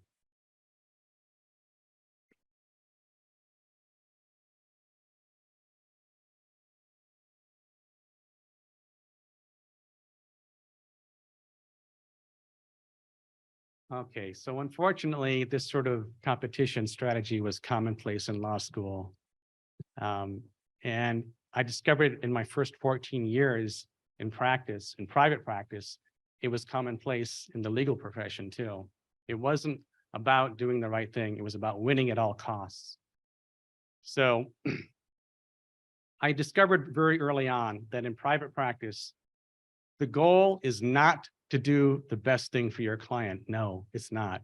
The goal is to do whatever it takes to bring in as much money as you can for the firm. That's the goal. So once when I was working for a firm that represented injured workers, I was assigned to handle a settlement conference for a client who had a failed back syndrome. He had undergone 5 back surgeries with a doctor the firm had sent him to, and he was now considered to be 100% disabled. So I go down to court, I meet the man for the first time, and he refuses to sign the settlement documents. He tells me he can't afford to live off $1,000 a month. He's got a wife and 3 kids to support. So he wants me to send him to a different doctor, and he wants to get better and go back to work. So at first, I pull him aside.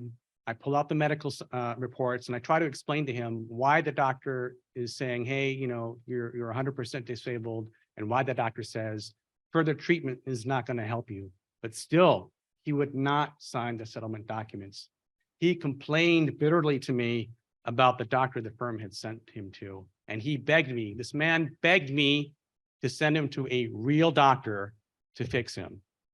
So long story short, I took over the handling of this case. I sent the client to a different doctor, a doctor that I had confidence in. And when the doctor saw my client, he said, you know what, I can fix this. So my client underwent surgery number 6. He had a great result.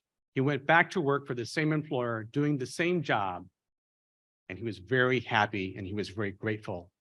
And I was happy too, because I thought I had done the right thing, the best thing for my client.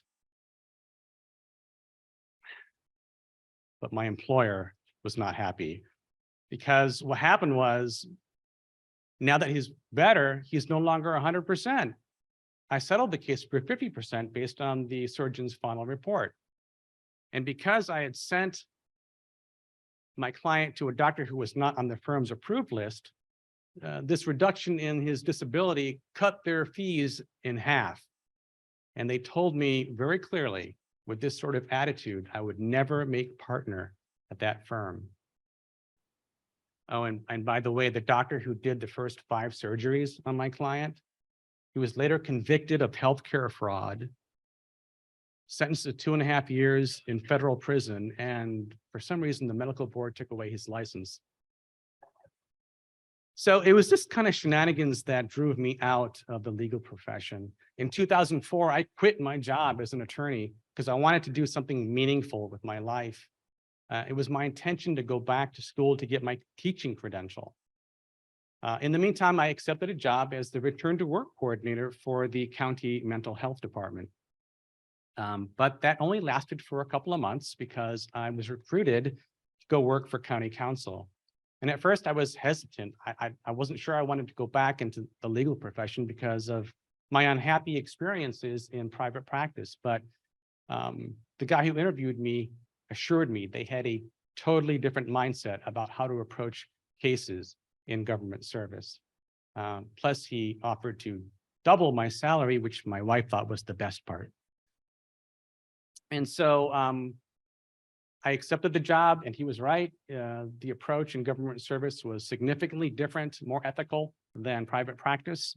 And back then I thought to myself, man, why didn't I find out about the joys of government service earlier in my career? About 2 years after that, I was recruited to work for LACERA in the disability litigation office. And that's where I received my second big culture shock. The day I first met my predecessor, he handed me this document entitled Policies of the DLO. And in that document, it said, the goal of the DLO is to achieve impartial justice. And it was like my mind exploded. So I'm going to read to you that section from the policy statement that blew my mind. It's under the heading Standard of Conduct. Attorneys in the Disability Litigation Office will be diligent and vigorous in marshaling the evidence necessary to defend the respondent's position. Attorneys and support staff will treat witnesses, the plan sponsor, applicants, and the attorneys representing them with fairness and respect, and will be always mindful that the ultimate objective of the office is to achieve impartial justice, not to win, not to make money for the firm, not to save money for the county, but to do the right thing. This was a huge paradigm shift for me. All my career, I'd been trained to win and make money for the firm. And now I was being told to do something entirely different. I was being told to do something that was right. Tried to find out the truth to the best of my ability. So I have to admit, at first it felt a little weird, I think a little hard getting used to, but it also felt wonderful and liberating. So earlier I was saying that in about 86% of the cases, we end up defending the board's initial denial of these applications for disability retirement. What happens in the other 14%? Well, because we do not represent the board, we're not bound by the board's denial of the benefit. So what happens in these 14% of the cases is that we discover new evidence, additional evidence that conclusively demonstrates the member is entitled to the benefit after all. And in those cases, we write memos to the board, we call them recommendations, And we explained to the board why the benefit should be granted. And so far, we've been lucky. I don't think the board's ever rejected any of our recommendations on that account. So this is why I say that the DLO. We have is- Mr. Santos with a question. I have a question. Yes, sir. With regards to the referee recommendation. Yes, sir. I understand that we have the board have the final decision on the cases. But what way should we allocate to the referee's decision? And to me, the referee's decision is persuasive. I could be wrong, correct me if I'm wrong, because the referee has the opportunity to view the witness testifying, evaluate the veracity of the testimony, and show there might be some impeachment evidence that could be introduced, whatever. So they have the best opportunity to evaluate the case. So having said that, are we to just totally disregard the referee's decision and look at the case as new? And I know we always have to review the transcripts and things like that, but I just feel that I need to give great deference to this individual who had the opportunity to view the evidence, absent any allegations of abuse of discretion that the referee committed. That's a great question, Trustee Santos. And personally, I agree with your statements. However, since I appear before the board and my attorneys appear before the board as litigants, perhaps it's not appropriate for me to sway you one way or the other in terms of how you should consider the referee's recommendation. That's something that you should probably discuss with either Mr. Boyd or Mr. Rice in terms of how you should approach it. They are your advisors.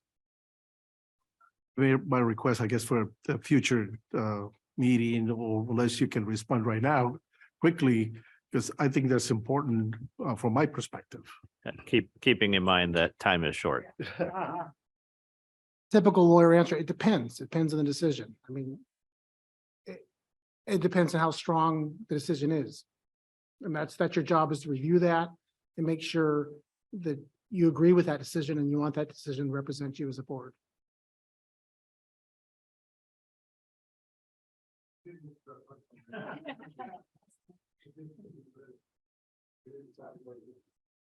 Let me ask the question, because I see the standard of conduct, and that's incredible, right? That's especially as you describe your journey. But so who is your client? LACERA, the entity, the fund. Yes, that's our client. So my closing remark is that, and I want to leave time for two of my attorneys to give you real life examples of how this plays out. They're going to give you examples of cases they've worked on, how this plays out. But I wanted to say that the DLO is a safety net for meritorious cases. We're not here to win. We're here to achieve impartial justice. And this satisfies our fiduciary duty to the members. It satisfies our sense of fair play. It helps us sleep more soundly at night. And with that, I'd like to introduce Allison Barrett, Senior Staff Counsel, who you may recall from yesterday's DEI discussion, who will give her story and at least one or two examples about how we apply our seeking out impartial justice. Good afternoon, Mr. Chair, trustees, and everyone else in the room where it's happening. So I like to say I became an attorney by accident. Born and raised in LA, I went to film school, became a writer, and found myself working as a bartender. The ultimate LA cliche. I'm a bartender, but I'm really a writer. After about a year of living the cliche, I decided to grow up and get a real job. If you looked up real job in the dictionary in the late 90s, the default for professionally lost souls was lawyer. I started with the LSAT, applied to Loyola Law, actually got in, and listened to Robert Shapiro of OJ fame speak about the difference between moral and legal guilt at my law school orientation. I wanted to run. After finals every semester, I said I was quitting. I didn't. After I graduated, I said I wasn't going to take the bar. Dad said, just take it. I took it. I got a job. Like Vince, I gritted my way through private practice. Nothing was more disconcerting to me than having bad facts and having to make a cogent, believable argument I knew was baseless. That grated on the core of my Jewish soul. And then, out of the darkness, LACERA. My move here was not happenstance. I was a mastermind, plotted from the very first day I walked through LACERA's doors in 2008, then as an applicant's attorney. And finally, after 7 years, watching, waiting, hoping, when an opening arose, thank you, Mr. Boyd, I made my move and was hired by Vince. No longer do I have to mumble, I'm an attorney, when asked what I do for work. I now proudly say I protect the pension fund of 160,000 plus LA County employees. Not only am I proud, but I now actually enjoy working as an attorney. I don't have to win. I don't have to argue bad facts. I have the luxury of doing what's right, getting the correct result based on the facts and the law. In essence, the DLO continues DRS's investigation. We further vet the evidence, turn over as many stones as possible so there are no unanswered questions. Every applicant is a human being with a story. I approach each and every one with curiosity and empathy. I do not prejudge. I do not assume nefarious motive. I advise every applicant from the outset that it is my goal to achieve a full and fair hearing. When I'm assigned an appeal and begin discovery, I pour over the evidence that we receive from DRS. I make lists of witnesses to interview, additional records to obtain from physicians to the department. I consider the case from the applicant's point of view, the referees, and especially the boards. For example, with accommodation cases, I often wonder, what will the trustees want to know? I believe there are well-vetted, thoroughly researched accommodations, and I've also seen instances where perhaps the person making the decision did not have the proper authority or knowledge of what the accommodation would actually entail and whether it was reasonable. Legally, an accommodation is reasonable when it comports with an applicant's work restrictions, is permanent, available, and within the applicant's class specification. I've had cases where it was clear the accommodation did not comport with the applicant's work restrictions, so I deposed our panel physician to obtain substantial evidence to demonstrate that, in fact, the accommodation was not reasonable. I then wrote a recommendation to the board to grant SCD. I've had cases where it was clear the individual determining the accommodation was too far removed from the applicant's actual job and did not have a full understanding of the proposed modifications or the applicant's limitations. I reviewed the evidence with the witness, who realized upon closer inspection that the accommodation was not reasonable.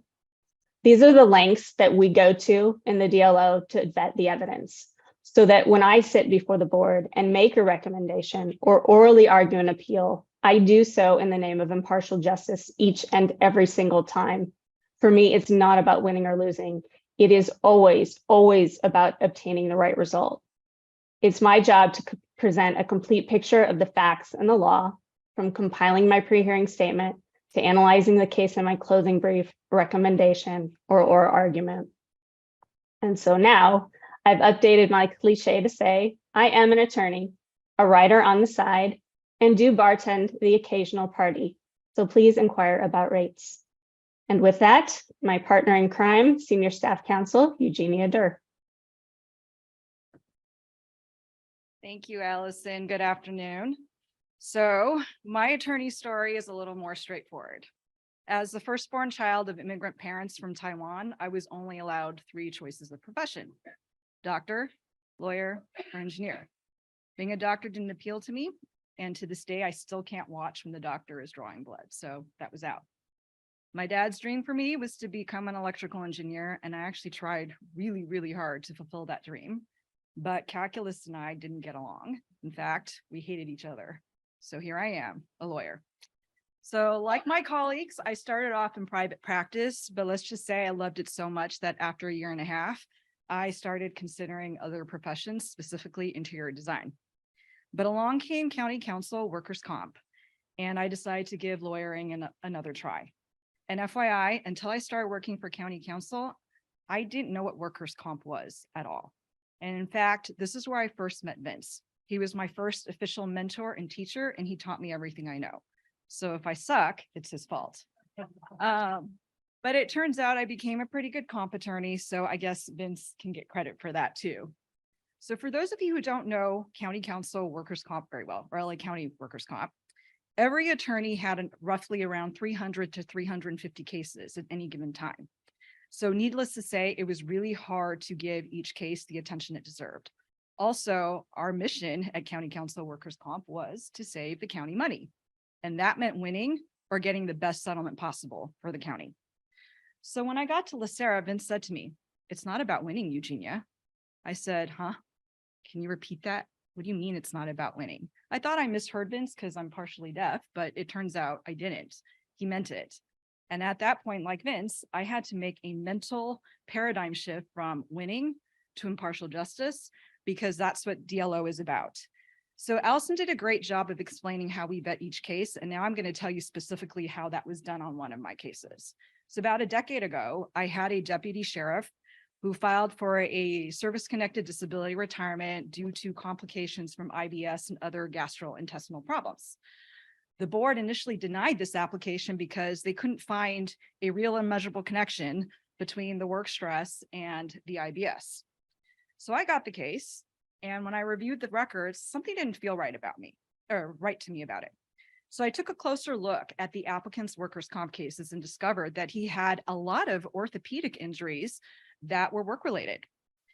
And so I got the records. And when I reviewed the records, I found out that he had taken Vicodin for a lot of those injuries. And guess what? Prolonged Vicodin use can cause gastrointestinal problems. And in fact, causes one of the symptoms that cause this applicant's gastrointestinal complications. So I sent it off to our panel physician and said, "Hey, can you take a look at these ortho records, take a look at the Vicodin use, and tell me what you think?" And sure enough, he confirmed my speculation that the prolonged Vicodin use by this applicant for his orthopedic injuries actually, in fact, did substantially contribute to this man's IBS complications and ultimate incapacity. So voila, we have our service connection, and I wrote a recommendation to the board at the time, and the board at that time granted the service-connected disability retirement. I tell you this story because DLO does work really hard to get the right result. Had I been working at any other firm or typical organization, this wouldn't have happened, because normally it would have been my job to get the best financial result for my client. But because our mission is impartial justice, it became my job. And technically speaking, I wouldn't have had to do this for this applicant because he wasn't my client. He was actually represented. But since we really do take this impartial justice philosophy seriously, I do this, my colleagues do this, because we really want to make sure we get the right result. So I'm glad I never gave up on being a lawyer. I enjoy what we do, and I enjoy being able to actually work up my cases and give it the attention it deserves. And my mom is glad that I never gave up on being a lawyer, because she can still brag about it to her sisters over mahjong while she plots making my daughter the first doctor in the family. Thank you. Questions? Perfect. We'll open it up for any questions for the DLO. Seeing none, thank you so much for the presentation. We are now moving on to our I was going to say, thank you very much, not just for the presentation, but thank you very much for being the people you are, because it gives everybody in this room a great amount of pride to say we have something to do with LACERA, and seeing that we get the right result every time, and we don't really care what the right result is, as long as it is the right result. And you're the tip of the spear. So we thank you very, very much for everything you do. Agreed. Well said, well said. Agreed 100%. Okay, so now that moves on to the heart and cancer presumptions and our closure for the event.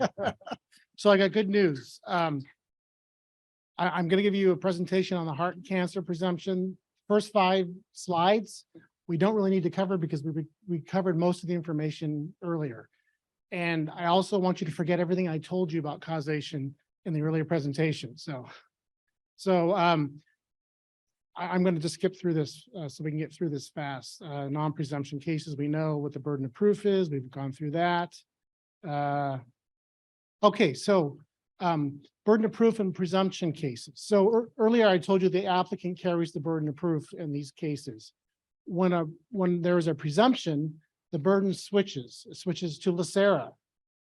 So it's LACERA's burden of proof that the individual is not incapacitated or not does not meet the qualifications for the presumption case. If it's a rebuttable presumption, LACERA has some information that I will talk about later to rebut the presumption. If it's a conclusive presumption, there is no way to overturn it once the facts are developed to show that the member is entitled to that presumption. So what is a presumption? It's an assumption of fact of what that the law requires to be drawn from one or more other facts already established. That's right from the evidence code. And you have a rebuttable presumption. The 2 presumptions that I'm going to discuss today are rebuttable, but there are also conclusive presumptions where there's no chance to rebut them at all.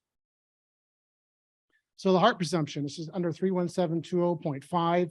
We do quite a few cases under this presumption, so most of you may be familiar with it. So I've highlighted the statute here. You can go back and look at this. I'm going to go through each of these elements, but the yellow highlights here are the meat of the actual presumption in the statute. And this is 31720.5 verbatim. So there's 4 requirements. The member has to be a safety member, performing active fire suppression or active law enforcement. And we're going to go through that. You also have to have 5 years of service. We're going to go through that. You have to have heart trouble, and we're going to go through that and define what heart trouble is. And the disease must be manifested as required. And we're going to go through this vague language in the statute as well. So safety membership. So our deputy sheriffs, our firefighters are automatically eligible for the presumption if they meet the prerequisite requirements. However, there are members who are not firefighters or who are not sheriffs who also, if the facts are developed, may be qualified for the Hart presumption. So active fire men includes fire suppression, even if it's not a safety class. And there's really no CERL case that tells you what this is, but there's a bunch of workers' compensation cases that tell us. And in the workers' compensation, the labor code, there's a very, very similar Hart presumption, not identical, but very similar. So just to give you an idea, there's some cases like the Taylor versus workers' comp case, was a heavy equipment operator who throughout his 25-year career, 36 times he moved brush with this heavy material during a brush fire. The court said that's enough to be considered active fire suppression. And there's a case from 1968, it's the Boucher versus workers' comp case, where this is a maintenance worker who actually had to go on the scene of fires and fix fire trucks and fix safety equipment a number of times, and was exposed to the smoke and the bad stuff that firefighters are oftentimes exposed to. The court said that's enough for active fire suppression. And this last case, this was a forestry case, and this person was a dispatcher.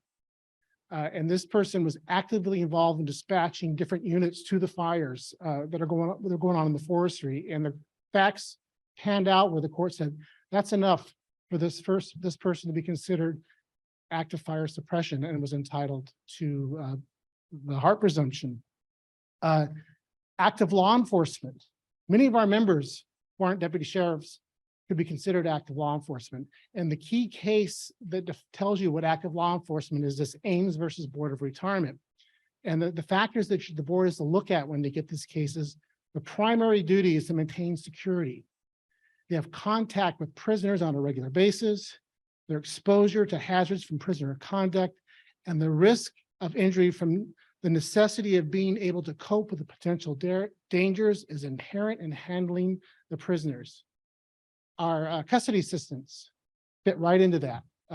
So if we have a custody assistant who's developed heart trouble, they would most likely be eligible for the heart presumption. Some of our probation workers, they're working in the camps, they're working in the juvenile detention centers. They fit into this. Though they're youths, some of these youths are very dangerous, and the facts would develop that they would also be entitled to the heart presumption. I believe Ms. Gray had a question. Oh, perfect. I saw her nod. Yeah, perfect. And I'm just confirming there's an and in there. So each of those elements are Yes, need to be met. aims, you have to show all of those, not just one. And I keep pressing that wrong button, the one that Bonnie told me not to press. So years of service, the statute says 5 years of service under a specified system or systems. It does not say 5 years of safety work or 5 years of active law enforcement. So arguably, someone could be working in a non-safety job for 3 years, become a deputy sheriff, become a firefighter, have a totality of 5 years or more in the system, and they would be eligible for the presumption. Develops heart trouble. So, you know what, I may want to stop at this point because I didn't really make this clear. We don't talk about the presumptions at all until the member has established that they're permanently incapacitated. The presumption does not help the member prove they're incapacitated. They have to first prove that with the medical facts. Then when we look at causation, we're looking at the presumption here.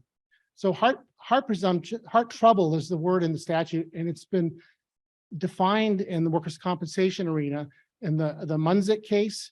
And the courts say heart trouble encompasses any affliction to or additional exertion of the heart caused directly by that organ or the system to which it belongs to it through interaction with other afflicted areas of the body. So when we have a case where it's questionable whether the medical condition is incapacitated involves the heart or the system that the heart is related, sometimes I have to go back to our cardiologist, give them this definition and ask, is this, in your opinion, heart trouble? Okay, so here I was reviewing for this presentation, and normally my practice is to give you case law or statutes to define what I'm saying. And I realized, oh boy, I didn't do that here. So this is where I'm telling you the disease must manifest itself while in service. We go back to the statute. How do we work this? The light. What do I do to press the light? Got it. Okay. All right. So here's the statute. The heart trouble developing or manifesting itself in those cases shall be presumed to arise out of the course of employment. It doesn't say developing or manifesting itself while in service. But the courts have used statutory interpretation to say that it's implied in the statute to mean that the heart trouble has to develop while the member's in service. The two big cases, and this is the first case that agreed with the employer's interpretation was the Robinson versus Board of Retirement. That's way back in 1956. And the most recent case that also did not dispute that limitation is the Pellerin case, which was a case that decided whether or not someone who's incapacitated from the presumption is entitled to the tax benefit. So it's always been inferred from the statute that the heart trouble has to come while a member is in service. JP has a question.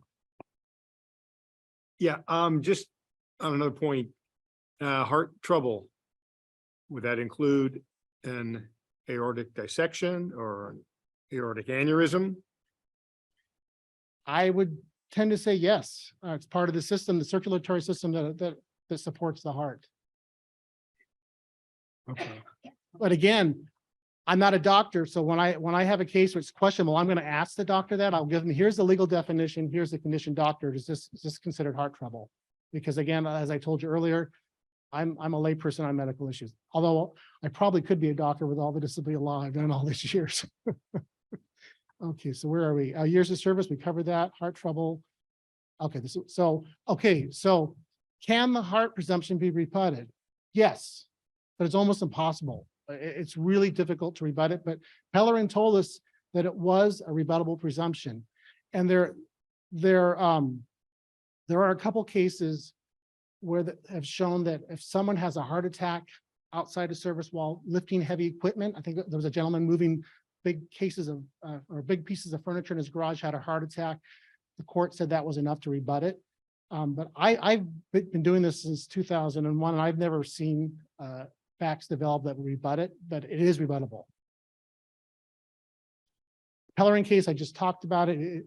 It was previously thought before Pellerin, this is in 2006, that it was a conclusive presumption, and many retirement associations, including this retirement associations, required a member to show not only that they were entitled to the presumption and that it was service connected because of the presumption, but they also had to show that the job substantially contributed to the heart condition to get the tax benefit.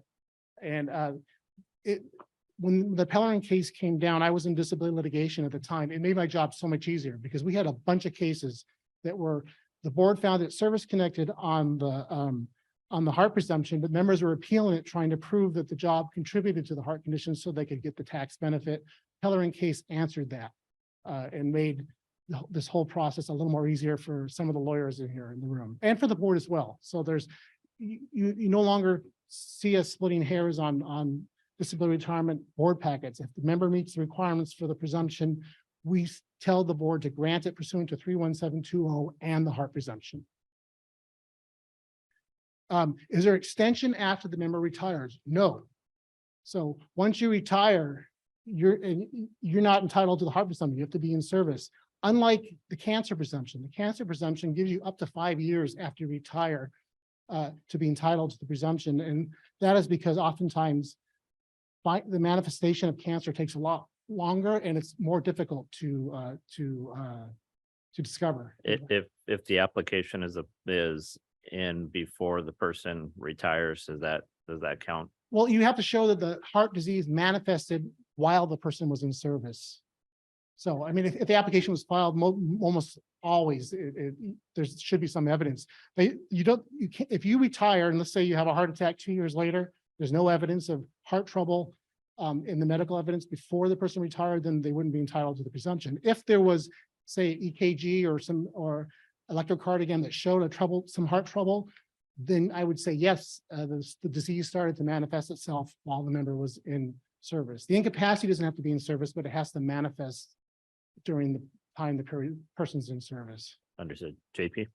Yeah, I know the labor code's one thing and the government code's Right. something else, but under the labor code, You get the 5 there years. is that 5 years. So I just caution everybody because that'll get thrown in your face that, oh yeah, there's this presumption and you got 5 years afterwards. And that's true in workers' comp, but not. Right. And I've actually, our panel cardiologist, one of them actually wrote a report saying, well, he gets the presumption. I'm like, no, he doesn't. That we don't have that here in comp. And it specifically says, I think you work a certain amount of months, you get a year, up to 5 years. Okay, so now we're going to move on to the cancer. I'm moving fast because I know you guys want to get out of here. So cancer presumption is under 31720.6. And here again, here is the statute. Similar to the heart presumption, the requirements. I've highlighted safety member, firefighter, active law enforcement, 5 years of service, develops the cancer. And at the very end, it has the language where you're allowed to have more than 5 years. And I'll break it down a little clearer as we go along. So you can go back and look at that if you want to read the entire thing. Okay, so the cancer first has to cause incapacity. So we don't even look at the presumption until the member has been found incapacitated due to that cancer. Safety member, firefighter, active law enforcement, same as the heart. 5 years of heart service, same as the heart, develops cancer while in service, and then that time is extended up to 5 years. And they have to show that there's exposure to a known carcinogen on the job. When you say last day of work, does that mean physically on site or last day of compensation? We're looking at service. So Got it. service is defined when the member puts money into the county pension fund. So once you stop paying in the county fund, service stops. And there's people who've stopped contributing and they lie in the books forever and ever. we look at the time they last paid into the pension system. Got it. So if somebody spends 3 months, 6 months off vacation and then retires, that the date of the retirement would be the date that they would. If be they, for 5 years. normally they get vacation time and that's considered service time. So long as they're paying into LACERA, that's. Okay, so firefighter, it's the same case law that we discussed in the heart. The active firefighting and active law enforcement. I'm not going to go over it again. 5 years of service. Again, it doesn't have to be 5 years as a safety position, as long as they have 5 years of service in the system. Develops cancer, obvious. We have, I put on the slide here, we have 31722 where the application has to be filed in a timely basis. And it's important on these 5 year, when we have these extensions for 5 years after they leave service, we still have to determine that the application was filed timely. So let's just say that someone had some inkling of the cancer before they retired, but they weren't incapacitated and they waited several years to file the application. They have to show that that cancer was incapacitating, continuously incapacitated from the time they left service to the time they filed their application. Otherwise, the application would be considered untimely. But because we have that 5 year extension, it pushes it forward 5 years. So oftentimes that 5 year extension helps the member with the timeliness of their application. Does that make sense? Okay. Okay, so I retire. I have to file my application within 4 months after I retire, or if I can show continuous incapacity from the date I retire, that I was continuously incapacitated. But if I'm incapacitated from cancer and I've worked, let's say, for 30 years, that 31722 timeline moves 5 years. So my application is no longer considered untimely. Your first scenario is any disability. Right. The 5 year extension is granted with the With a cancer. presumption, which makes it different from all the other cases. And again, because the slowness of it takes to develop the cancer. Okay, so you have to show exposure to a known carcinogen. So the known carcinogens are ones that are listed by the International Agency of Research on Cancer or the Director of Department of Industrial Relations. So when the member files an application for cancer, they say, hey, I was exposed to benzene. There's a number of exposures. A lot of them are with diesel smoke and with the buses. One of those exposures have to be on the list, has to be a known exposure for cancer. Once they've shown that, they're allowed to evaluate their case under the presumption. You can rebut the presumption. So if the carcinogen the member was exposed to is not linked to that cancer at all, then that's enough to rebut it. There's some cancers that are hard cell cancers and take 10 years between the exposure to the time it develops. Sometimes the exposure and the latency period isn't long enough. That's another way you can rebut the cancer. So let's say I was exposed to benzene and the cancer I have, benzene has no relationship to it at all. The medical journals say there's no connection. That's enough. So those are the two things you can use. The latency period and the exposure is not linked to that cancer. And I want to say the Samaya case was a LACERA case, and person that handled my job, two attorneys before me, Jim Castronova, argued that case in the Court of Appeal and did a really nice job, and it was like one of the very first cases that came down on the cancer presumption. And that's it. I was trying to go fast so we can get out of here. I can answer any questions. Okay, we'll open it up for discussion if there's any additional questions. I see none. Any online? Nothing. Thank you very much for the presentation. And this brings us to our closing. So first and foremost, I think I can speak on behalf of the board and say that this has been an excellent 2 days. We've had a lot of great information. And it was perfect for both experienced trustees as well as those coming onto the board. And I can assure you the conversations amongst the trustees have been very positive as well. Everybody's very happy. So thank you so much for the time, energy, and effort that went into this. I know that it will spark additional conversations in the boardroom. So we will be looking forward to those and bringing them to staff based on conversations we had today. So thank you again. I ask for everybody to drive safely, and we will see you on March 1st. I think we need a motion for adjournment, right? This is a meeting. So moved. There we go. Recording stopped. Yeah, I'm not, everything's done downstairs. I took her for a long walk.